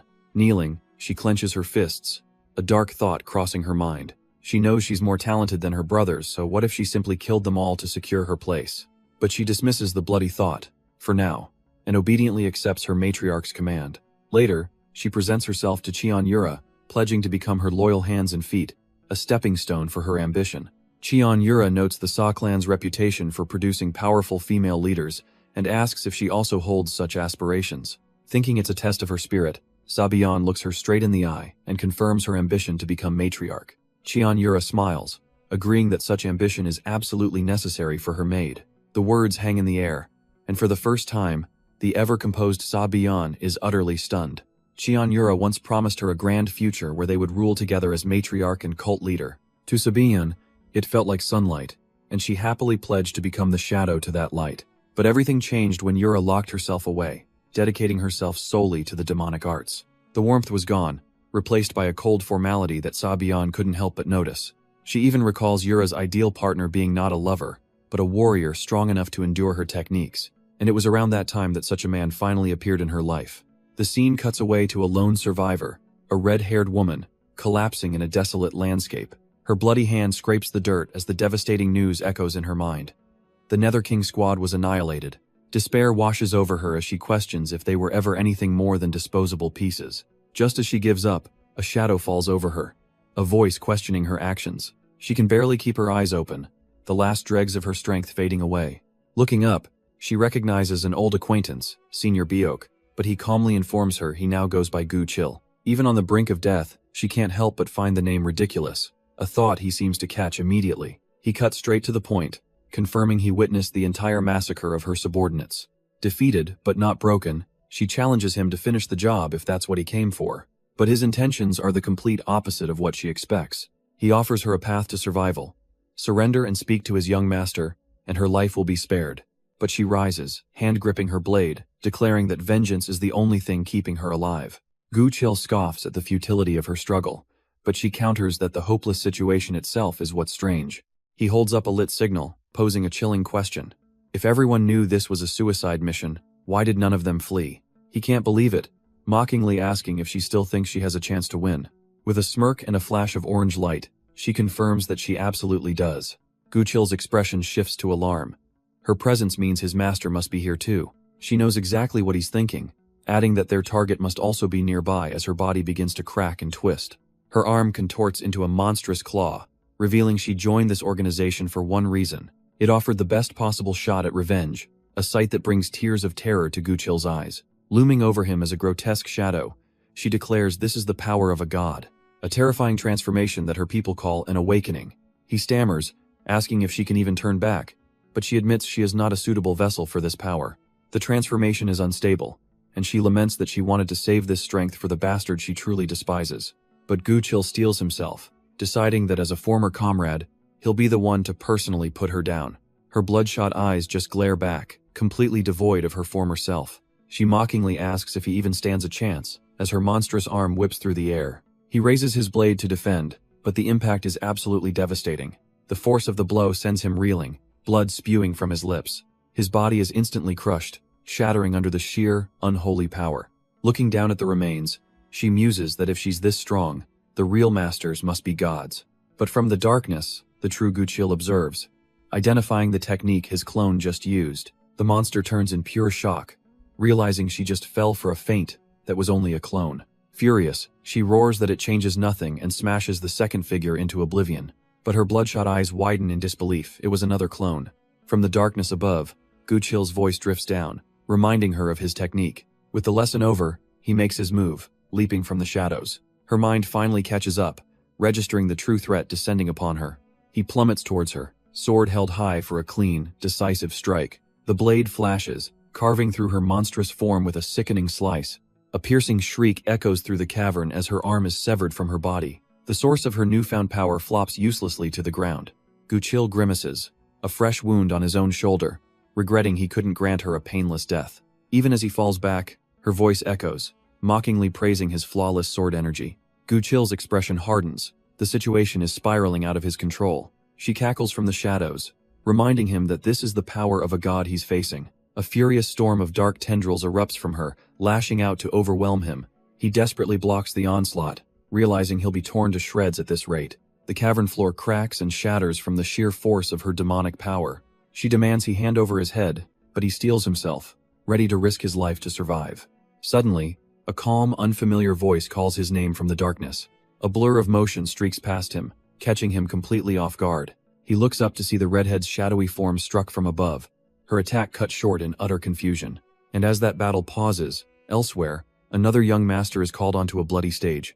The veteran warrior Gaem Joksan can only stare in utter disbelief. His elite unit, the famed Yacha Heavenly Corps, has been one-sidedly slaughtered. The one responsible is a pink-haired woman, disgusted by the monstrous form she's taken. She reveals her full, horrifying crustacean body, and his energy attacks simply bounce off her shell. He's staggered, but a flash of insight hits him. A body like a crustacean means there must be weak spots at the joints. But she just scoffs at his brilliant deduction. She erupts with a wave of crimson power, telling him he'll lose his head before he ever gets close. The blood-red energy washes over his terrified followers. They scream in horror as it touches them, draining all of their inner energy in an instant. The pink-haired demon gloats that she's one of the 10 heavenly lords, and no one can stop her in this form. But a calm voice cuts through the carnage, mocking her little tough guy act. She whirls around, startled by the sudden intrusion.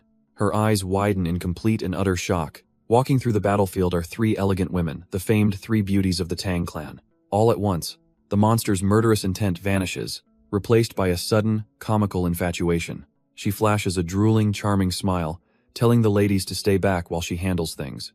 The women, however, just stare back with a mix of disgust and confusion. She's completely baffled by their reaction, wondering why they aren't swooning. And then it hits her, oh right, the giant monster body, and she scrambles to explain it's all a misunderstanding. But a cold voice cuts through the air. There's no need for excuses. She's going to die soon anyway. The pink-haired schemer's eyes gleam with predatory interest, finding this powerful newcomer quite appealing. Suddenly, another monster, a man in lobster-like armor, spots the arrival and shouts in recognition. He excitedly scuttles forward, thrilled that the young cult leader has actually come to see him. The 2 monsters charge, with the lobster man proudly introducing himself as the second phantom, Han Muyan. He declares that he's been waiting for this very moment to prove himself before her. The woman's lips part as a sudden realization clicks into place. Her expression hardens into pure ice. So this was the pathetic insect who dared to claim the title of a demonic faction lord. Watching from the sidelines, Gaem Joksan's eyes widen as he finally recognizes her, that incredibly powerful warrior. But the pink-haired schemer is lost in her own world, blushing as she realizes the young cult leader is exactly her type. The lobsterman desperately pleads with the 10th Heaven Lord, begging for a chance to prove himself. Juguxian listens as he argues that if she fights, the young cult leader could be seriously hurt. He volunteers to subdue the target safely, and Juguxian quietly agrees, thinking it would be a shame if her crush's body was damaged. She gives him permission, and Han Muyan lights up with a pathetic, blushing grin. But before he can take a single step, a new voice cuts in, remarking how strange Senior Han has become. Han Muyan's face twists in shock as he recognizes the speaker. The Southern Lotus Swordflower, Bai Xang'a, calmly walks forward, musing about the 5 stages of grief. Her eyes flare with a menacing green glow as she declares that she is currently in the anger stage. Completely bewildered, Han Muyan sputters about his mission, but she coldly tells him to be quiet. A storm of demonic chi erupts from her hand, and as he recoils in terror, she informs him that this transformation is largely his fault. With a gaze colder than death itself, Baek-sang-ah delivers a simple, one-word sentence. Suddenly, the world shifts to a dark memory, a vision from inside the tormented monster. Two men stand over the wretched thing, one asking if this was the colleague he'd wanted to save. He remarks on its terrible power, noting how it doesn't even die after being beheaded. The severed head writhes, still conscious, proving that this creature is no longer human. As Mingwu asks what to do, his companion declares his intention to kill him. The monster's own voice shrieks in pure hatred, vowing to kill the one responsible. Qian Jumyong. Back in the present, Jin Yo-myong puts the pieces together, recalling the legendary Ghost Slayer Squad massacre. Mingwu confirms it, explaining that the one who gave that horrific order was none other than Qian Jumyong. And now he understands Qian Jumyong is the ultimate enemy of both the monster and Mingwu himself. This man, Qian Jumyong, was there from the very beginning, a founder under the legendary Qian Taejong. He rose to even greater power during Qian Yura's reign, confirming Jin Yo-myong's suspicion. He is the ultimate target. Back in the cave, Mingwu finally asks the question, needing to confirm if this is truly the young master of the Jin clan. With his blade pressed against the monster's face, Jin Yo-myong calmly confirms his identity. Mingwu is completely stunned, the reality of the situation finally hitting him. A confident smirk spreads across Jin Yo-myong's face as he eyes the creature, deeming it excellent practice for the Ten Lords. The monster's severed head lets out a furious, defiant roar, but its rage is met with overwhelming force as Jin Yo-myong slams it into the ground, silencing it instantly. Leaning in, he coldly tells the struggling creature to stay still. His sword hums with power as he makes a shocking proposal. He can help it get the revenge it craves. The creature's bloodshot eyes widen in utter disbelief at the offer. Could it be true? Could this boy really grant it the vengeance it so desperately desires? Suddenly, the monstrous head erupts in a crimson blaze, and Mingwu stumbles back in shock. As the demonic energy fades, he realizes with a gasp that she's alive and human again. Overcome with relief, Mingwu cradles his master's restored body, thanking Jin Yo-myong through his tears. But Jin Yo-myong is unmoved, coldly telling him not to celebrate just yet. He clarifies that if she's not useful, he'll have no choice but to torture the information out of her. He orders the stunned attendant to take her away, declaring that a smart person knows which side to choose. Mingwu tries to protest, but Jin Yo-myong cuts him off, questioning his ability to even fight in his current state. Defeated, Mingwu clenches his fist, forced to apologize and accept the harsh reality of his own weakness. Jin Yo-myong waves a hand dismissively, a smug grin on his face. He tells Mingwu that if he's so bored, he can try persuading the girl before the real interrogation begins. This triggers a memory for the kneeling attendant, a vision of a chaotic battle from long ago. An arrogant master, cackling as he wielded two opposing elements, boasted of his absolute power. But his opponent, a grim-faced strategist, saw right through the display, knowing there was still a way to win. He calmly pointed out that this sudden surge of strength had also created a fatal weakness. The man's instincts, his very sense of sharpness as a warrior, had dulled considerably. He let the enemy posture, noting that his amplified power was already beginning to fade. The transformation clearly had its limits, a critical flaw in his borrowed strength. After all, the dual-element master's eyes blaze with fury, refusing to hear another word about his flaws. He explodes with power, unleashing a chaotic blast while screaming for the strategist to shut up. But his opponent is already gone. Using a transposition technique to instantly reposition, the master roars in frustration, demanding to know what weaknesses he could possibly have. The strategist effortlessly sidesteps, letting the raw power slam into the empty ground behind him. He moves like a blur, knowing that in a battle of pure speed, he holds the absolute advantage. The master grits his teeth, realizing he can't block. His only choice is to dodge and drag this out. But the strategist's attack is already upon him, a swirling vortex of energy closing the gap. A flicker of pure shock crosses the master's face. He can't react in time. And a clean, hard strike smashes into his jaw, the strategist's precision shattering his arrogant defense. The force of the blow sends the right guardian flying, smashing him deep into the cavern wall. He grits his teeth, tasting blood, the shock of his defeat still rattling through him. But before he can recover, a new voice emerges from the darkness, admiring the reputation of the red-faced battle demon. The man offers a simple choice to the battered Wang Qianjiao. Join him. He even sweetens the deal, promising not just survival, but a taste of the absolute power he wields. Yet, Wang Qianjiel's gaze shifts past the recruiter, his eyes wide with a different kind of shock. Stepping from the shadows with an infuriatingly casual smile is Jinyo Myong, who claims he's the one who caused this whole situation. He casually explains that he's the person who single-handedly dismantled Qian Muxiang's entire backdoor scheme. He continues his lecture, listing his accomplishments like exposing the Beck clan's merchant guild as well. A sly smirk plays on his lips as he asks if he's being too annoying with all the details. Jinyo Myong coolly anticipates the obvious next move, a desperate, final attack from the cornered guardian. But instead of blind rage, Wang Qianjiel asks a surprisingly sharp question about the heavenly mystic maiden. Hess pieced it together, the maiden must have left her will behind, and that's the source of this kid's unbelievable confidence. With what little strength he has left, he demands to know what inheritance Jinyo Myong managed to steal. Our hero feigns flattery, playfully touching his cheek and listing off benefits like flawless skin and peerless martial arts. The mockery pushes the guardian over the edge, his dual energies flaring as he silently fumes. With a final roar, he unleashes a devastating blast, pouring all his remaining power into one last attack. But Jinyo Myong dodges it without even breaking a sweat, casually telling him to calm down. He then dangles a small, glowing orb, warning that another reckless move might just shatter it. The guardian freezes, his eyes wide with horrified recognition. He knows exactly what that precious artifact is.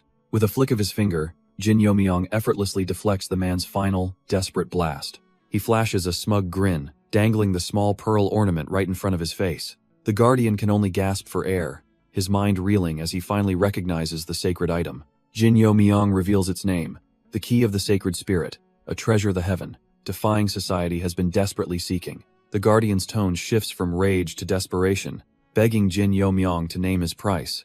Our hero's eyes glint with amusement, asking if the man is truly willing to give his life for it. To his surprise, the guardian's expression turns deadly serious. His life is a small price to pay. He makes a solemn vow. He will kill himself on the spot if Jinyo Myong swears to turn the key over to his society. Jinyo Myong listens, realizing the guardian isn't even hiding his allegiance anymore. Just how valuable is this thing?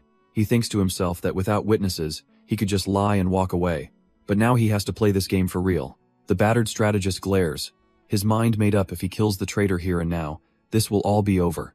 He turns to Jinyo Myong, needing to confirm one thing. Did he truly break into the Supreme Peak realm? With a simple yes, the strategist's resolve hardens. He will create an opening with his own life. His voice is a low command, telling Jinyo Myong to be ready to kill the guardian in that single instant. Our hero watches, realizing the strategist isn't just risking his life right now. The old man is gathering his remaining key, fully prepared to throw his life away for this one chance.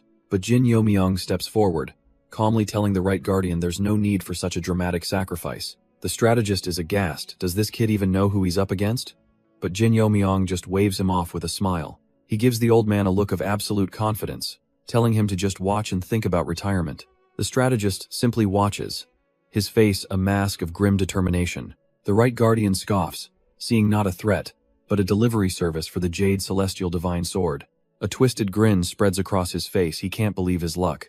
With a roar, he lunges forward, a blur of motion aimed straight for Jinyo Myong's life. But just as the killing blow is about to connect, a hand shoots out to intercept. The old strategist has thrown himself in front of the attack, taking the full impact. Unfazed, the guardian's eyes glow with manic glee as he lets out a triumphant laugh. He unleashes a torrential blast of power, an attack he boasts even he would struggle to block head-on. In his mind, it's over. Jinyo Myong must have been completely shredded by the force of that blow. But the guardian's triumphant grin vanishes, his eyes bulging in absolute disbelief. Through the settling dust, Jinyo Myong stands perfectly fine, without a single scratch on him. He calmly raises the Jade Celestial Divine Sword, its ominous energy coiling around the blade. A smirk plays on his lips. He knew the guardian had to hold back to avoid damaging the precious key. Desperately trying to regain the upper hand, the guardian starts rambling about a time limit on his power. He claims that once this awakening ends, all of Jinyo Myong's energy will be sealed. But our boy has heard enough, unleashing a wave of demonic power as he tells him to shut up. He roars again, his patience completely spent, drowning out the pathetic psychological attack. Then he unleashes the Sun Moon Destruction demonic art, shattering the very ground with Twin Star Chaos energy. He calmly explains that their powers are just fundamentally incompatible. With a confident smirk, he unleashes the Ten-Fanged Divine Sword Art's ninth fang. The guardian's eye widens in absolute disbelief. This wasn't supposed to happen. A heavenly revolving strike manifests, coiling like a brilliant white dragon. The energy blast screams through the air, aimed directly at its target. It slams into the Guardian's technique, shattering his dual elemental power with ease. He can't process it. There's no way that's the heavenly demon divine art he knows. A monstrous maw of pure destructive force looms over him, ready to consume him whole. But then the scene cuts away, flashing back to earlier that day where a mysterious woman congratulates the survivors of a brutal test. She explains that they have now absorbed the special power her husband prepared for them. But the process is agonizing, as Baek Sang-ah writhes on the floor, her inner energy corrupted by demonic power. Jin Yo-myung, seemingly unfazed, calmly offers her a fresh set of clothes. She snaps back, asking if He's mocking her now that she's become a true demonic martial artist. Overwhelmed with despair, she clutches her head, realizing this is a fate she brought upon herself. He quietly reflects on his own predicament, while she laments the irony of the Orthodox Alliance leader's granddaughter falling to the demonic path. The mysterious woman then arranges for the distraught girl to stay with the Sa clan, before turning her attention to Jin Yo-myung. She summons him for a private conversation, her expression turning serious. She needs to discuss his current condition, leaving him utterly confused as he holds his new robes. After sending the others ahead, the mysterious woman says she'll follow shortly, turning to face him. The two of them are left completely alone in the vast, empty chamber. She cuts straight to the point, asking if he's aware of the special power lurking inside his body. He admits he's felt a faint trace of foreign energy, but simply ignored it, thinking it harmless. That's no simple energy, she explains, but a refined essence from the heavenly demon divine art itself. Jin Yo-myung's eyes widen in utter disbelief. He can't process it. The power of the legendary heavenly demon is inside him. She clarifies that it's a unique authority of the art, the power of destroying the unknown.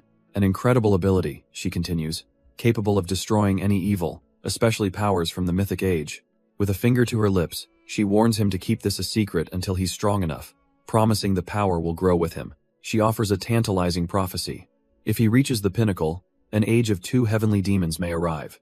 She smirks, amused that her art is now called the heaven-soaring divine art, but pleased that her lineage survived. Unlike the scraps he learned from a book, she has now passed her true art directly to him. But her next words catch him completely off guard, a heavy request laid upon his shoulders. If her descendants ever side with their enemies, she wants him to punish them in her stead, naming him her sole successor. Jin Yo-myung kneels, overwhelmed, as she reveals her husband also left an inheritance hidden within the cult. Her spiritual form begins to fray and dissolve, her time finally at an end after countless ages. With a final, serene look, her consciousness fades into a cascade of brilliant light. He watches her depart, bowing his head and solemnly vowing to carry out her will. At that exact moment, reality shifts, and an enemy chokes. Utterly stunned by the new power coursing through our hero, the strategist can't believe it, demanding to know how he's using the power to destroy the unknown. Jin Yo-myung simply scoffs, telling the man he's completely mistaken about the situation. He asks if the strategist really thought the heavenly mystic maiden's final gambit would be so sloppy. The man tries to retort that the fight isn't over, but stops cold as his own arm begins to crumble. Sheer panic washes over his face as his body starts disintegrating into dust.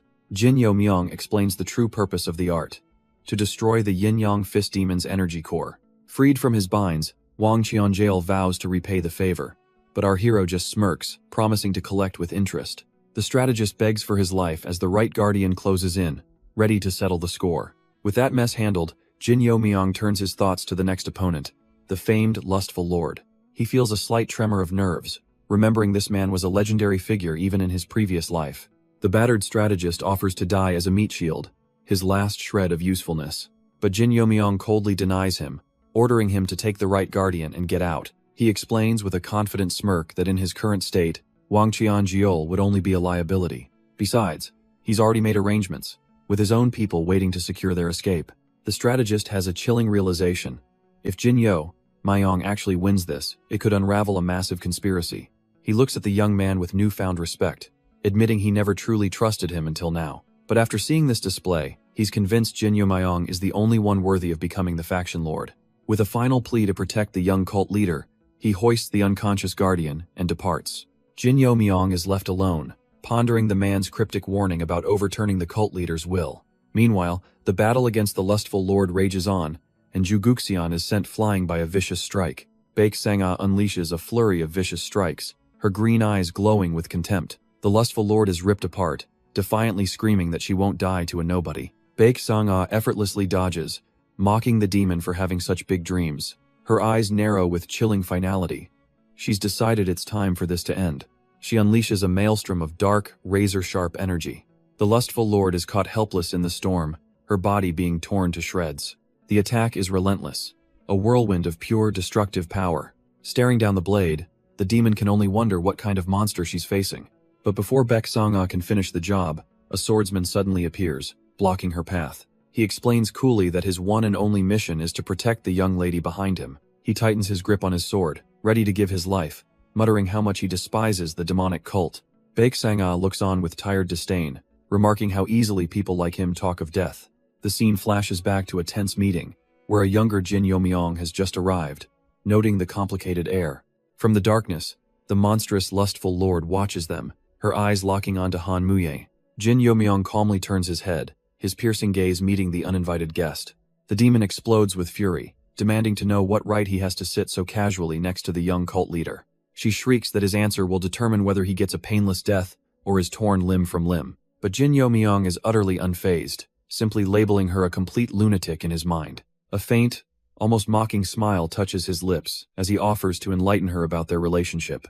The mere suggestion seems to be an attack in itself, sending a psychic shock that shatters her composure. The demon lord is momentarily stunned, a flicker of disbelief crossing her face. But Jin isn't finished with his enlightenment, his hand moving toward the young cult leader. He pulls Han Muyan into a casual embrace, asking if this little display answers her question.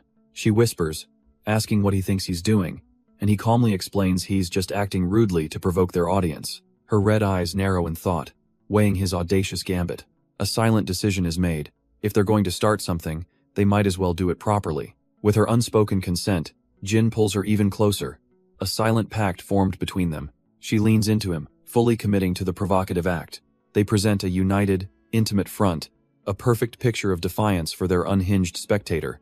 And it works perfectly, sending the lustful lord into a furious breakdown, screaming of betrayal and her plans to make Han Muyen hers alone. The lustful lord is completely bewildered as her own loyal guard suddenly attacks her. But he has no time for questions, roaring for silence as he smashes a fist directly into her face. She's driven into the ground with a brutal, earth-shattering impact, yet the recoil sends the swordsman flying. While his master has a terrifying thought, she might actually die here. Suddenly, an unseen power intercepts the swordsman, pummeling him mercilessly in midair. The sheer force of the assault seems to crack the very space around him. He's then launched like a cannonball, sent rocketing straight back into his demonic master. Pushed past her limit, the demon's rage finally boils over. If she can't possess Han Muyan, she'll just destroy her. Watching from the shadows, Han Muyan offers to handle it, but Jin calmly asks if she's achieved her goal yet. He looks up at her with a gentle smile, revealing this entire chaotic display was all for her benefit. Her eyes widen as she asks the crucial question. Was this for the cult or for her? He confirms with a smirk. Even the grand plan to open trade with Qinghai was for her benefit. She finally understands. He saw everything she was trying to accomplish, and as he gently plays with her hair, he admits that every single move has been for her. But their moment is shattered by an inhuman shriek of pure, theatrical rage from the lustful lord. As the demon lunges with a wave of blood-red energy, Han Muyon simply draws her blade. The demon screeches, utterly convinced that mere sword winds can't possibly stop her power. Han Muyon, however, remains perfectly calm, thinking if that won't work, she'll just use something better. She unleashes the realm of intent-controlled manifestation, a will so strong it simply erases the attack. The lustful lord is left completely stunned, her monstrous form revealed and her power rendered useless. Still in denial, the demon rambles on, convinced Muyin must be some ancient witch to be this powerful. But even so, she dares her to try and pierce this outer shell, trembling with a mix of fear and bravado. Her eyes bulge with fury as she screams that this body was forged with the power of the mythic spirit turtle. It's an absolute, invincible defense, a claim that is immediately sliced in half by a single, effortless stroke. A pained shriek echoes through the chamber as the blade carves through her supposedly impenetrable form. The demon stares in horror at her wound, realizing with dawning panic that her regeneration isn't kicking in. Gritting her teeth, she glares at the woman who just shattered her ultimate defense. Han Muyon, however, looks on with an almost bored expression, as if this outcome was never in doubt. As more slashes tear her apart, the lustful lord can only scream curses at the heavenly demon divine cult. Muyon simply dismisses her as a beast, continuing her elegant, relentless assault, without a shred of mercy. With a cold smirk, Muyan decides that beasts deserve to be slaughtered like one. She unleashes a torrent of dark energy, a final, merciless strike. Tendrils of power, both crimson and azure, rip through the demon's flesh. The lustful lord can only shriek in pure agony as she's torn apart. Muyan's expression is utterly devoid of pity. She's had enough of this game. A final, swirling vortex of blades descends upon what's left of her target. The demon is completely atomized in the storm of demonic sword ki. Nothing is left but a few sizzling purple fragments dropping to the ground. The job done, she meets up with her ally, Bion, who remarks that her side wasn't much of a fight. Bion casually lifts a severed head, complaining that he whined it was unfair she killed him before he could even transform. Baek Sang-ah complains she could have handled that bug herself, but Bion calmly dismisses it. If Jin Yomyang wants him, she says. Let him have him, though. Sang-ah is still itching for a fight. The surviving Orthodox sect members look on in terror, their leader weakly volunteering to take the stragglers. Sang-ah shoots a sharp glance at her ally, warning her not to steal her prey this time. Bion just smiles, a silent promise to let her have her fun. The survivors can only whisper in disbelief, recognizing the legendary demonic three flowers. Muyan turns, her crimson eyes confirming their absolute worst fears. They stand together, an unbelievable display of the heavenly demon cult's rising power. From a distance, Jin Yomyang takes in the scene, his mind already set. This power only reaffirms his goal. He will turn that woman into the god of the 10,000 mountains. His plan is simple. The cult leader is already a divine existence, but he won't create just any god. He recalls how in her first life, Qian Yura's singular focus on martial arts left her completely isolated. If Shed only understood love, perhaps she could have seen the malice hidden in Han Mubek's heart. So this time, he will make sure she knows what it means to be loved. He'll do it so that maybe, just maybe, she can avoid that same tragic end. But as his resolve solidifies, a sharp voice cuts through the air, calling him insane. A woman pinned beneath his foot seethes, demanding to know if he understands what he just declared. To her, he's vowing to dye the very sky of the divine cult, with his own personal color. His glowing purple eyes narrow, coolly asking her what exactly the problem is. She screams that it's treason, and with a chilling calm, he simply concedes perhaps it is. A small, cold smile plays on Jin Yomyang's lips as he asks her to think about it. He explains it's simple human logic. You repay those who wrong you and always keep a promise. So, he wonders aloud, what should be done with someone who failed to keep their end of the deal? Her pleas for mercy are completely ignored as his foot presses down, ending her life with a wet crunch. Elsewhere, whispers speak of a second exchange meeting, coming far too soon for anyone to prepare. Even Qian Yura is in the dark, admitting to Bion that the cult leader's plans are a mystery. She turns to her friend, believing Bion must now have the strength to finally achieve her dream. But Bion shakes her head, knowing it's not time. Revealing her hand now would be suicide. She plans to bide her time, waiting for the perfect moment to use her power and land the final blow. In fact, she confesses, all her hopes are now riding on this very exchange meeting. Bion reveals her plan. The Sa clan is sending Sa Chung-moon, a close confidant of their heir. It's the perfect opportunity. If Jin Yomyang humiliates him, it'll be a direct blow to the Sa clan's successor. Qian Yura notes that Bion will owe Jin a debt, but she's just eager to see what he can do. 1 month flashes by, and the day of the exchange meeting arrives. An elder explains to his master that their official protest about the meeting was sent, but unfortunately, he reports, they were completely and utterly ignored. The master, Jin Yomyang, simply smirks from his palanquin, unbothered, claiming the result will be the same. His butler wonders if this is about building his reputation, but Jin scoffs at the very idea. He coolly states that swatting a few houseflies hardly counts, telling the butler to just trust him. Elsewhere, in a dark, stone-walled room, a captive girl looks up in utter confusion. But as Jin walks through the compound, a sharp voice suddenly calls out to him. A pink-haired girl sprints over, quickly closing the distance between them. She gets right in his face, indignantly asking if he knows who she is, only to get a blunt no in return. She can't believe it, but Jin is already sizing her up, his gaze landing on the massive blade she carries. His eyes flare with purple light as he puts it together. She must be from the Extreme Blades Pei clan. With a smug grin, she introduces herself as Pei Youngyang, confirming she knows all about his recent fame. Jin is floored. This is the designated successor? He wonders why Shed even come, since she can't become a great duke. As she walks away, she catches him staring and turns back, asking why he's looking at her so intently. She admits the rumors about him were intriguing, he seems like a pushover, but there's something more. Her playful demeanor fades, and she poses a serious question. Is he, by any chance, insanely strong? With a sly smile, Jin deflects her question, wondering if his strength really matters. He flips it back on her, asking if her clan is forfeiting since she's here.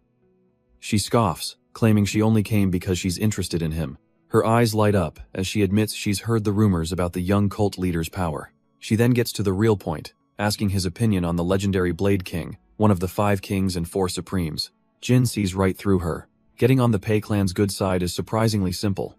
He calmly mentions the Blade Supreme, Hyun Yanghu, and she practically explodes with excitement that he knows the name. As they walk, he continues to play her, admitting that no one's sword arts can compare to the Pei clan's extreme demon blade art. She's completely charmed, remarking that it's the first time she's gotten along with anyone from the Jin clan and looks forward to a match. Jin is taken aback by the sudden invitation to spar. Her friendly demeanor vanishes, and she leans in, asking if he even knows how to use a blade after all that flattery. Jin internally curses his situation. Her challenge has him wondering if he needs to learn a blade art on the spot. Pei Yongyong's sharp green eyes simply stare, waiting for his answer, putting all the pressure on him. Their tense exchange is interrupted as another disciple recognizes the young cult leader with a start. Meanwhile, high above the courtyard, Cheon Yura and her attendant observe the gathering clans. Without another word, Pei Yongyong dashes off, and Jin can't help but be intrigued by her impressive presence. Inside, Cheon Yura addresses the assembled clan members, coldly welcoming the Pei brats to their trial. She declares that to earn her acknowledgement, their level of martial arts must, of course, be tested. However, she then reveals a twist. Due to the cult leader's request, things will proceed peacefully. The theme for this meeting, she announces with a sly grin, is a talent show. Leaving everyone stunned, her attendant clarifies the bizarre rule. They can do anything, as long as it proves how outstanding they are. The attendant confirms Jin's suspicion. There will be no sparring with the young cult leader at this meeting. Pei Yongyong slumps in her seat, utterly deflated, feeling like she came all this way for nothing. But a moment later, a sharp glint in her eyes reveals she's already formulating a new plan. She turns to the attendant and asks for a match instead, catching the woman completely off guard. Cheon Yura interjects, dismissing her attendant's humble refusal and insisting she is more than strong enough. But Pei Yongyong ignores them, turning her attention to Jin, sensing the immense power he's trying to conceal. She asks him why he's so fixated on the cult leader, and he just smiles, admitting he can feel her incredible strength. With a dangerous look, Cheon Yura offers a different idea. Why not fight them instead? She gestures to the entire room, proposing that all the gathered clan representatives would make for excellent opponents. Seeing his chance, one of the disciples immediately volunteers, eager for the glory of challenging the Pei clan. A vicious smile spreads across the disciple's face, thinking this is his moment to shine. But before he can even take a step, a commanding voice cuts through the tension, ordering him to stop. The young man's ambition deflates in an instant as he obediently lowers his hand. Pei Yongyong scoffs, making it clear she has no interest in fighting such small fry. Her gaze remains locked on Jin, telling him she only wants to cross blades with him later, and he calmly agrees. But he has one condition for the young lord of the Pei clan. As long as the other representatives aren't eliminated from the meeting, she is not to touch them, because they are his. Cheon Yura's eyes narrow, backing him up with a possessive warning that she hates having her people taken from her. Elsewhere, the humbled disciple apologizes to his superior for his hasty actions. But his leader isn't concerned, telling him to forget it and focus on their true goal, winning the exchange match. Suddenly, a new voice cuts through the air, remarking on their interesting conversation. A man with flowing silver hair and a smug grin strolls up, admitting he unintentionally overheard everything. The red-robed leader eyes him suspiciously, asking if he's a guest of the patriarch. He flashes a confident smile, introducing himself as Cheon Jumyong, the master of the Heavenly Intelligence Pavilion. His arrival comes on the heels of a massive internal purge that has rocked the entire demonic cult. Elsewhere, a high-ranking elder smashes his desk in fury, enraged by the sheer scale of the betrayal. He turns to a young man kneeling before him, acknowledging the part he played in helping the right guardian. The young man humbly credits his survival to luck and the guardian's willingness to cover up the details. The elder commands him to lay low at the academy for now. A reward is coming, but he must avoid the current political storm. His next destination is the primordial demon pavilion, summoned by the cult leader himself, a place he's never been before, at least not in this life. As he makes his way up the grand staircase, his thoughts are interrupted. The elder calls out to him one last time, a hint of concern in his voice. He warns that he won't ask what our regressor gained during the recent chaos, so long as it never brings harm back to their own clan. The young man agrees, his mind already on the more pressing matter, his audience with the cult leader. He finally arrives before the primordial demon pavilion, and the guards announce his summons. The massive doors slowly creak open, revealing the dark hall within. A single, powerful voice from the depths of the room commands him to enter. For just a second, a horrific memory flashes in his mind, the sound of a woman screaming. But he steels himself, a cold resolve settling on his face as he steps forward to meet his destiny. His mind is assaulted by visions of a past tragedy, of a city engulfed in flames. He takes a single, heavy step into the throne room, the weight of his memories pressing down. Another flash, a lone figure standing defiantly amidst total ruin. But he shoves it all down, his gaze hardening with cold determination. In the cavernous hall, a voice welcomes him, mockingly calling him the weakest of their high-ranking members. The sound and sight of the leader stop him dead in his tracks. A jolt of pure shock runs through him. The heavenly demon calmly asks if he's all right, his voice echoing in the silence. Caught completely off guard, our regressor can only stare, flustered before the cult's supreme leader.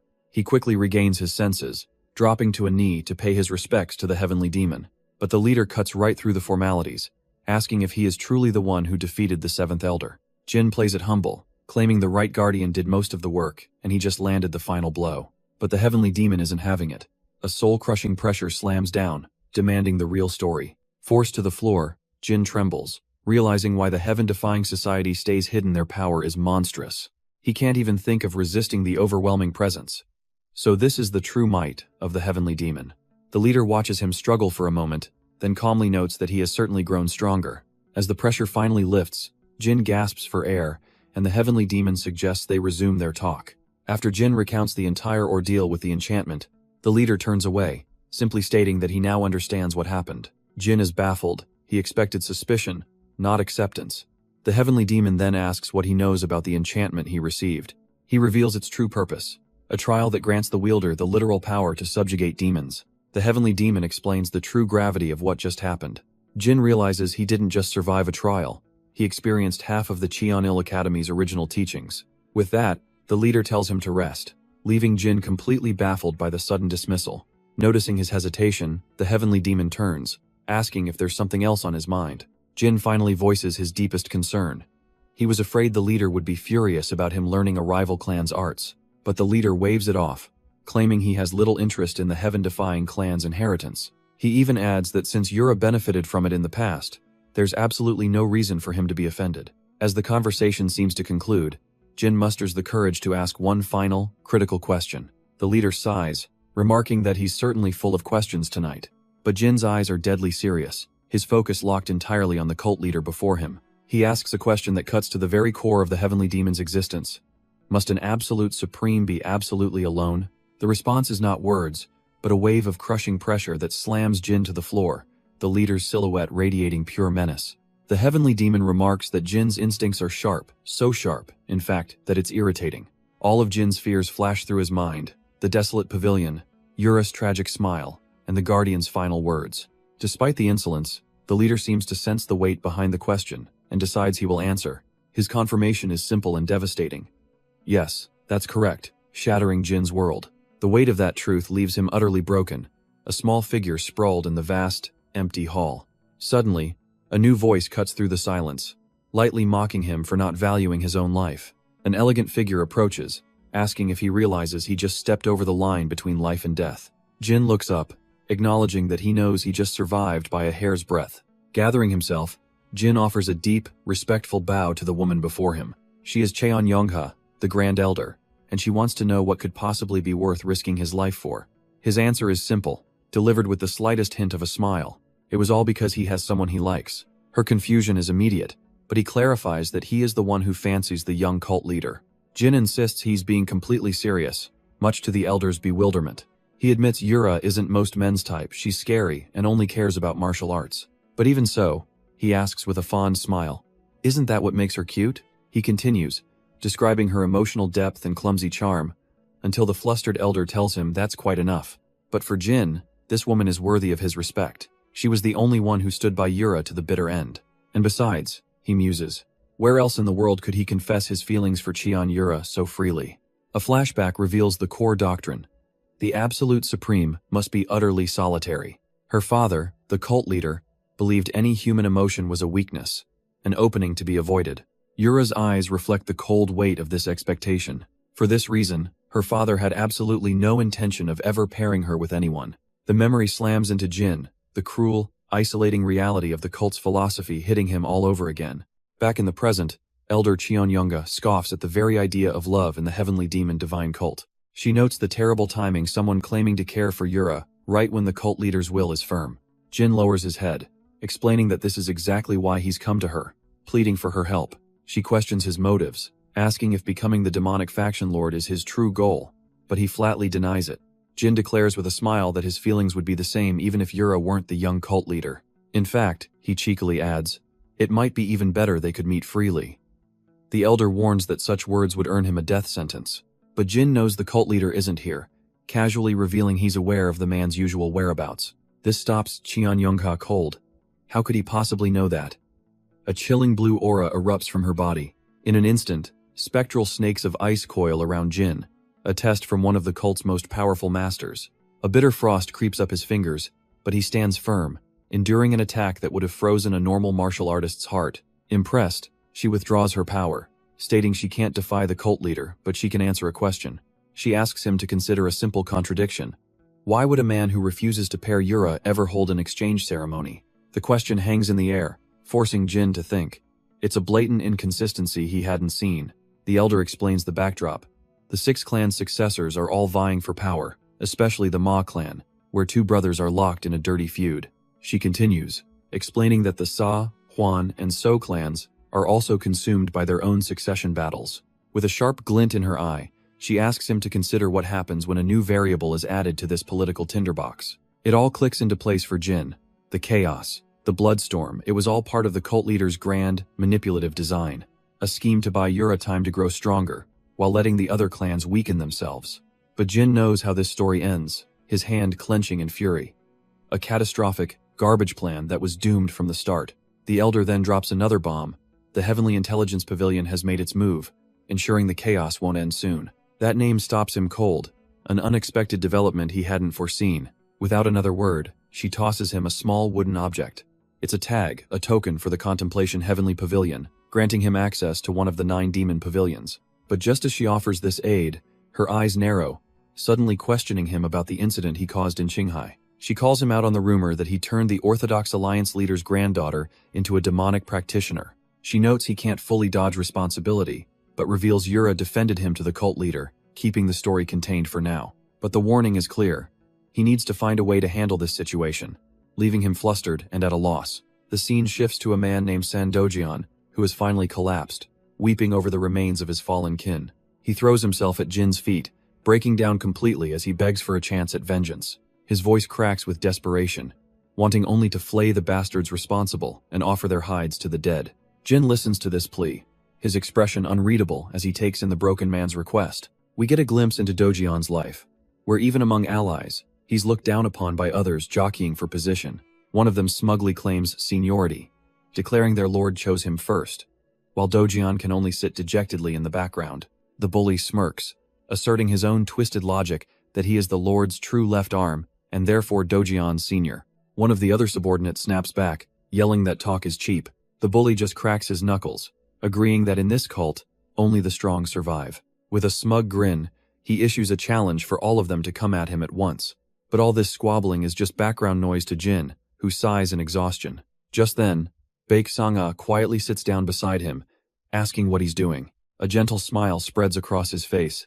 He seems to have been waiting for her. She begins her story, admitting her dream was to become a legendary sword empress. Everyone praised her talent, and her own grandfather saw her as the heir to their clan's techniques. Looking at the ground, she admits that what happened recently was her fault. But she immediately corrects herself with a defiant look. It wasn't a fault, because her resolve was never wrong. She was prepared to die without blaming anyone, but she admits this outcome was unexpected. Jin listens intently, recognizing that her fierce resolve hasn't wavered one bit. With a clenched fist, she declares that she's thought long and hard about a solution. She turns to him with a serious expression and proposes they get married.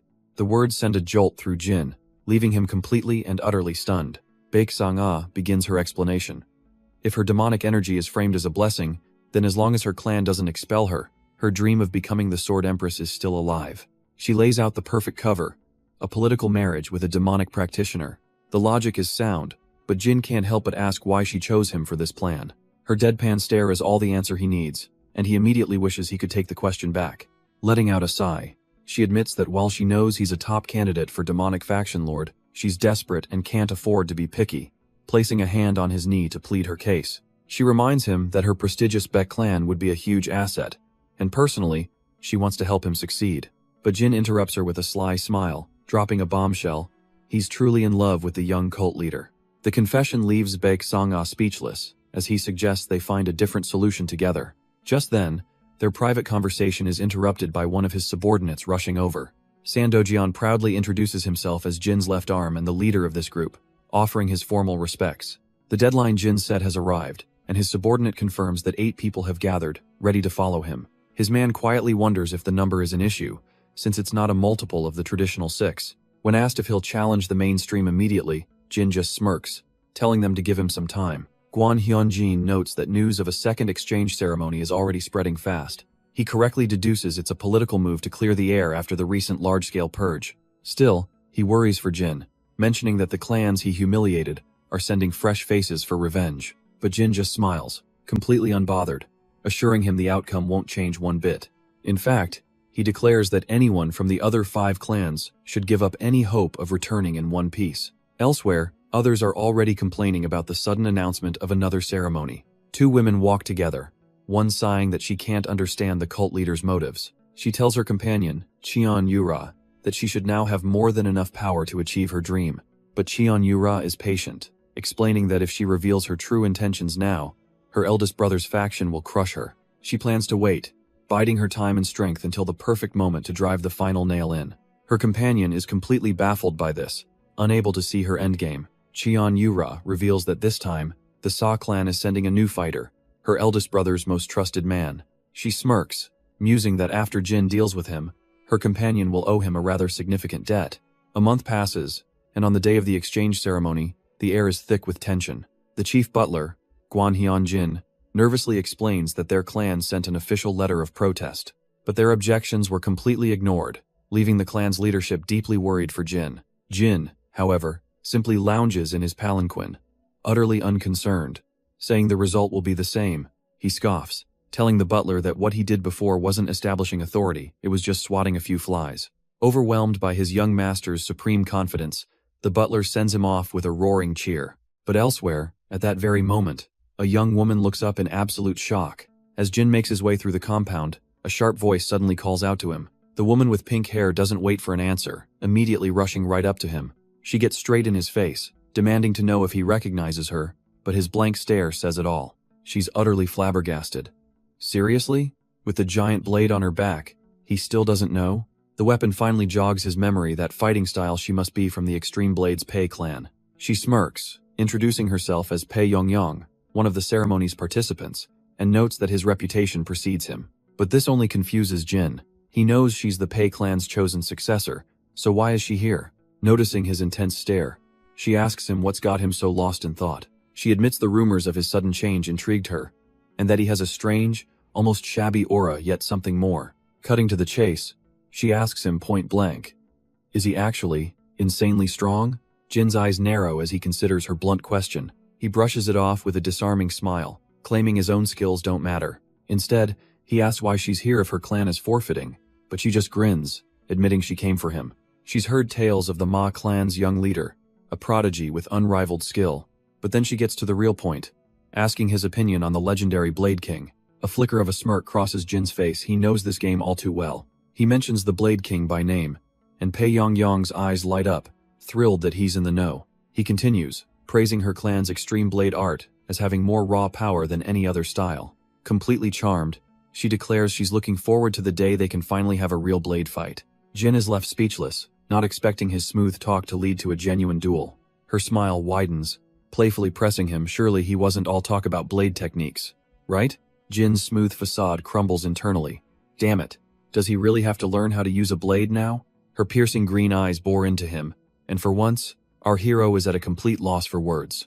As they proceed, another young leader in red robes spots the young cult leader arriving with his unexpected guest. They're led to an imposing, multi-tiered structure, the grand hall for this supposed clan exchange. The man in red watches Pei Yongyong rush ahead, intrigued by her incredibly potent aura.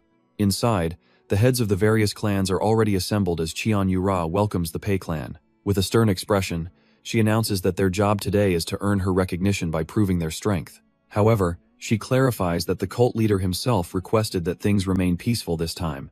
Therefore, the theme for this year's verification ceremony is a talent show. Leaving the entire room completely baffled, the head attendant explains that each clan must simply demonstrate their most exceptional talent. But Pei Yongyong only cares about one thing. Does this mean no sparring with the young cult leader? The answer is no. She slumps in her seat, utterly devastated. She came all this way for nothing. But then, a glimmer of inspiration flashes in her green eyes as a new plan forms. If the master is off limits, perhaps his servant isn't? She turns to the attendant and asks if a match with her is possible. The attendant humbly insists her skills are lacking, but Pei Yongyong isn't listening. She suddenly grabs the woman's shoulder, claiming she can feel an immense power being suppressed within her. Jin Yo-myung just smirks, silently confirming her guess this attendant is far stronger than she lets on. Before things escalate, Cheon Yura's sharp voice cuts in with a different proposal. She gestures to the room full of clan leaders, suggesting they make for much better sparring partners, much to Jin's silent dismay. Seeing an opportunity, the young leader in red volunteers to be the first to spar with the Pei clan head. But before he can even finish his sentence, a cold voice commands him to stop. The leader freezes, clenching his fist in silent frustration at being so bluntly shut down.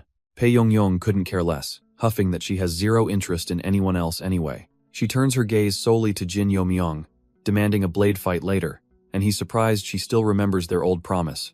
Cheon Yura interrupts, turning to the pink-haired girl with a condition she must keep in mind. But Jin speaks first, his expression hardening as he warns them that his people are his own unless eliminated. Cheon Yura's eyes narrow, retorting that she despises having her people taken from her a clear threat. Meanwhile, outside the main hall, other clan members are idly gossiping about their own affairs. At another table, a man tells Jin he once thought they had parted ways for good, much to Jin's confusion. The man introduces himself as So Jungwon, reminding Jin of their time at the demonic heaven tower. He flashes back to that day, admitting with a chuckle that he seriously thought Jin was going to die. Jin gives an awkward laugh, clearly not remembering the man all that well. But before he has to fake it any longer, another voice cuts through the hall, addressing the young cult leader. It's a woman named Hwan Ryung, a top talent from the Hwan clan, offering to perform a sword dance to liven things up. A buzz goes through the crowd, apparently. She's a reclusive figure who rarely makes public appearances. Jin's eyes narrow in recognition. He knows her future self as the infamous illusory killer swordsman. She steps into the center of the courtyard, modestly claiming her skills are lacking before unsheathing her blade. With a confident smirk, she begins her dance, her sword whistling through the air with practiced ease. In an instant, the blade ignites with a shimmering, illusory purple energy, ready to put on a real show. She unleashes her clan's prized technique, the fog dance sword art. A confident gaze meets the stunned crowd as shimmering energy envelops her blade. She moves like a phantom, her elegant dance blurring into a series of deadly strikes. The other clan members are completely captivated, whispering in awe at the dreamlike swordplay.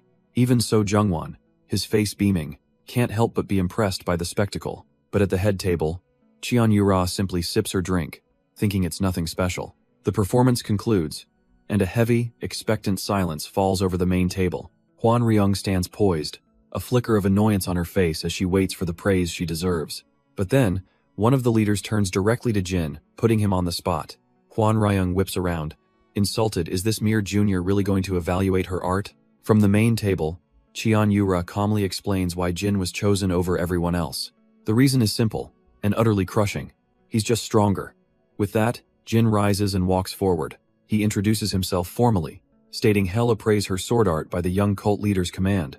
Jin begins his critique by correctly identifying the 9th move of her 18-part form, stunning Hwan Ryung. He casually suggests he'll just reproduce it, unsheathing a blade with a confident air. As he demonstrates, he points out her first flaw, a lack of fluidity, and the crowd begins to whisper about his legendary deeds. He continues the lesson, noting her incorrect energy control, stopping her with the point of his blade. Flustered, she tries to stop him, claiming she understands, but he just looks at her, confused by her words. A wicked grin spreads across his face. If he's going to bruise her pride, he might as well do it thoroughly. The list of her mistakes goes on and on. Her footwork, her flexibility, the very way she chained her forms. And with his brutal lesson complete, Jin Yo-myung walks away, leaving Hwan Ryung frozen in utter humiliation. The other clan members whisper amongst themselves. They knew he was strong, but they didn't expect him to be so cruel. Just as the silence becomes unbearable, another woman steps forward, asking if she may go next. But before she gets an answer, a man from the Black Gold Sa clan, Sa Kyungmun, boldly cuts in. He declares his intent to showcase his talent for commerce, of all things, catching everyone off guard. He argues that a premier needs more than just martial skill. They need commercial talent to support the divine cult. Rather than give a boring speech, he figures it'll be more impressive if he has an opponent to debate. His eyes lock onto his target, and he asks if young Master Jin will play along with him. Jin, who absolutely despises numbers, is momentarily stunned by the audacious request. A small, almost silent laugh escapes his lips, slowly building into a full, echoing cackle. Sa Kyungmun glares, realizing this guy is trying to use him as a stepping stone. From his seat, the cult leader watches with intrigue. The Sa clan challenging the Jin clan on commerce is a novel sight. He leans forward, quietly asking Jin if he's truly capable of handling this. With a confident smirk, Jin assures him that he'd take on the entire Sa clan, if commanded. The two opponents face off, but before they start, Jin raises a hand, saying he's curious about something. He asks Sa Kyungmun directly if he's sincerely aiming for the position of the demonic faction's premier. The man scoffs. Of course he is, but Jin's follow-up question catches him completely off guard. Is it because he has feelings for the young cult leader? Sa Kyungmun just freezes, the accusation rendering him utterly speechless. He can't even get a word out, slamming his fist on the table in pure, humiliated rage. And at that reaction, Jin's suppressed amusement finally erupts into a full-blown, mocking laugh. Jin's face remains a mask of calm, as Sa Kyungmun tries to justify his ambition. It's not love, he thinks, but the raw power he would wield as the husband of a female cult leader. He can barely contain his greasy smile, whispering to himself about the guaranteed success and status. And Jin just listens, noting that not a single word was uttered about actually caring for the woman herself. A slow, dangerous smile spreads across Jin's face. He decides he can't let this slide. He proposes a new game for everyone's entertainment, a battle of wits based on commerce and knowledge. The rules are simple. They'll take turns asking questions. 3 unanswered questions in a row, and you lose. Elsewhere, Pai Yongyong and her attendant watch with concern, a competition of commerce feeling unexpected. But Sa Kyungmun just smirks, thinking Jin must have read a few books and gotten overconfident. Jin cuts him off, simply asking if he's in or out. Eager for a win, Sa Kyungmun readily agrees, even wanting to raise the stakes. Sa Kyungmun turns to the young cult leader, pointing out that Jin is acting like her personal shield. Unimpressed, she asks what reward he's looking for if he manages to break through that shield. His request is as slimy as his smile. He wants private time with her as his prize. She doesn't miss a beat, coolly asking what the penalty will be if he's the one who loses. He puffs out his chest, confident he can't possibly fail, and will accept any punishment. Jin can barely hold back a grin. This whole competition feels like a stage made just for him. The spar begins, and Sa Kyungmun asks for the capital's total tax revenue, only for Jin to answer instantly and flawlessly. Hes stunned, how could Jin know an imperial secret? But it's already Jin's turn to ask. Jin asks why the divine cult's attempt to open a trade route failed 30 years ago. Sa Kyungmun's face goes pale. That was before he was even born. Jin just smiles, wondering if the question is too hard. The spectators murmur amongst themselves, realizing just how much a faction lord needs to know. Sa Kyungmun grits his teeth. Half-baked questions clearly won't work on this guy. Even those who don't understand the question can see the sheer desperation on his face. He tries again, asking about the specific financial losses the divine cult suffered just last year. Nearby, Cheon Yura's companion observes that young Master Jin is truly a different breed. Once again, Jin answers perfectly, and when asked how he knew, he simply questions if he has to say. Sa Kyungmun freezes. That's classified information known only to a handful within his own clan. But Jin just offers a smug little smile, as if toying with him. His companion is left speechless by Jin's incredible display of knowledge and audacity. Completely losing it, Sa Kyungmun spins around, accusing someone of selling out the Sa clan's secrets. But his little tantrum earns him a cold, unimpressed stare from Yura's companion. The entire hall watches as Sa Kyungmun completely loses his composure. Even his own attendant rushes to his side, desperately whispering for him to watch his mouth. But the companion's voice cuts through, questioning his audacity to speak so rudely to a direct-line heir. Jin simply smiles, musing that he must be the kindest one here, as Sa Kyungmun stammers an apology. He brushes it off, asking if his opponent is ready for the next question. Sa Kyungmun tries to rally, thinking one loss is fine, but Jin dives into a deep-cut question about the past. He asks about a secret Sa clan unit from 35 years ago, causing the man to explode once more. Sa Kyungmun screams that it's irrelevant, but Jin just stares back, coolly stating that it is.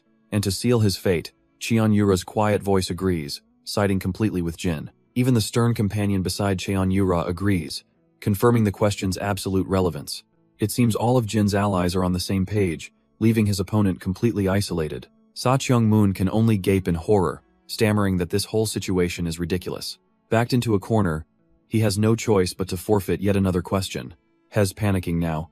Realizing Hez already burned 2 of his 3 chances, he must answer the next one. Jin then begins his 3rd question, circling back to the topic of the Empire's tax revenue. A grotesque smile spreads across Sa Cheong-moon's face. He knows this one, asking about the cult's own revenue. He triumphantly bellows the exact figure, pointing at Jin as if he's already won. But Jin's simple, unimpressed reply drains all the color from his face. How, Jin wonders aloud, could he possibly know that?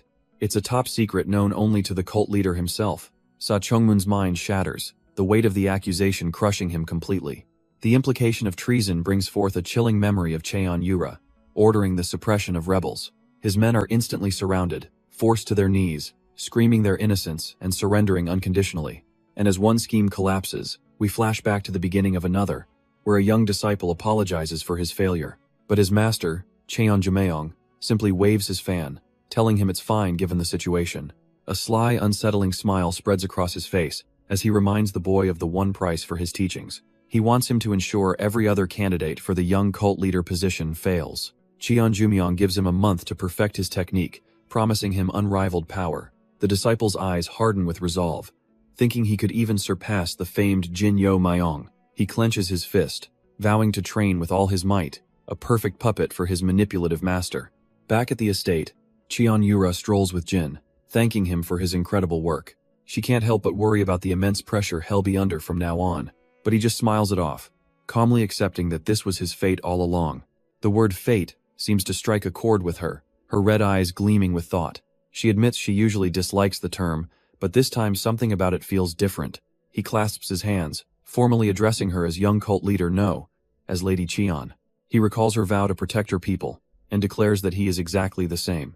Jin knows there are still countless mountains, maybe even entire skies, that he must overcome.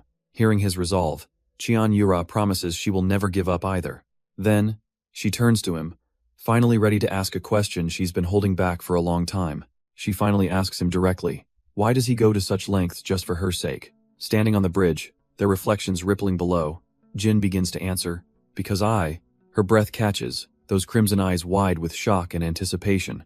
But before he can finish, an attendant interrupts the delicate moment, announcing the guests have all departed. She smiles, satisfied, noting that their only task now is to see how the main clan reacts. The sudden intrusion leaves both Jin and Cheon-yura completely flustered, their faces blushing crimson. Another attendant, Byeon, rushes over looking for her young cult leader, but Jin calmly cuts her off. Hez already moved on, explaining his next move. This incident alone won't be enough to dethrone his brother. His mind flashes back to his previous life, remembering how his older brother took over and how he never saw Byeon again. The grim realization settles in. To think she simply survived after being cast out is far too optimistic. And suddenly, it clicks. A shocking realization hits Jin Yo Myong. That gesture, it was something only one person ever did. Only Cheon-yura.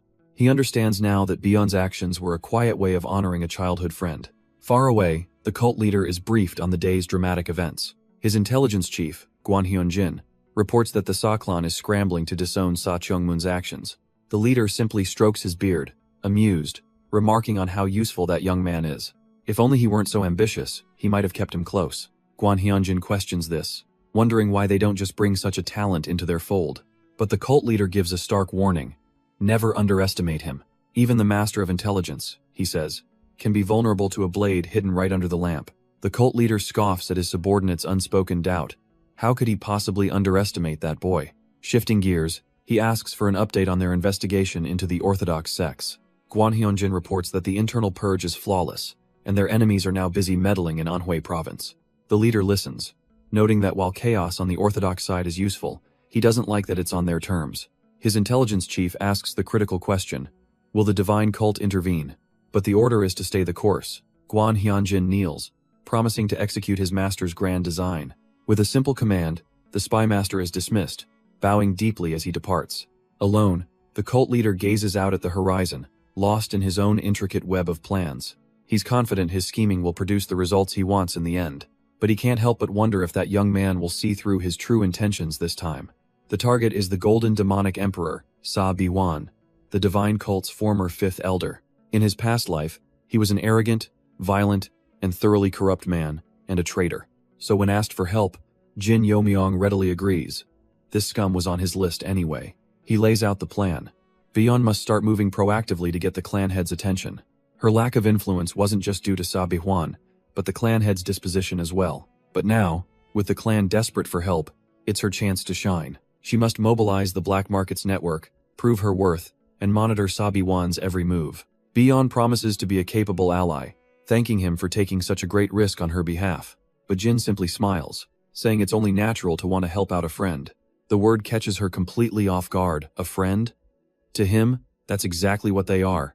Jin looks at her with a rare, genuine smile, admitting he just wants his friend to survive. For a brief moment, he's reminded of another precious friend, Cheon Yura, and her bright, carefree laugh.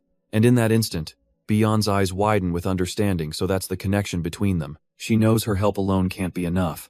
But Jin assures her their work is just getting started. He takes a quiet moment to himself, committing the idea of a friend's help to memory. His companion smirks from the side, playfully telling him to remember those words later. Meanwhile, in a quiet, secluded room, another one of Jin's pawns is already in position. A woman with fiery red hair kneels on the floor as a stern attendant chides her for her lack of manners. This is the Nether Crow, Ju Guxian, who explains she's slowly recovering thanks to their efforts.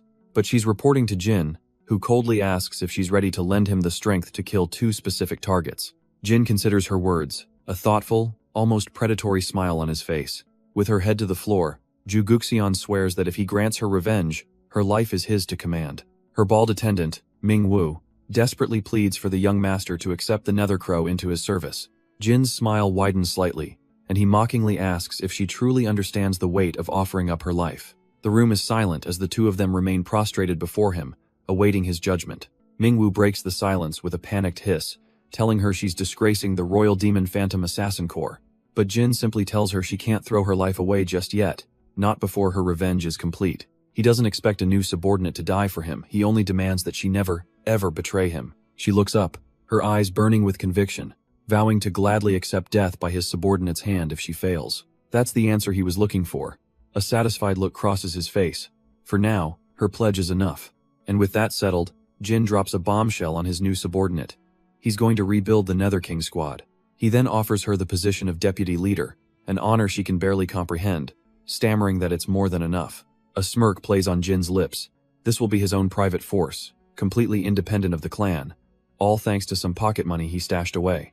Now that business is settled, he's ready to give them their very first mission. With a devious glint in his eye, he tells them what they need to do: forge some evidence. Elsewhere, a woman in elegant robes hurries through the empty, lantern-lit halls of a grand estate. She's out of breath, clearly having rushed here for a matter of great importance. Arriving before the third elder, Cheon Yongha, she apologizes for her tardiness. The third elder herself then turns to a senior, bowing and apologizing for her own late arrival due to an urgent issue. But she's met with cold contempt from other elders, who sneer that she must have been busy destroying evidence. Cheon Yongha decides to begin the meeting, noting that while someone is missing, all 6 clans are present. The first elder scoffs at the disrespect, furious that someone would dare skip such an important gathering. But the blade demon, Pei Waryang, waves it off, defending the absentee's intensive blade training. The first elder mocks his obsession, but Pei Waryang fires back, calling him a sword-crazed fool. Annoyed by the bickering, Cheon Yongha cuts them both off, demanding they get to the point. Her gaze falls on the Sa clan's representative, stating that the day's agenda will be uncomfortable for her. She explains that sensitive information about the cult's tax revenue was shared among a few people. The first elder chuckles darkly, adding that the fool didn't just whisper it, he shouted it for all to hear. The Sa clan attendant sighs in defeat, forced to admit that the first elder, Jin Gunak, is correct. With the transgression laid bare, Cheon Yongha announces the cult leader's verdict: a punishment for the Black Gold Sa clan. She declares that 1/5 of the Sa clan's power and members will be absorbed by the cult. The first elder's faction can barely contain their satisfaction at the news. Meanwhile, the blade demon, Pei Waryang, simply watches with a knowing smirk. The Sa clan's attendant shoots to her feet, protesting that the punishment is far too severe. But Cheon Yongha remains unmoved, stating that the cult leader's decision is absolute. The attendant then shifts tactics, confused why they're being given an extra week to explain themselves. Jin Gunak scoffs at the cult leader's generosity and abruptly gets up to leave, having heard enough. Pei Waryang can't resist a parting shot, mocking his rival for acting like his clan is on fire. The first elder freezes, his eyes narrowing as he demands to know what the Blade Demon is implying. But Pei Waryang just plays dumb, shrugging it off as a simple, casual remark. Jin Gunak glares, his silence filled with suspicion and rage. But before he can explode, Qian Yongka cuts in, telling Pei Waryang he's not clever enough to have orchestrated this. She smirks, admitting that while he may be dumb, his instincts are terrifyingly sharp. It's that same instinct, she muses, that's allowed him to run his clan without any major issues. Pei Waryang huffs defensively, insisting his kids are good-natured and don't cause any problems. Suddenly bored with the conversation, he announces he's off to see the Yama Blade and makes a hasty exit. As Jin Gunak quietly reflects, he realizes only his clan and the Pei clan have been left alone by the cult leader. Qian Yongga turns to him, asking if he's genuinely curious about the reason. She agrees to explain, noting that it's not some grand secret, at least not from him. The Pei clan is too simple for schemes, she reveals, and the Jin clan is untouched thanks to his eldest son. She adds that even the cult leader and the Heavenly Intelligence Pavilion's master highly value that son. Jin Gunak processes this, advising her to simply watch for now, lest she earn the cult leader's wrath.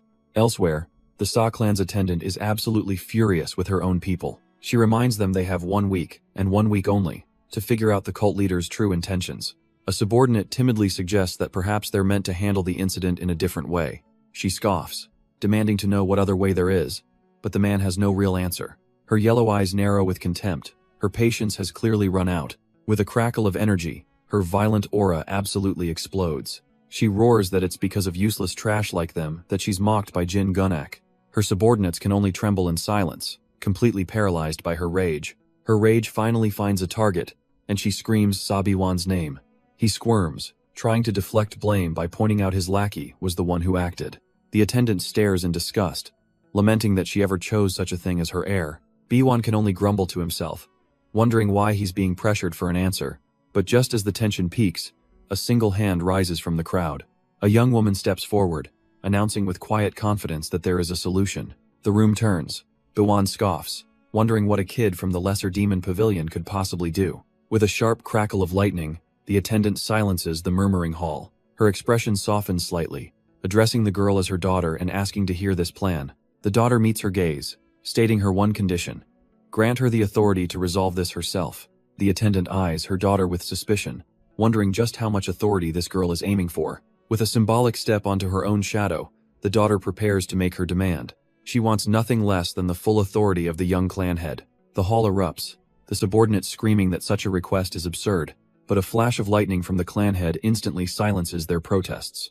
Leaning back on her throne, an amused smirk appears. Fine, she'll listen, but only after hearing the plan.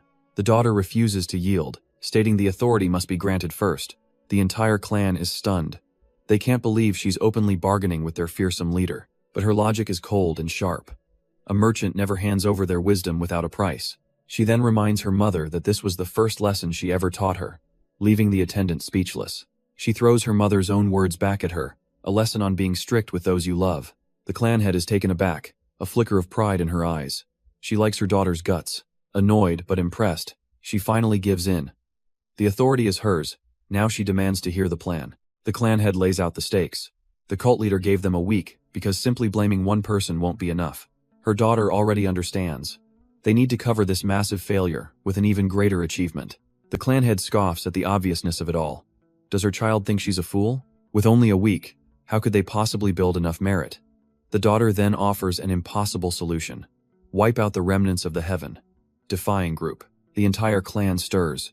Those remnants escaped their nets long ago. But she announces with chilling confidence that she knows where they are. Her mother's jaw drops. How is that possible? A frantic hope ignites within her. This insane gamble just might save them all. She explains she used the black market's network, though she knows the real credit goes to Nether Crow. Finally convinced, Beyond grants her daughter full authority to lead the operation. With a confident smile, the daughter promises her mother will not be disappointed. Elsewhere, a subordinate urgently approaches a lounging figure. Ming Wu reports that Lady Sa's plan succeeded, but Jin Yo Myong just scoffs at how long it took. His attendant insists that for a clan of that size, moving in half a day is actually lightning fast. He explains that only the Jin clan moves faster, and that's entirely due to their own monstrous leader. Just then, a woman with fiery red hair appears, casually remarking that there wasn't even anything to prepare for. She smirks, revealing herself as the true Nether Crow. The ones she hunted were just that easy. Han Muyan confirms it. Sa Bi-wan really was colluding with their enemies. No tricks needed on her part. She hands over the letter, adding that she even found henchmen of the Yin-Yang Fist Demon hiding among them. Jin Yomyong reads the proof. It's solid, but he wants to make it airtight, impossible to deny. He orders them to forge a copy, seal it to prevent its destruction, and plant it back where the original was found. But as they're plotting, a voice suddenly drifts over, observing their interesting deed, and both subordinates instantly freeze. Ming Wu's face contorts in dawning horror. He recognizes that voice. A figure casually approaches, remarking how nice it is to see some familiar faces. A flicker of demonic energy escapes Han Muyan as she whispers the title Demonic Gentleman. Her eyes flare with pure terror and hatred. This is the one who slaughtered them before. The infamous demonic gentleman, Qian Jumyong, stands before them, coolly mocking their complete lack of emotional control. Overwhelmed by her past trauma, Han Muyan snaps, screaming a curse as she charges forward to attack. But Qian Jumyong just smirks, bringing his fan to his lips with an air of complete, untouchable arrogance. He scoffs at her meager skill, casually unleashing a wave of dark energy from his fan. The Wind Demon Cloud Fan erupts, a massive tide of turquoise power, forcing Jin Yomyong to shout a warning. But Han Muyan is lost to reason, her eyes glowing white with a feral, all-consuming need for revenge. Ming Wu grits his teeth, hating that the demonic gentleman is right. They're completely outmatched. Still, he can't let her fight alone, launching his own desperate barrage of demonic energy to support her. Their combined furious assault smashes against the demonic gentleman's single, elegant technique.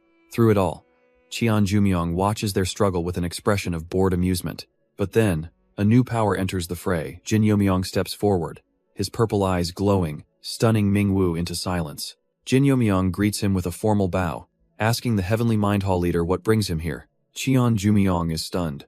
How did this kid not only stop his attack but also know his identity? He smirks, probing for information, pointing out that while his title is known, his face shouldn't be. With a bright smile, Jin Yomyong claims it's impossible not to know, though his inner thoughts are a stream of curses. He explains that his subordinate helpfully yelled his full name earlier, much to Han Muyan's mortified rage.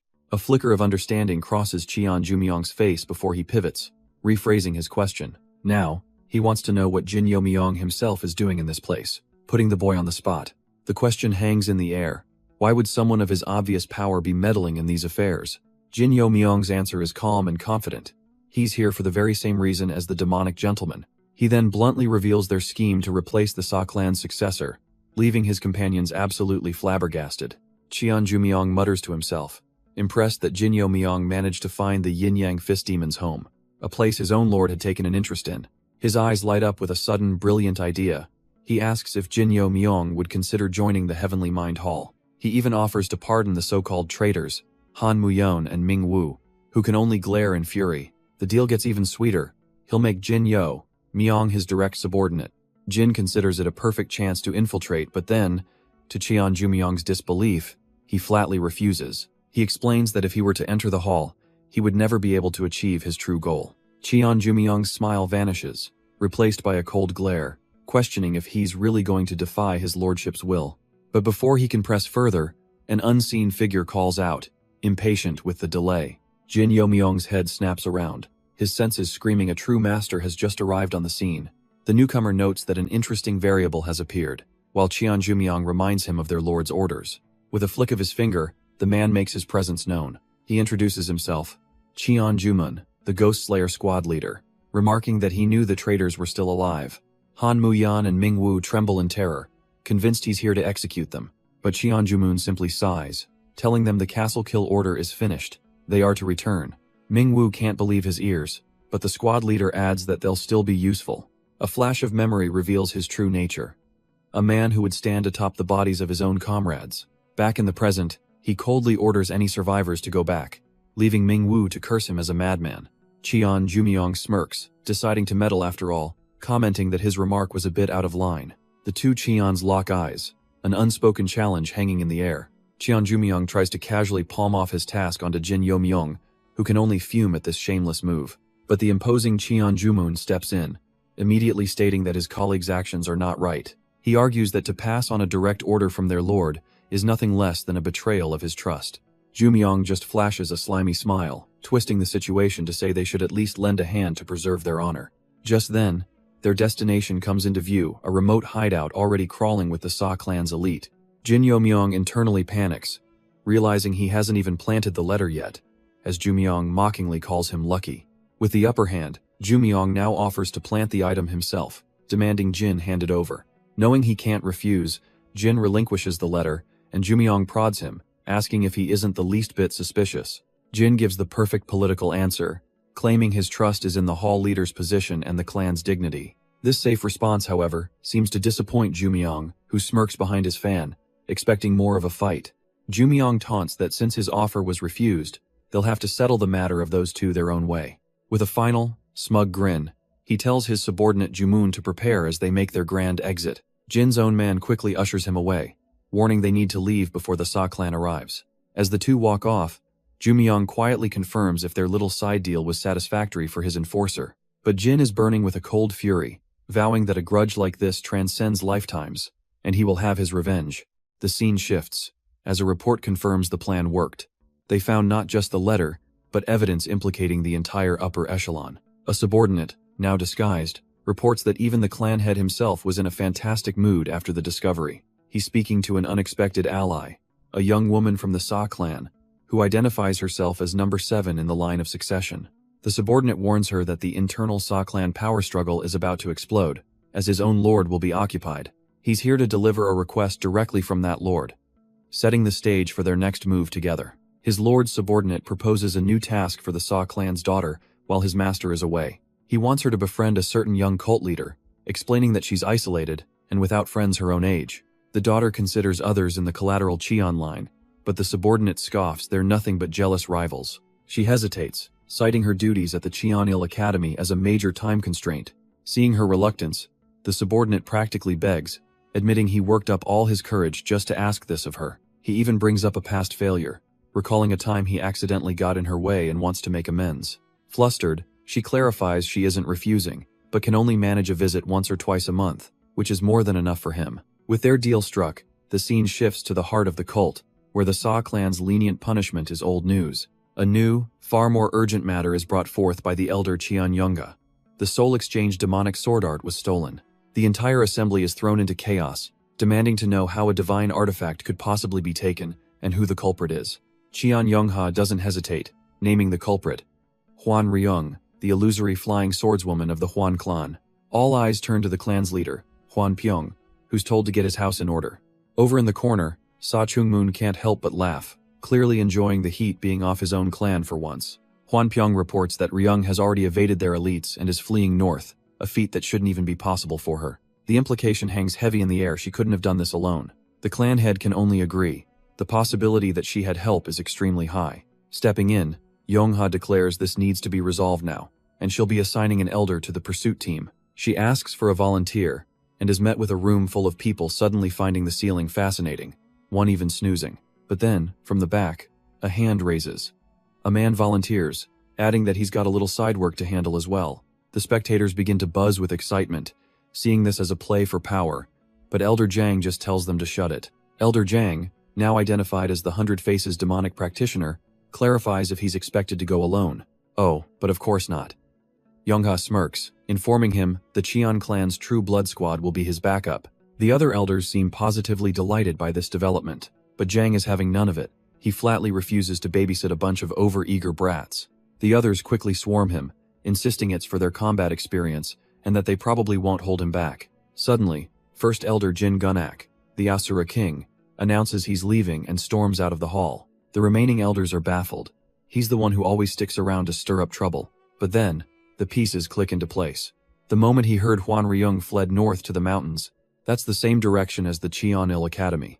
He realized she must have had help, and the Asura King is already on the move to investigate. Sa Chongmoon's companion whispers her suspicion could the whole incident have been staged. He quickly silences her, warning her not to get involved in the power struggle between the 6 clans. Miles away, at the Cheonil Academy, Jin's brutal training is taking its toll on the disciples. Jin himself, however, is perfectly relaxed, cooling his head in the stream. He casually asks his suffering students if they're managing to learn the Tyrant King. Seeing two of them carrying an injured third, he smirks. Looks like it's going just fine. Suddenly, Ma Jinseong approaches, commenting on how much Jin has invested in these students. Jin's playful demeanor vanishes, his purple eyes glowing with a sudden intensity. He turns to the young man, saying there's something he needs to ask about his brother, Ma Jinyun. He wants to know if Ma Jinseong noticed anything strange during the exchange ceremony. Ma Jinseong answers carefully, saying he didn't really notice anything out of the ordinary. He insists his brother was quiet the entire time, never even stepping forward. Jin interrupts him, his tone turning serious. He has a favor to ask. He wants Ma Jinseong to make sure his own brother, Ma Jinyun, is eliminated at the next exchange ceremony. The command leaves the young man speechless. Why would Jin, a supposed supporter of Chulsu, ask him to get rid of someone close to him? He has to ask, is Jin secretly on the eldest young master's side? Ma Jinseong panics, frantically telling him to keep his voice down as other disciples look over. He swears he's absolutely rooting for Chulsu. Jin's gaze remains fixed on him, demanding to know why. Then, he would make such a request. Ma Jinseong hesitates, the memory clearly weighing on him. He finally reveals the dark truth. Jinyun, they say, killed someone. It was supposed to be a spar, but he went too far, unable to control his demonic energy. The revelation leaves Jin completely shocked. Jin ponders the situation. With the elders constantly watching, a disciple shouldn't just fall into energy deviation. But Ma Jinseong insists his brother would never kill someone. Even by accident, something else must be at play. Seeing his absolute conviction, Jin knows there's more to this story. He presses him, asking what he's hiding.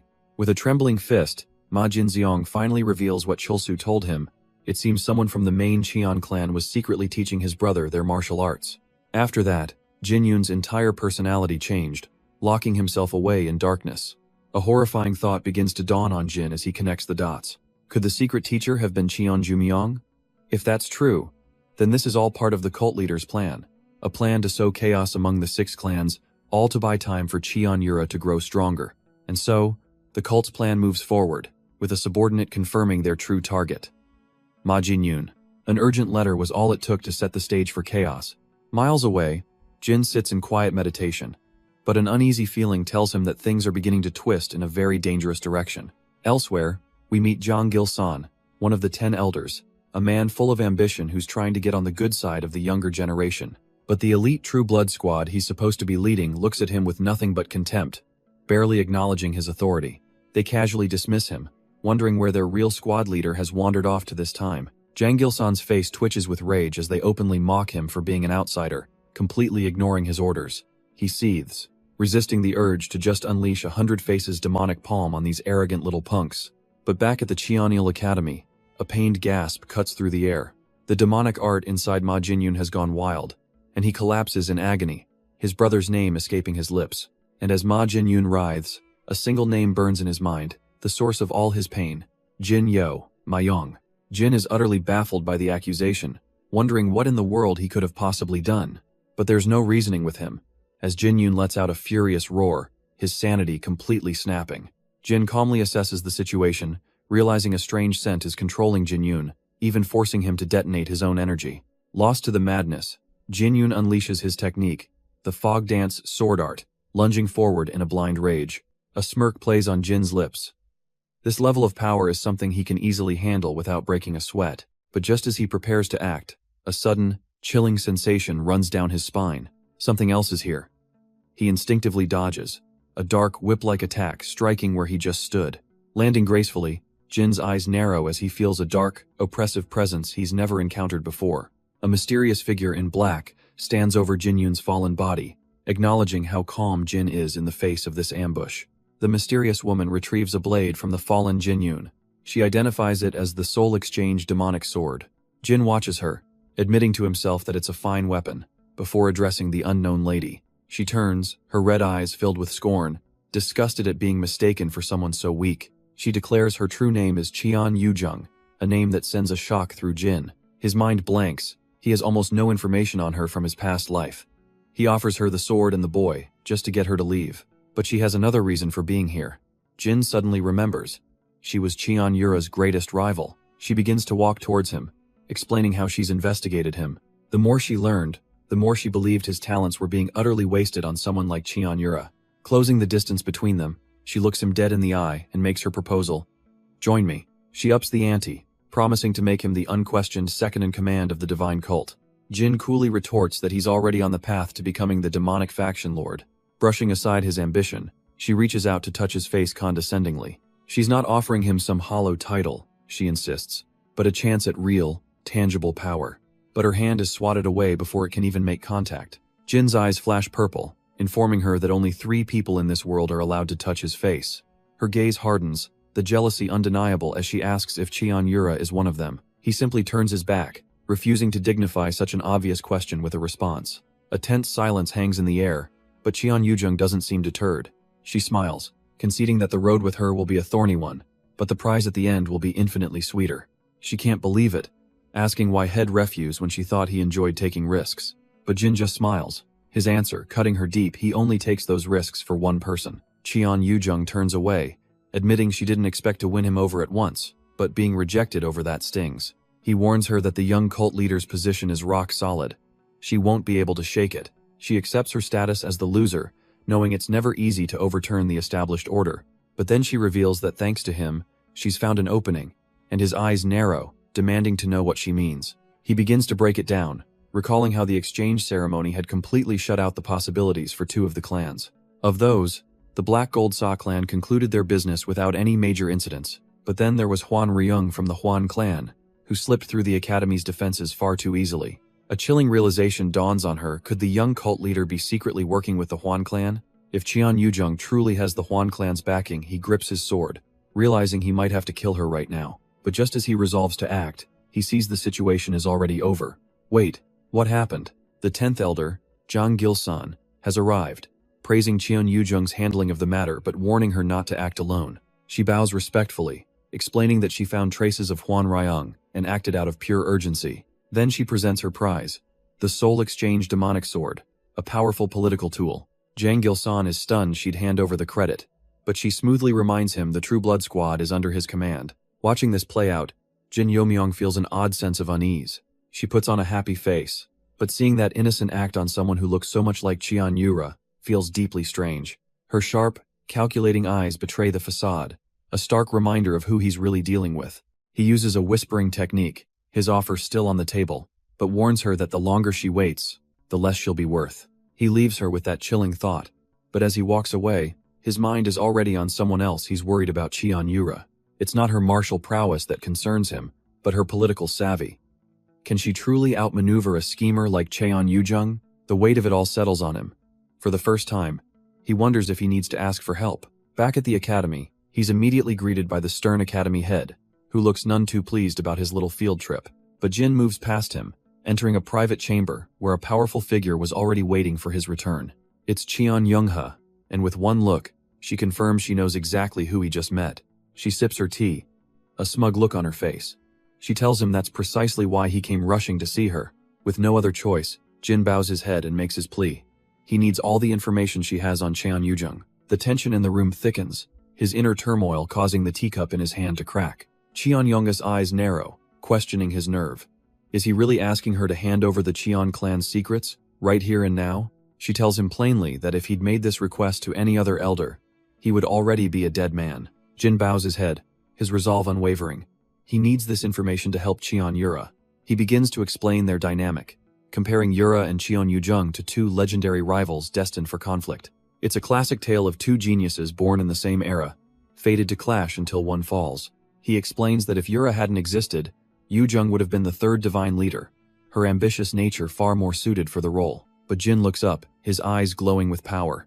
That was true in a world that didn't have him as a factor. Cheon Youngha turns away, contemplating the sheer audacity and confidence radiating from the boy. She then asks the most important question. What will the cult leader's reaction be? Jin is certain he won't intervene. To the old man, this will be nothing more than a simple trial for the young cult leader to overcome herself. A fatal miscalculation, Jin thinks.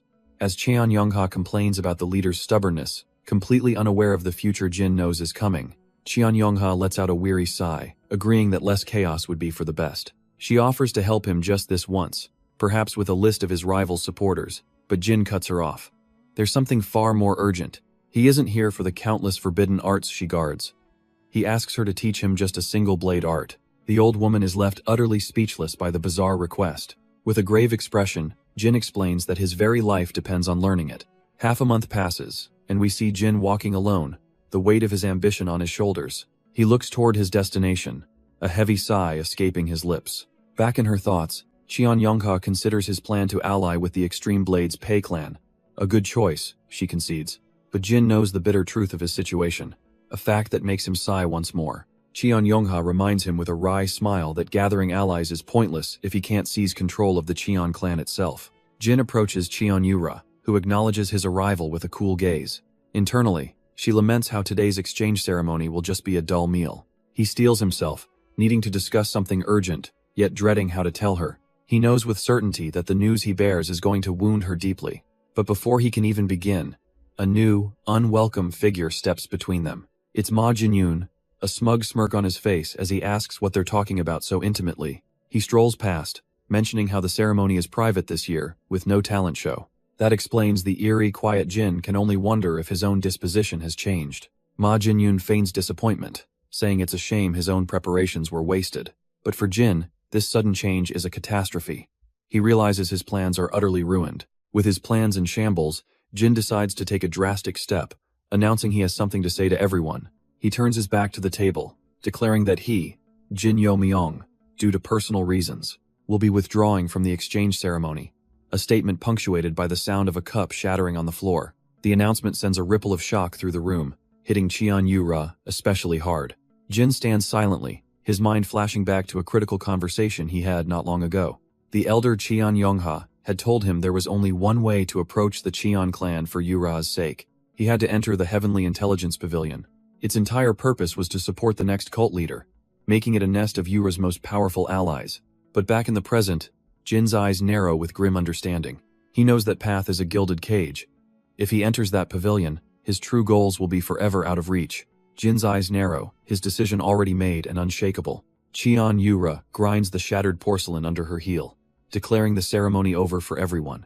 Her voice cuts through the silence, ordering Jin Yo Myung, and only him, to stay. Watching from a distance, Ma Jinyun smirks, realizing this unexpected turmoil might be his golden opportunity. Now alone in the quiet room, she demands to hear his excuse for this public betrayal. Jin looks down, calmly stating he will give up his claim to become a lord, and instead enter the Heavenly Intelligence Pavilion. The name of the pavilion makes her clench her fist, a wave of shock and disbelief washing over her. He apologizes, explaining he was about to tell her before Ma Jinyun interrupted, but she just wants to know why. Jin looks at her directly, telling her he needs to keep the enemy in check and make new allies. Her face darkens as she asks him if this is all because of that woman, Cheon Yujung. Jin confirms her worst fear. Yes, he knows he's playing right into Cheon Yujung's hands. Her eyes flash with rage as she asks if he's fine with another man taking his place by her side. He hesitates, the question striking him like a physical blow. But before he can answer, he suddenly drops to the floor in a full, formal bow. He declares to Lady Cheon Yura that this is not the end. Someday, he will return. She screams his name, caught completely off guard by this sudden vow. He digs his fingers into the floorboards, his voice filled with conviction. On that day, he promises, he will become wholly hers, without giving anything up. Her fury gives way to a cold command for him to get out. As he walks away, his final words are a soft plea for her to stay healthy until then. And with his promise made, Jin Yo Myung turns to leave, his back straight and resolute. But a split second later, he whips his head around, a sudden killing intent freezing him in his tracks. A devastating slash of dark energy carves through the air, completely obliterating a building behind him. His mind flashes back to a talk with Cheon Youngha, who had offered to introduce him to the Heavenly Intelligence Pavilion. She was shocked to hear he was already acquainted with its reclusive, eccentric master. He could only confirm with an awkward smile that the man himself had summoned him. Snapping back to the present, he's left sprawled on the ground, utterly exhausted from the blast. His subordinate, Ming Wu, rushes to his side, telling him his plans are no longer the priority. The real problem, he warns, is that the patriarch is now trying to kill him, just as Guan Hyunjin appears. The elder mocks him, asking if he caused all this destruction just to find a better partner. Jin Yo Myung weakly tries to defend himself, insisting he didn't mean for things to turn out this way. But Guan Hyunjin just scoffs, mocking his naive expression. He launches into a lecture, comparing love to warfare. He warns that a single misstep in matters of the heart could cost him dearly. Even Ming Wu, listening from the side, can't help but agree with the old man's logic. Suddenly, Guan Hyunjin's attention shifts. Someone from the Jin clan has arrived. Pure terror grips Jin Yumyong. Did the patriarch really come to kill him? He turns to see Ma Jinyun, a figure he wasn't expecting, and demands to know what he's doing here. Sweating, he braces himself and asks the ultimate question. Did the patriarch send him to deliver the final blow? But the answer is the exact opposite. He was ordered to help and to lend the full power of the Jin clan. Ma Jinyun states the order plainly. The Jin clan's full force is at his disposal. He then adds, with a slight smirk, that the patriarch was so angry he genuinely considered killing him. A nervous sweat drips down Jin Yo-myong's face. He's been given a temporary lifeline, it seems. But there's more. Ma Jinyun hands him a small, black envelope, a supposed gift from the Sa clan. Jin Yo-myong takes it, puzzled by the unfamiliar name. He unfolds the paper only to find a chilling, 3-word message. I will kill you. The rage behind the trembling brushstrokes is palpable, but Ma Jinyun is already shrugging off his robes, suggesting a spar. Jin Yo-myong's focus instantly shifts, his eyes sharpening with interest. Tossing his ornate vest aside, Ma Jinyun prepares for a fight. He sizes Jin Yo-myong up, remarking that his martial arts seem to have become much more refined. With a sharp cry, Ma Jinyun lunges forward, while Jin Yo-myong stands perfectly still, ready. Jin's eyes track the incoming fist, coolly noting its expected range. But the punch stretches, breaking past its normal limits with sudden speed. He's using his entire body now, shoulders, waist, everything to extend his reach far beyond what it was before. Jin Yo-myong easily deflects with a high kick, prompting Ma Jinyun to complement his new flexibility. A trickle of blood escapes Ma Jinyun's lips, but he just grins, promising that's not all he has. Suddenly, Jin Yo-myong's calm expression shatters, his eyes widening in alarm. A sickening crunch echoes as Ma Jinyun's muscles begin to warp and expand. His body strains under immense pressure, sweat beading on his skin. His robes rip apart as he transforms into his Asura body, thrilled that it works. But Jin tells him to wait just a second. Jin Yo-myong is genuinely confused, asking how he can use the Asura body without reaching the transcendent realm. Ma Jinyun simply reminds him that with his unique constitution, he was told he could acquire it as is. Steam rolls off his skin as he powers down, the sheer heat of the transformation finally beginning to fade. Jin can't help but be impressed. This guy's talent is on a completely different level, maybe even rivaling Baek Sang-a's. He quickly sizes him up. From one of the 6 divine demon clans, a nominee for young patriarch and about his age. But Ma Jinyun just clicks his tongue in frustration, annoyed that such a rare opportunity was cut short. He can't just go around exposing his clan's secret arts, a fact a nearby elder finds deeply disappointing. The old man sighs from the sidelines, having expected a much more spectacular show. Nearby, another disciple grumbles about his own harsh punishment for missing a few council meetings. Just then, the 12th elder Mujin appears with a hearty grin, asking who among them wants to learn his blade techniques. Cheon Jumyong explains that to be acknowledged by the Extreme Blade Pa clan, Jin needs a true master, not him. Jin looks worried, asking what he's supposed to do now. A promise is made to send a real teacher, and soon enough, Elder Mujin arrives, eagerly clearing the area for a private lesson. The elder offhandedly praises Ma Jinyun's incredible talent with the Asura body. His hand tightens on his sword.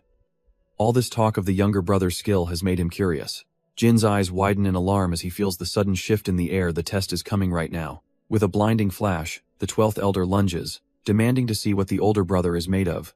Jin grits his teeth, his demonic eyes flaring as he prepares to meet the full-force assault.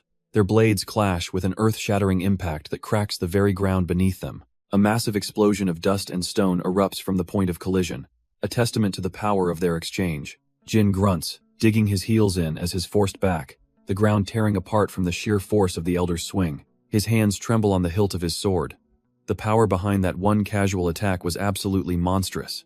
But the 12th elder just lets out a hearty laugh, shouldering his massive blade with an impressed smile. He notes that the most interesting part was Jin holding back his true power, a fact that makes Jin internally flinch. With the test concluded, Mujin gives him the terms.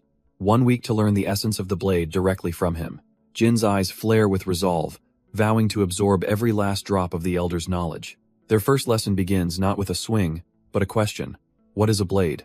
Jin's answer is blunt. He doesn't know. The elder finds his honesty refreshing, explaining that the true difference between a sword and a blade is a mystery to many. He elaborates that while swords are generally said to be for thrusting, as demonstrated by a swift motion, and blades are for cutting, the truth is far more complex, as some sword techniques are all about slicing. Likewise, he says, thrusting is also a main focus in many blade techniques, but for his clan, the Extreme Blade Pa clan. There is one element that must be present in every single move. Jin listens intently, wondering what this essential component could possibly be. With a knowing grin, the 12th elder reveals the secret. It's all about weight. He demonstrates with a powerful downward swing, explaining that the shape of the blade is irrelevant. Whether it's a fast strike or some flashy illusion, none of that surface-level stuff truly matters. What is crucial, he emphasizes, is that every single strike embodies the principle of heaviness. A lesson Jin immediately understands as he struggles to even hold his own training blade, sweat beading on his face. With the first lesson sinking in, Mujin forbids him from using any footwork or movement techniques. The true path to understanding weight, he declares from the sky, begins with mastering one's own center of gravity. Jin must become a deep-rooted tree, an immovable mountain, planting himself to the earth. For 6 agonizing days, he pushes through the pain, his muscles screaming in protest. Then, the scene shifts to an opulent hall, where a voice welcomes an unexpected guest. The host, Cheon Jumyong, peeks over a fan, admitting they were very much looking forward to this. And there stands Jin Yo-meong, having brought the application documents himself. Jumyong accepts the scroll, explaining that his formal entry into the academy will be in 1 month. But then comes a chilling reminder. Leaving the Heavenly Intelligence Pavilion is the same as leaving as a corpse. Jin can only agree, as Jumyong hopes his performance won't create a rift with the Jin clan. With their business concluded, Jumyong turns to leave, promising to meet again in a month. As he watches them go, Jin reflects on this dangerous new ally. A supporter of Yura, but also the prime suspect who crippled her. His mind is made up, he'll uncover the truth one piece at a time. He watches Jumyong's retreating figure, a key piece of the puzzle, walking away down the long hall. The scene flashes back, revealing Jumyong in an audience with the cult leader himself. Jumyong had brazenly asked if he had simply dumped Yura, earning a sharp glare for his insolence. But he merely smiled, saying this just made things more exciting for him to watch. The scene shifts again, to another ceremony steeped in shadow and tradition. An elder praises a disciple, acknowledging they have perfectly mastered their arts far beyond their years. Before the 5 elders kneels Cheon Yujung, who has finally earned their recognition. One of them grins, musing that at her current level, she'd have a good shot against the young cult leader. But he knows her ambition, questioning if she would really be satisfied with just that. Cheon Yujung declares she'll become the next Supreme One, giving the elders the grand speech they want to hear. And of course, the old fools eat it right up, nodding along as they trash the current cult leader. They begin scheming to tarnish the young cult leader's reputation, but Yujung can barely hide her boredom. Internally, she scoffs. She's only playing along because she needs them and the 6 clans for her own plans. She dismisses them as disposable worms, because her true goal, her only goal, is Cheon Yura. A burning hatred surfaces as she vows to take back everything that was stolen from her. She will drag Cheon Yura down to the same depths of despair that she herself experienced. Meanwhile, the scene shifts to the towering peaks of the 10,000 Mountains, home of the Pei clan. At the gates, Jin Yo-meong and his companions are stopped by a guard with a single question. The guard smirks, saying if they really know the young cult leader, the answer should be simple. Oh, the irony. He asks for the nickname of some famous martial artist, a test of their supposed connection. Jin Yo-meong barely musters the energy to answer, looking utterly unimpressed by this little quiz. The answer is correct, and the guards erupt in a bizarre, synchronized round of applause. He's already had enough of these weirdos, quietly telling his companions to switch to a more secure way of talking. Inside, they are greeted by the chief steward of the Pei clan, who welcomes young Master Jin with a bow. But his polite welcome comes with a catch.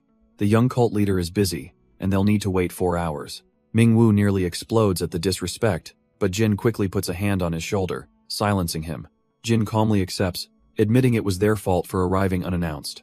The steward thanks him for his patience, but then presses on, asking the true purpose of their visit. With a pleasant smile, Jin declares he's here for a friendly match, while secretly telling him the real reason, to forge an alliance. The steward's eyes light up, gleefully telling them he can't possibly lose a chance like this.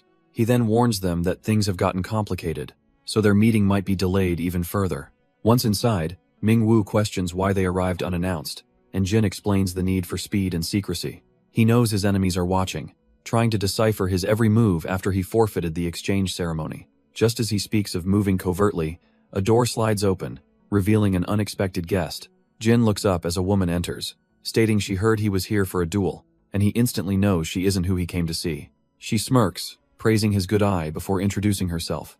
Pei Seol-young, the clan head's proxy. Without missing a beat, she cuts right through his facade, stating it seems he's desperate for the Pei clan's power. She reveals she knows the divine cult is unstable, and worse, the Pei clan has already decided to abandon ship if things go south.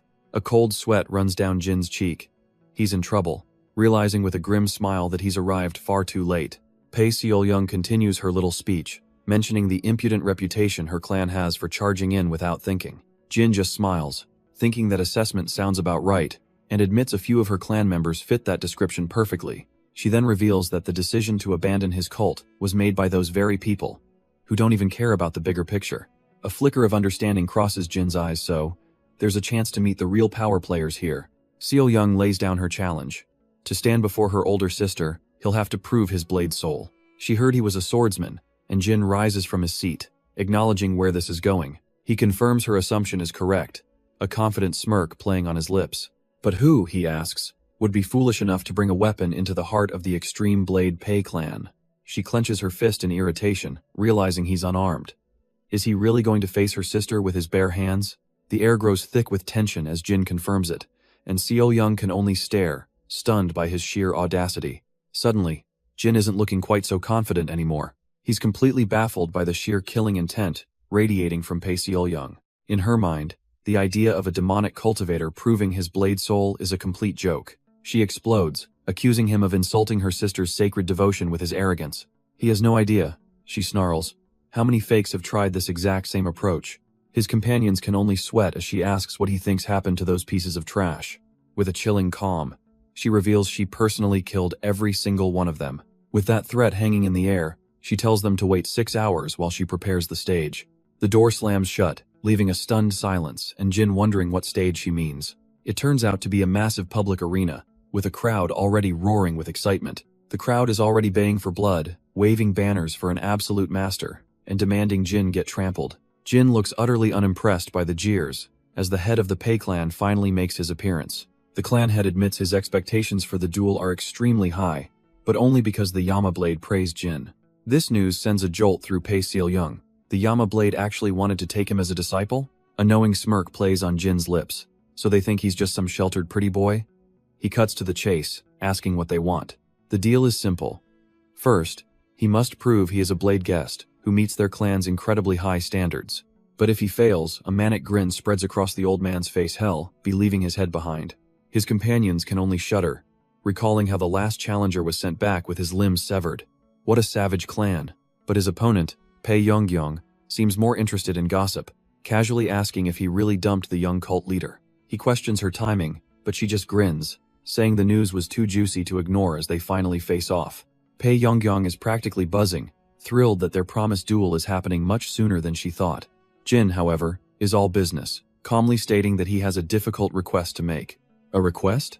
Her eyes widen in surprise, but she grins, telling him he'll have to defeat her first. He clarifies that it's a victor's request, something he can only ask after he's proven he can surpass her. She grips her own weapon, acknowledging that his cultivation level is indeed higher than hers. She's also heard about the impressive allies he's gathered, but reminds him victory isn't decided by that alone. And to her surprise, Jin simply agrees with a confident, knowing smile. Her gaze hardens, her eyes practically daring him to make the first move. With a smirk of his own, he accepts her silent challenge. He explodes forward, unleashing the Ten-Fang Divine Sword Art, the signature technique of her clan. But he's not just copying her technique. He's combining it with the Yama blade's power, unleashing the Seventh Fang. A colossal wave of demonic energy, shaped like a fanged beast, screams down towards her. Pei Yongyong just smirks, her eyes lit with excitement. He's not holding back at all, is he? She gathers her own immense power, a swirling torrent of refined energy. With a roar, she unleashes her own technique, the Myriad Wave Blade Strike, to meet his attack head-on. Jin braces himself, his expression hardening, as the two world-class techniques are about to collide. Dark demonic energy clashes violently against the pure, refined blade art of the Pei clan. The impact is catastrophic, shaking the entire arena to its foundations. Spectators are thrown from their seats, stunned by the sheer force of the opening exchange. Even the clan elders watch in awe, with the Pei clan head admitting that the form of Jin's technique is impeccable. The crowd buzzes with disbelief. Pei Yongyong is using her clan's sacred blade. This is it, the Pei clan's secret ultimate technique, a sign she fully acknowledges his strength. A truly vicious smile spreads across her face, her eyes glowing with killing intent. She challenges him to try and kill her, and from the darkness, he happily agrees. But as her pure energy washes over him, Jin feels a strange, unsettling pressure. He swings his sword to counter, but the feeling of disruption intensifies. He grits his teeth, realizing the true danger. Her technique is designed to cripple an opponent's inner energy. She doesn't give him a moment to recover, unleashing a relentless storm of blade energy. The two powers collide once more, a violent explosion of light and shadow. The elders are stunned, pointing out that he took the sacred blade head-on and is somehow completely unharmed. Even the Pei clan head has to admit it, this kid is not bad at all. But inside, Jin is fighting a war, forcing his chaotic energy back into line with pure willpower. The clan head muses that if Jin had used his sword from the start, this might have ended differently, shocking the other elders with his praise. Pei Yongyang steps forward, acknowledging that her opponent is truly incredible. She's grinning, absolutely ecstatic to have found a worthy rival, even offering him a chance to end the duel now with his honor intact. But as she asks if he's satisfied, his dark aura flares, and his answer is a defiant, not at all. Jin calmly informs her that if they continue, he will win, and he has no desire to take her life. This only ignites her fighting spirit. She wants both a decisive victory and the rewards that come with it. Her eyes glint with determination. In that case, she'll show him everything she has. She unleashes her final move, imbuing her weapon with the legendary Tyrant King enhanced energy. A small smile plays on Jin's lips. She just gave him permission to use his own enhanced energy. He thanks her aloud, and the crowd absolutely erupts, realizing they're about to witness a true clash of titans. As their auras collide, a pure white light against a swirling demonic darkness, Jin casually asks what he gets if he wins. Pei Yongyang grins, laying out her first condition. From now on, he'll have to call her senior. But as for her second prize, she'll tell him after the fight, a classic trick to get under an opponent's skin. With a battle cry, she declares it's time to end this, bringing her energy-wreathed blade down with full force. Jin's eyes flare with a deep purple glow. The time for games is over. The Tyrant King meteor energy manifests, a colossal wave of power crackling through the air. It's an attack that seems to split the very sky in two, descending upon the arena. But down below, Jin calmly prepares his answer, swiftly tying back his hair, ready to unleash hell. Against the overwhelming force, Jin invokes an ancient technique, commanding his power to become Mount Tai. He enters his Celestial Revolution variation stance, a vortex of dark, demonic energy swirling around him. The two opposing forces finally collide, Pei's brilliant white light against Jin's abyssal darkness. For the first time, a flicker of disbelief crosses her face. This wasn't supposed to happen.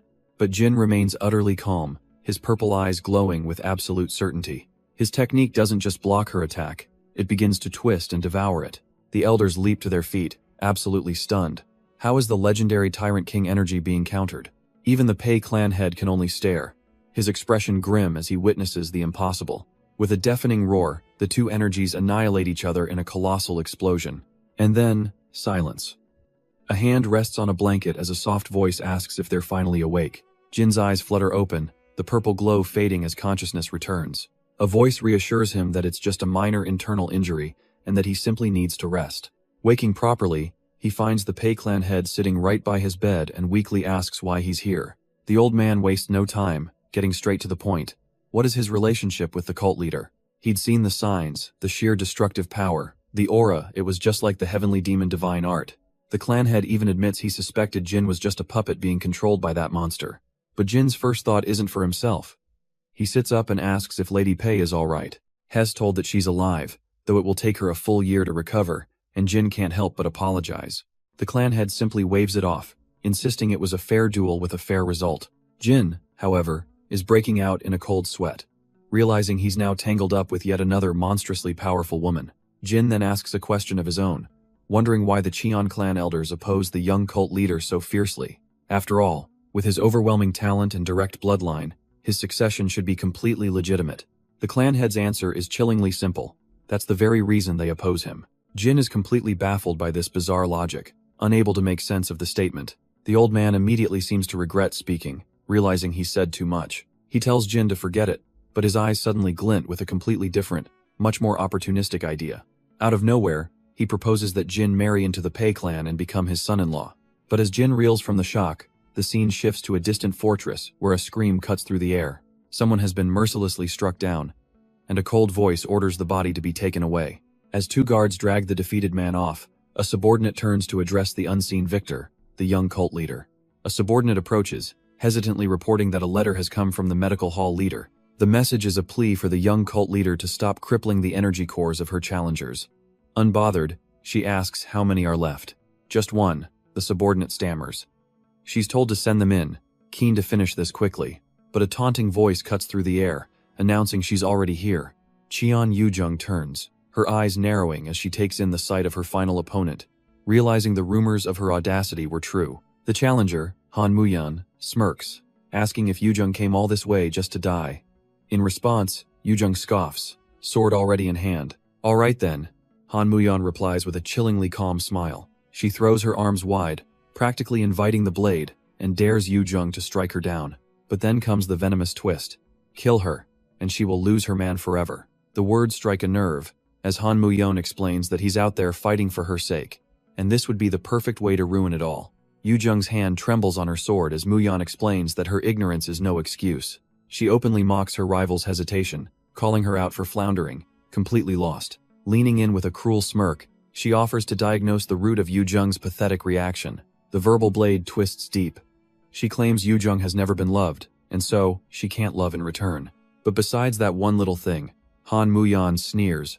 She's had everything else handed to her. She lists off the stolen prize's talent, the title of young leader, even the heavenly demon divine art. As onlookers murmur about her strange passivity, Muyan declares she's here to take back everything that was hers. And once that's done, she's going to steal everything that belonged to Yoojung. She closes the distance, her voice a venomous whisper as she names the ultimate prize. Jin Yomyong. Yoojung can only tremble, as Han Muyan asks how it will feel to have her entire world stolen away. Muyan relishes the thought, asking how terribly it will sting to have him stolen by her. The final taunt lands, shattering Yoojung completely, a reminder that she can never be the real one. But the psychological torment is cut short by a firm voice declaring that's enough. Muyan turns, a slight smirk on her face. Speak of the devil. The newcomer, Bion, reveals she had business with Muyan anyway, her timing perfect. She drops a bombshell.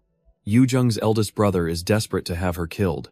Seeing her opening, Muyan extends a hand, making a counteroffer of her own. She promises an abundance of information to destroy him, paving the way for Bion to become the next Sa clan head. Bion is stunned. Muyan has laid out the two things she desires most, an offer that feels impossible to refuse. With a dismissive glance at the pathetic Yoojung, Muyan calls Bion far more attractive, inviting her to join forces. But with surprising conviction, Bion respectfully declines, stating that glory born from betrayal is no glory at all. Muyan simply smirks, unbothered, remarking that she's not exactly hurting for new associates. In fact, she already has someone else with her, gesturing towards a quiet figure standing nearby. She introduces the girl as Baek Ryong, whose stoic expression reveals nothing. Bion instantly recognizes her as a formidable martial artist, a true master in her own right. Changing the subject as if her offer was meaningless, Muyan decides to drop another little bomb. She casually mentions that Jin Yo Myong recently got a marriage proposal from the Pei clan, and, she adds with a venomous little smile, rumor has it he didn't exactly refuse. The words land like a dagger, and Bion's hand clenches into a white-knuckled fist. Muyan twists the knife deeper, musing how even the So clan rejected her, making Bion's broken ties with Jin feel all the more final. The scene cuts back, revealing the source of this rumor. The Pei clan head himself, pressing the issue with a bedridden Jin. Jin weighs his options, realizing he's in a political bind where refusal could cost him crucial support. He tries to buy time, but the elder just scoffs at his caution, calling it an unmanly delay. Playing up his injuries, Jin weakly insists he needs to recover first, an excuse the old man begrudgingly accepts. But the elder isn't done, pushing him to at least meet Pei Yongyong and maybe even marry her as a second wife. Jin, looking utterly done with the conversation, has to respectfully shut that absurd offer down. We then see his actual meeting with Yongyong after their fight, a surprisingly civil one. She sits across from him, bandaged but cheerful, praising their duel and eagerly awaiting a rematch. But her energetic facade hides a grim reality. Her meridians are a twisted wreck, a condition no better than a terminal patient's. Suddenly feeling a wave of killing intent from a woman behind him, Jin hears Yongyong quickly clarify the clan's proposal has nothing to do with her. Her attendant, Pei Seolyung, agrees that an alliance isn't a bad idea, but insists they must work separately. Yongyong then muses about the young cult leader, whom she expected to become a tyrant but was changed by Jin. She believes if one has the power to change someone for the better, that path is always worth walking. But Seolyung scoffs, thinking it's reckless to gamble the clan's fate on such an abstract feeling. Jin cuts in with a smirk, offering a much simpler solution: she could just marry him instead. The blunt proposal shatters Yongyong's composure, as she whispers that she's doomed to die alone. And that's when a memory strikes Jin. Even in his past life, Pei Yongyong never got married. Before he can dwell on it, Wangjak sprints into view, shouting that something terrible is happening. He grabs Jin's arm, the panic in his eyes undeniable as he tries to pull him along. The urgent news is delivered. A massive internal conflict has just broken out in the main clan. And there's more. Ma Chul-su is missing, sending a jolt through Jin as he realizes the Ma clan's civil war has begun. This is all happening way too fast. The timeline is accelerating far beyond what he remembers. Wangjak chokes back tears, adding that Ma Jinyun has succumbed to a violent energy deviation. He recounts the incident, which began with Ma Yungchan's sudden, brutal attack on his own brother. At the last second, Ma Jinyun jumped in, managing to save Chul-su from the killing blow. But the effort pushed him over the edge, twisting him into a demonic, uncontrollable monster. He tore through the clan's best warriors before disappearing completely, leaving a trail of bodies. Cutting through the story, Jin turns his cold gaze to Cheon Jumyong, demanding to know what he taught Jinyun. Jumyong just smiles, coyly revealing that Jinyun himself requested that power specifically to defeat Jin. Jin seethes internally, barely containing his rage as the madman asks if he'll intervene this time. Cheon Jumyong continues his taunt, explaining the political situation is far more complicated this time. He claims the Ma clan head is paralyzed, refusing to act despite knowing he could end the chaos. The old man is apparently too busy trying to decide on a successor for his ruined clan. But Jin sees an angle, cutting him off to ask what he'd get in return for solving it. As the proposition hangs in the air, Jin finds himself alone, lost in a quiet memory. His mind drifts back to Cheon Yura, her face looking up at the night sky. Her voice echoes in his head, a cold and painful truth he could never forget. She had told him that since Head never received love, he didn't know how to give it. The memory fades, his eyes closing on that bitter thought. What a complete mess. His reflection is broken by a quiet voice. It's Wangjak, offering a sincere apology. But the moment is interrupted by a new arrival, a wounded man stumbling into the courtyard. Her guards immediately move to intercept the intruder, but Cheon Yujung raises a hand, telling them to stand down. She recognizes him, identifying the man as Ma Jinyun of the Ma clan. The two of them stand alone in the vast, empty training ground, an unspoken tension between them. She notes coldly that she'd heard he went missing, yet here he is, right in front of her. With a piercing gaze, she demands to know what business he has here. A faint, almost sorrowful smile crosses his lips as he prepares to answer. And then, to her complete surprise, he drops to one knee before her. He's come, he says, for one last chance to see the person he admires so deeply. Her confidence was a guiding light for him, he confesses, and he's been nurturing these feelings in his heart for a long, long time. Blood drips from his fingers as he begs her to allow him this one moment. He needs to make a confession, just this once, his very first, and his very last. Looking up at the young cult leader, he lays his heart bare, asking if she will accept his feelings. His story flashes by. Ma Jinyun was born a prodigy, but his own clan suppressed his talent. In that suffocating environment, the only one who ever protected him was his brother, Ma Chul-su. To repay that kindness, his original goal was to become the demonic faction lord himself. But then he met her, and during their intense exchanges, his ambition transformed into genuine admiration. He realized there were people in the world even brighter than his brother, and her presence completely dazzled him. He admits he understands these feelings are one-sided, a truth he would have kept hidden if this wasn't the end for him. Their eyes lock, one pair filled with desperate emotion, the other sharp and unreadable. He looks up, a faint, sad smile on his lips as he apologizes, admitting this was the outcome he expected. But just seeing her one last time, he says with a final, shaky breath, was enough to leave him satisfied. Cheon Yujung sees it clearly. His core energy is shattered. He's dying. She offers to summon a physician for him, but with a trembling hand, he gestures for her to stop, insisting that it's okay. He collapses, and with his last words, wishes happiness not for her, but for someone named Cheon Yura. The name hangs in the air, leaving her speechless. She thinks of his awkward confession, yet how he still acted for her sake. But now, seeing him in this state, comforting her even as he fades away, the roles feel completely reversed. She should be the one offering comfort, but her hand freezes mid-air. She's at a total loss. What could she possibly say? A simple apology feels hollow and meaningless. To offer empty words would just be pity. How could she, so useless in this moment, be the one who supposedly dazzled him? Her voice finally breaks the silence, calling out his name, but it's far too late. He's gone, leaving her completely alone in the vast, empty courtyard. Under the cold light of the moon, The weight of her helplessness sinks in. She turns away, lost in the bitter thought that she truly has nothing to give. Elsewhere, high in the mountains, a plan is already in motion to find Ma Jinyun. Jin Yomyong admits it's unsettling, relying on help when they're in such a tight spot. Ming Wu seems unconcerned about a potential clash with the Ma clan, but Jin sees the bigger picture. With a confident smirk, he lays out the clan's internal politics. Ma Yongchun's victory doesn't require his brother's death. He just needs Ma Cholsu to fail to return, and the clan leadership will be his for the taking. Ming Wu can't help but see that the thought of that traitorous Ma clan brother. But before he can continue, a quiet voice announces its arrival to young Master Jin. The newcomer reveals their identity. Abyss Shadow, a deputy commander of the new assassin corps. Ming Wu immediately curses their master, Qian Jumyong, calling him a bat-like bastard. Jin, however, thinks back to Qian Jumyong. Recalling his reputation as a rather capable fellow, he calmly notes that with the corps commander back, it was only natural to rebuild the phantom assassins. Abyss Shadow cuts to the point, stating they heard Jin was searching for Ma Cholsu. Ming Wu scoffs at the idea. Does this person plan to search the 10,000 mountains alone? But the assassin simply asks if he'd like to go to him right now. Jin's eyes widen with understanding. He asks if they've already found him, and Abyss Shadow confirms it just 30 kilometers away. As they travel, Jin confirms the details. There was no pursuit from the Ma clan, and no interference from any other forces either. The path was completely clear. Abyss Shadow leads them through the rocky terrain, finally announcing they've arrived at the location. Standing guard are several figures in black, the new Phantom Assassin Corps members, and kneeling before them, Jin recognizes the captured men. They're Ma Cholsu's loyal subordinates, looking just as young as he remembered from the academy. Despite their predicament, one of them spits defiance, swearing no one will touch their lord. Abyss Shadow notes a makeshift enchantment at a cave entrance, remarking on their touching loyalty. So that's where he is.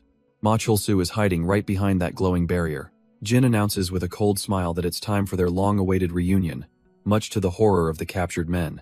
Deep inside the cave, the silence is absolute, broken only by the drip of water. A lone figure sits huddled in the oppressive darkness, a shadow against the stone. It's Ma Cholsu, his red robes torn, his body weary from the long chase. But his eyes still burn with a fierce, unbroken spirit. His senses scream, and his hand instinctively finds the hilt of his sword. A single, soft footstep echoes from the mouth of the cave. He's been found. Without a moment's hesitation, Ma Cholsu explodes into motion, a whirlwind of red fury. He roars his defiance, vowing that he will absolutely not go down without a fight. But the figure at the cave's mouth is completely unfazed, calmly telling him to get a hold of himself. A blade flashes out, meeting the crimson wave of demonic energy head-on. With a clean sound, the ferocious attack is split perfectly in two, dissipating into nothing.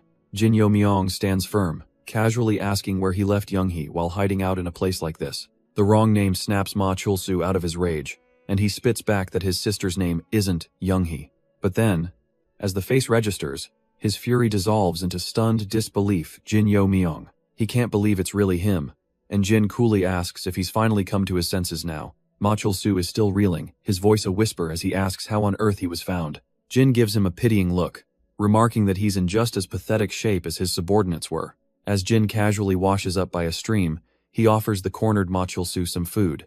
The red-haired fugitive hesitantly accepts the steamed bun. Jin then reveals it was Ma Jinseong, Cholsu's own brother, who sent him. But pride quickly overtakes Cholsu's surprise. He insists there was no reason for Jin to get involved. With a self-assured smile, Jin admits he just saw a good chance to put the Ma clan in his debt. That's all Cholsu needs to hear, immediately refusing any help that would cost him his clan's assets. He'd rather die, he declares with furious conviction, than owe the Jin clan a single thing. Jin looks up, his expression turning cold as he asks if he really means that.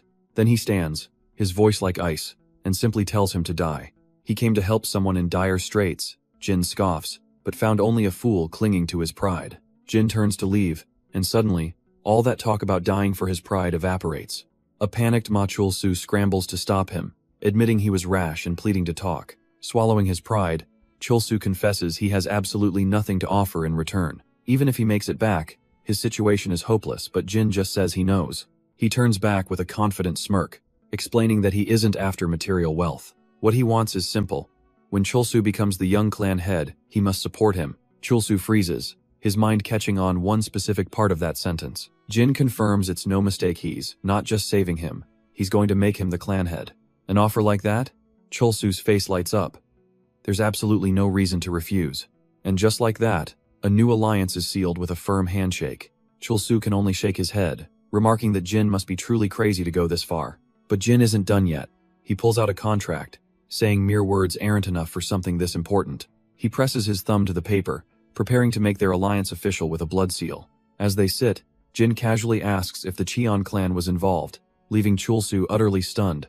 How could he possibly know? Jin smirks, explaining that Chulsu's desperation was a dead giveaway. He caved far too easily.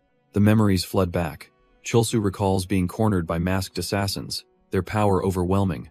He grits his teeth, remembering his frantic escape. He had to report this to his clan head at all costs. The thought suddenly hits him with the force of a thunderclap. His brother, Jin Yoon. He remembers Jin Yoon activating a forbidden demonic art, a suicidal technique, just to carve a path for his escape. As Chulsu spirals into panic, the Abyss Shadow appears, calmly mentioning they have some advice from the Heavenly Intelligence Pavilion Master. The surest way to get an audience with the clan head, they explain, is to bring him the head of his brother, Ma Jinyu. Chulsu absolutely explodes in rage. The Abyss Shadow calmly lists the charges. Jin Yoon violated 2 of the clan's sacred blood laws. Jin watches on, realizing the logic is sound, and coldly tells Chulsu to do it. But the words catch in Chulsu's throat. He can't even consider it. How could they ask him to kill his own brother with his own 2 hands? It's impossible. Jin steps in, reasoning that if Jin Yoon is alive, they'll help him recover. But if not, the law is the law. He grabs the Abyss Shadow, reminding them all that this is a war for power, and mercy has no place here. After all, Jin posits, Jin Yoon could have easily betrayed Chulsu for their other brother. Yet despite that, he chose to sacrifice his own life, a fact that now weighs heavily on Chulsu's soul. Jin's demonic energy flares as he leans in, giving a chilling ultimatum. If Chulsu won't take his dead brother's head, he says, then it would be better for him to just die right here. The Abyss Shadow is stunned by the sheer intensity of Jin's bloodlust, while Mingwu watches with a knowing smirk. Chulsu's subordinates can only look on, paralyzed with terror. The air crackles with tension, the decision hanging in the balance. Finally, Ma Chulsu straightens his back, his voice firm.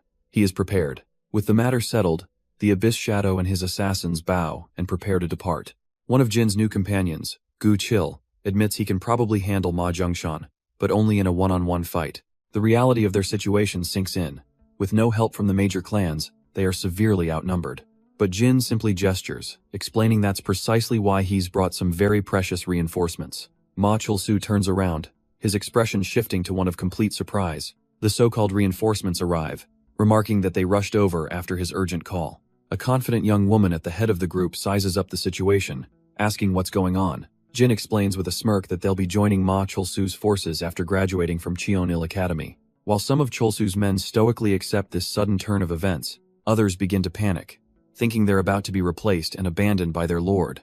But the new group's leader looks utterly unimpressed, wondering why she would follow Jin's orders. So Jin changes tactics, offering to grant her one reasonable wish if she'll just help him this time. Her interest is finally piqued when he mentions they'll be facing some truly strong opponents. A slow, eager smile spreads across her face. Now that sounds like a worthwhile deal. Ma Chulsu watches the deal being sealed, shocked to learn these are students from the famed Cheonil Academy. He scoffs internally. His own private soldiers are all at the peak realm, so how could students compare? He even asks aloud if there's a supreme peak master among them, a notion the students find ridiculous. Jin just smirks, seeing his doubt, and suggests a simple way to clear the air, a little sparring match. He even raises the stakes, promising to grant one of Chulsu's requests if his new subordinates lose. Ma Chulsu takes the bait, calling for one of his trusted men, Gabyok, to step forward. The grim-faced warrior accepts the order to teach these academy upstarts a harsh lesson. Jin watches the display, completely unimpressed. Chulsu is just bluffing, trying to look tough. He knows he could end this instantly by sending in his best fighters, but that's not the point. Instead, he calls out a different name, Baeksa, and an eager student with a top knot steps up to the plate. As Baeksa walks forward, Jin gives him one simple, chilling condition. Lose, and you die. Ma Chulsu freezes, his eyes wide with shock.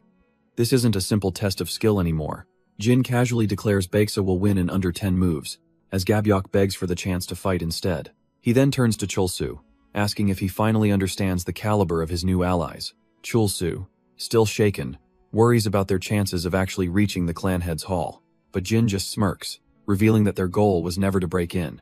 The The real plan is to draw the clan head out, and deep inside the estate, Ma Yungchon looks on with deep disappointment. He laments his own foolishness, while his son, Ma Jinyun, trembles on the floor before him. The clan head reminds him that he could have been master of the clan by simply doing nothing. He furiously demands to know what Jinyun lacked that made him break their sacred blood law. Jinyun trembles as his father grills him, not for bringing in the Cheon clan, but for backing the wrong candidate. The clan head's voice booms with fury. Jinyun was already the top contender, but his greed has fractured their allies. He roars that the 10,000 mountains will laugh at them, and all his son can do is offer a weak apology. Ma Yongchun's voice drops to a cold, menacing whisper, ensuring he has his son's undivided attention. He gives him one last chance: erase every trace of this failure within 2 days. The final, chilling order is given. He is to use any means necessary to clean up his mess. Shock turns to frantic action as Jinyun scrambles away to obey his father's terrifying command. But in the present, Ma Yongchun stands with a different subordinate, his expression grim. The masked agent reports that, despite mobilizing all their forces, they still can't find the missing Jinyun. The clan head's patience is gone. He issues a new decree: find his son, and if he can't be taken alive, they have their orders. Elsewhere, an ally of the Ma clan lets out a heavy sigh, wishing a certain child had just followed Jungchun's lead. The scene shifts to the vast, quiet halls of a grand library within the demonic cult. Cheon Jumyong is approached by a concerned elder, who wants to know why they're just standing around. The elder explains he grew curious about their inaction and decided to check on the situation himself. He reminds Jumyong that they're facing the fearsome Ma clan, and that sitting idle is not an option. But Jumyong simply offers a coy smile, suggesting the elder overestimates their capabilities. The elder isn't amused, telling them to cut the false modesty and explain why they haven't made a move. Jumyong reveals they're simply waiting for the Ma clan to get caught in a net, all to fulfill the cult leader's desires. The elder counters that those old fools have gotten involved, but Jumyong sees this as a golden opportunity. With a cunning grin, they wonder if this incident alone will be enough to put a leash on those who seek to control the cult. Jumyong lays it out plainly. There are 3 reasons why they've yet to make a move. First, they're wary of the consequences of poking at the Ma clan's hidden weak spot. The elder is skeptical, but Jumyong explains it's a secret only the clan head should know. They flash a sinister grin, adding that they only learned of it by chance, and that anyone else would have been silenced. And yes, it's directly related to this mess. Ma Chu-su, the clan's second in command, is missing, and this sore spot is about to burst open. The elder realizes he's not getting any more details, and Jumyong confirms that information isn't free. The second reason, however, is far more personal. They want to see if that child really has what it takes to replace them. This isn't just their own idle curiosity. The cult leader himself is using this crisis as a test for his potential successor. The elder understands now. With the leader's time running short, any viable replacement candidate would naturally draw his attention, which leaves one critical question. What will Jumyong do if this kid actually proves to be worthy? A small, knowing smile plays on Cheon Jumyong's lips as they ponder the question. The elder, clearly annoyed, gets a blunt no when he asks for a guess, instead demanding the third reason. Jumyong's expression turns sinister. It's time for a seed they planted long ago to finally sprout. Their plan is simple: escalate the chaos in the Ma clan's territory just enough to draw out the clan head. But on the ground, Ma Chul-su is surprisingly worried, telling Jin Yo-myong this could become a problem for the entire cult. Jin Yo-myong coldly shuts him down, questioning why he'd care about collateral damage in a war for their lives. This isn't the Ma Chul-su he remembers. The ruthless, calculating monster from his past life is nowhere to be seen. He admits to Chul-su that this change is too drastic, wondering if some major incident changed him, perhaps related to his brother, Jin-yoon. With that realization, a new priority clicks into place for Jin Yo-myong. First, they must find Ma Jin-yoon and confirm if he's dead or alive. Only then can they plan their next move. But as they arrive at their destination, they're greeted by a scene of utter carnage. A lone figure stands amidst the bodies, informing them that they are far too late. Jin Yo-myong and Ma Chul-su stare in disbelief at the person waiting for them. It's Han Mu-yain, casually asking if they've been well since they last met. He grimly acknowledges her, unable to say he's doing fine surrounded by corpses. Ma Chul-su kneels, his expression hardening as he recognizes the dead. These are the Blood Tears Sword Squad, an assassination unit loyal to a Ma clan elder. Jin Yo-myong's eyes narrow as he turns to her, demanding to know if this was her doing. Han Mu-yan doesn't even flinch at the direct accusation. Instead, she deflects, asking if he would even believe her words if she told him the truth. But Jin Yo-myong shocks her, saying he would believe her because those are the words of someone aiming for the top. He's testing her, applying pressure to see if she possesses the dignity of a true leader. A small, intrigued smile plays on Han Muyen's lips. He's certainly an interesting one. She denies everything, claiming the massacre was complete when she arrived, so Jin immediately demands to know why she's here. Her goal, she reveals, was to subdue Ma Jinyun and earn the Ma clan's support, sending Ma Chulsu into a state of shock. Jin clarifies she was after Jinyun, not Chulsu. She corrects him, she only meant to subdue his brother, not kill him. He can't shake the feeling that something is off. This is a succession battle, yet Ma Jinyun keeps stealing the spotlight. He asks Ma Chulsu directly if there's anything special about his brother, but the young heir is just as clueless. Han Muyon watches, knowing that while Chulsu is in the dark, others are not, and Jin begins to piece together the puzzle. He remembers Qian Jumyong's catalyst. It didn't give Jinyun new powers, it merely amplified what he already possessed. A chilling realization dawns. His mind races that violent temperament Jinyun displayed wasn't new, it was his true nature. Could he be a fabled killer star? Han Muyen's smirk is all the confirmation he needs. She knew it all along. Ma Chulsu pales, realizing that in the demonic cult, a killer star is marked for immediate execution. He wonders aloud if her plan was to save his brother, earning the Ma clan's gratitude by preventing his death. But Jin pieces it together faster. It's about the blood dragon heavenly sword art, a technique only a killer star can master. A burning rage grips him as he remembers Cheon Jumyong's smug face, his condescending words. Jumyong had laid the perfect trap, telling him the surest way to the clan head was to bring Ma Jinyun's head. He was being mocked from the very beginning, sent on a fool's errand, designed for failure. But from the depths of his soul, a dark power stirs, whispering that these petty schemes are not the true way of the demonic faction. An overwhelming energy surges through Jin, a furious awakening that leaves him gasping. Just as Ma Chulsu arrives with his men, he notes they have quite a few uninvited guests, but it's an ambush. Qian Yuzheng relays the order to kill both Ma brothers and slaughter all witnesses. Ma Chulsu's face contorts in rage and panic, screaming at Jin that they have to retreat immediately. But Jin has found his conviction. He who wishes to stand at the peak must not fear the taste of blood. Hes found his method, and if it's the demonic faction Hes dealing with, he'll use a method that befits them. A blur of motion catches everyone off guard as Jin lunges, his target completely unexpected. A voice from his past echoes in his mind, a cold lesson from his ancestor. If Jin truly is his descendant, then this ruthless path is the only one he can walk. Even Cheon Yuzheng, the one leading the attack, is stunned into silence by his shocking move. A dreadful realization dawns on Ma Chulsu as he understands Jin's brutal plan to lure out the clan head. Jin's eyes harden with a chilling resolve. He'll kill every last one of them and paint this place red. If this bloody path is the better one for Cheon Yura's sake, he will gladly walk it without hesitation. The demonic faction soldiers can't believe it, calling Jin a coward for his surprise attack. But their deputy leader simply roars that the plan remains the same. Kill them all. Han Muyen scoffs at their audacity, wondering aloud to Qian Jumyong what their master will do now. Baek Sang-ah steps up to Jin, offering to help since their main goal was already complete. Jin has other plans, telling her to secure the retreat path while he handles this mess alone.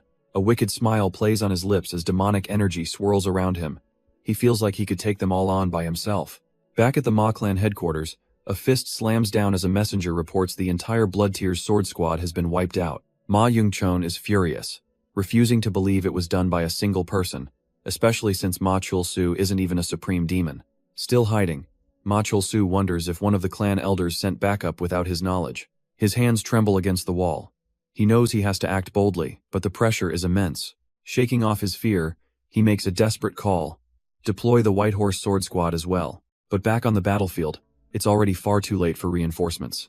Jin's demonic arts are a storm of purple energy, tearing through the soldiers like they're made of paper. With eyes glowing white, he moves like a phantom, his blade a blur of dark power. The remaining soldiers foolishly try to rally, believing they just need to land one good hit. Their charge is met with an overwhelming maelstrom of slicing tendrils that fills the entire street. A cruel, fanged grin spreads across Jin's face. This is the path the demonic faction follows, after all.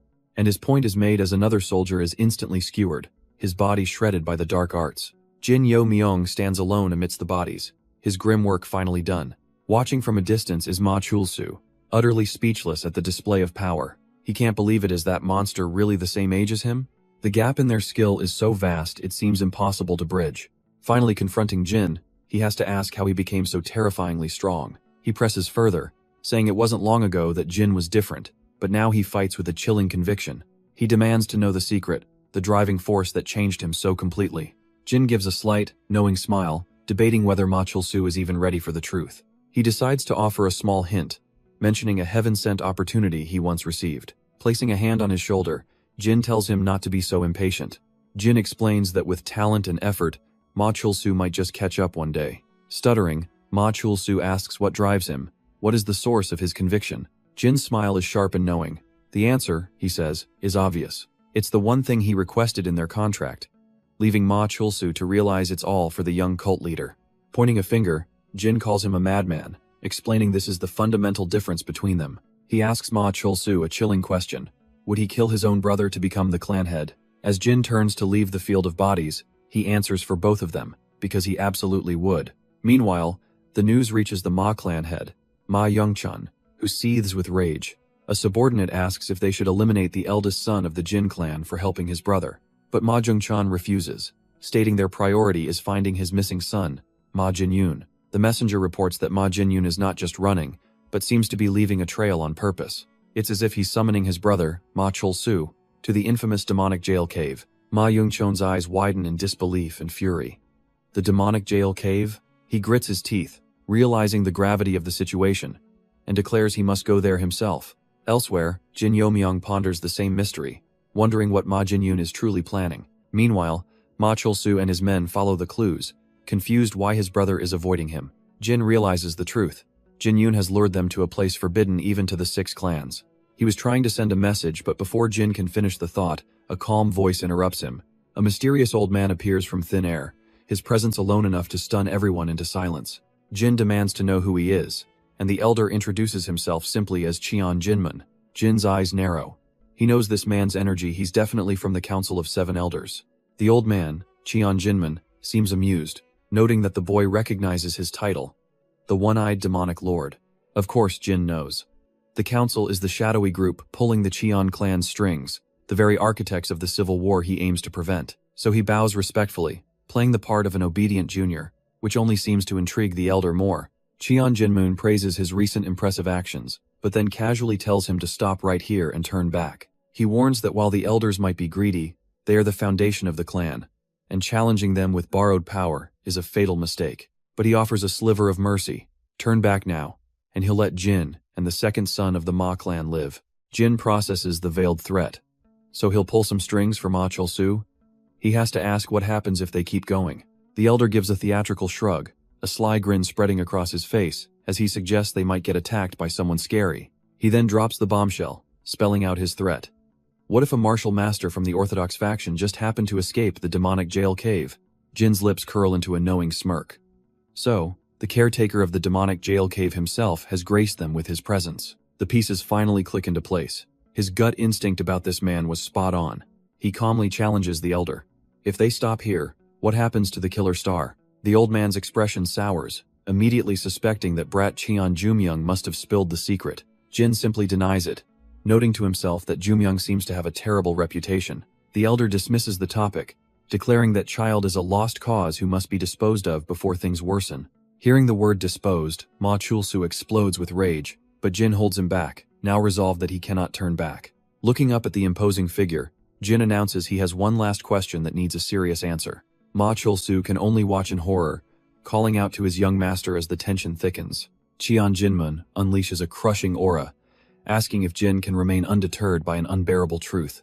The pressure is immense, rivaling what he felt at the Heavenly Demon Hall, but he refuses to buckle. This time, he feels the power of the second Heavenly Demon protecting him as he demands his answer. With a furious shout, he rejects the old man's entire premise. For him, there is no such thing as an unbearable truth. After all, what could possibly be worse than the fact that he's a regressor? He dares the elder to try him. Seeing his unbreakable resolve, Cheon Jinmun finally relents, turning away and wishing him luck. Jin calmly accepts, ready to take full responsibility for the path he has chosen. But the old man glances back with a smirk, musing that this little test should be enough for now. Having passed the test, Jin makes his request. He wants to go to the Qingcheng sect. Cheon Jinmun is shocked, he knows, but Jin explains there's no way he wouldn't. He'd heard rumors of a certain person at the hidden manor and correctly deduced their location. The old man's eyes narrow, processing the sheer audacity of this boy's plan. With a heavy sigh, he turns away, finally granting his wish. News travels fast. Young Master Jin has entered the dreaded demonic jail cave. Elsewhere, Two women discuss the grave news, realizing he has no idea the sword demon is on the move. One wonders if their own white demon sword squad provoked the enemy into action, but the other knows it's far bigger than that. The 6 clans are tense, and even succession battles are on hold. The news finally reaches Cheon Yura, who can only curse that damned bastard under her breath. She fumes to her companion, asking if he really thought she'd be happy with him facing this alone. Her friend just sighs, pointing out how he never says anything, keeping it all locked inside.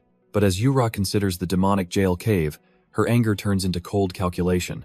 She realizes the cult leader has given her an opening, a chance to make her own move.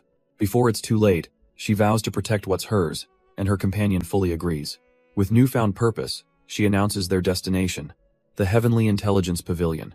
The demonic jail cave can wait, but only for a little while. First, she has a score to settle with the old elders and a certain Cheon Yujung.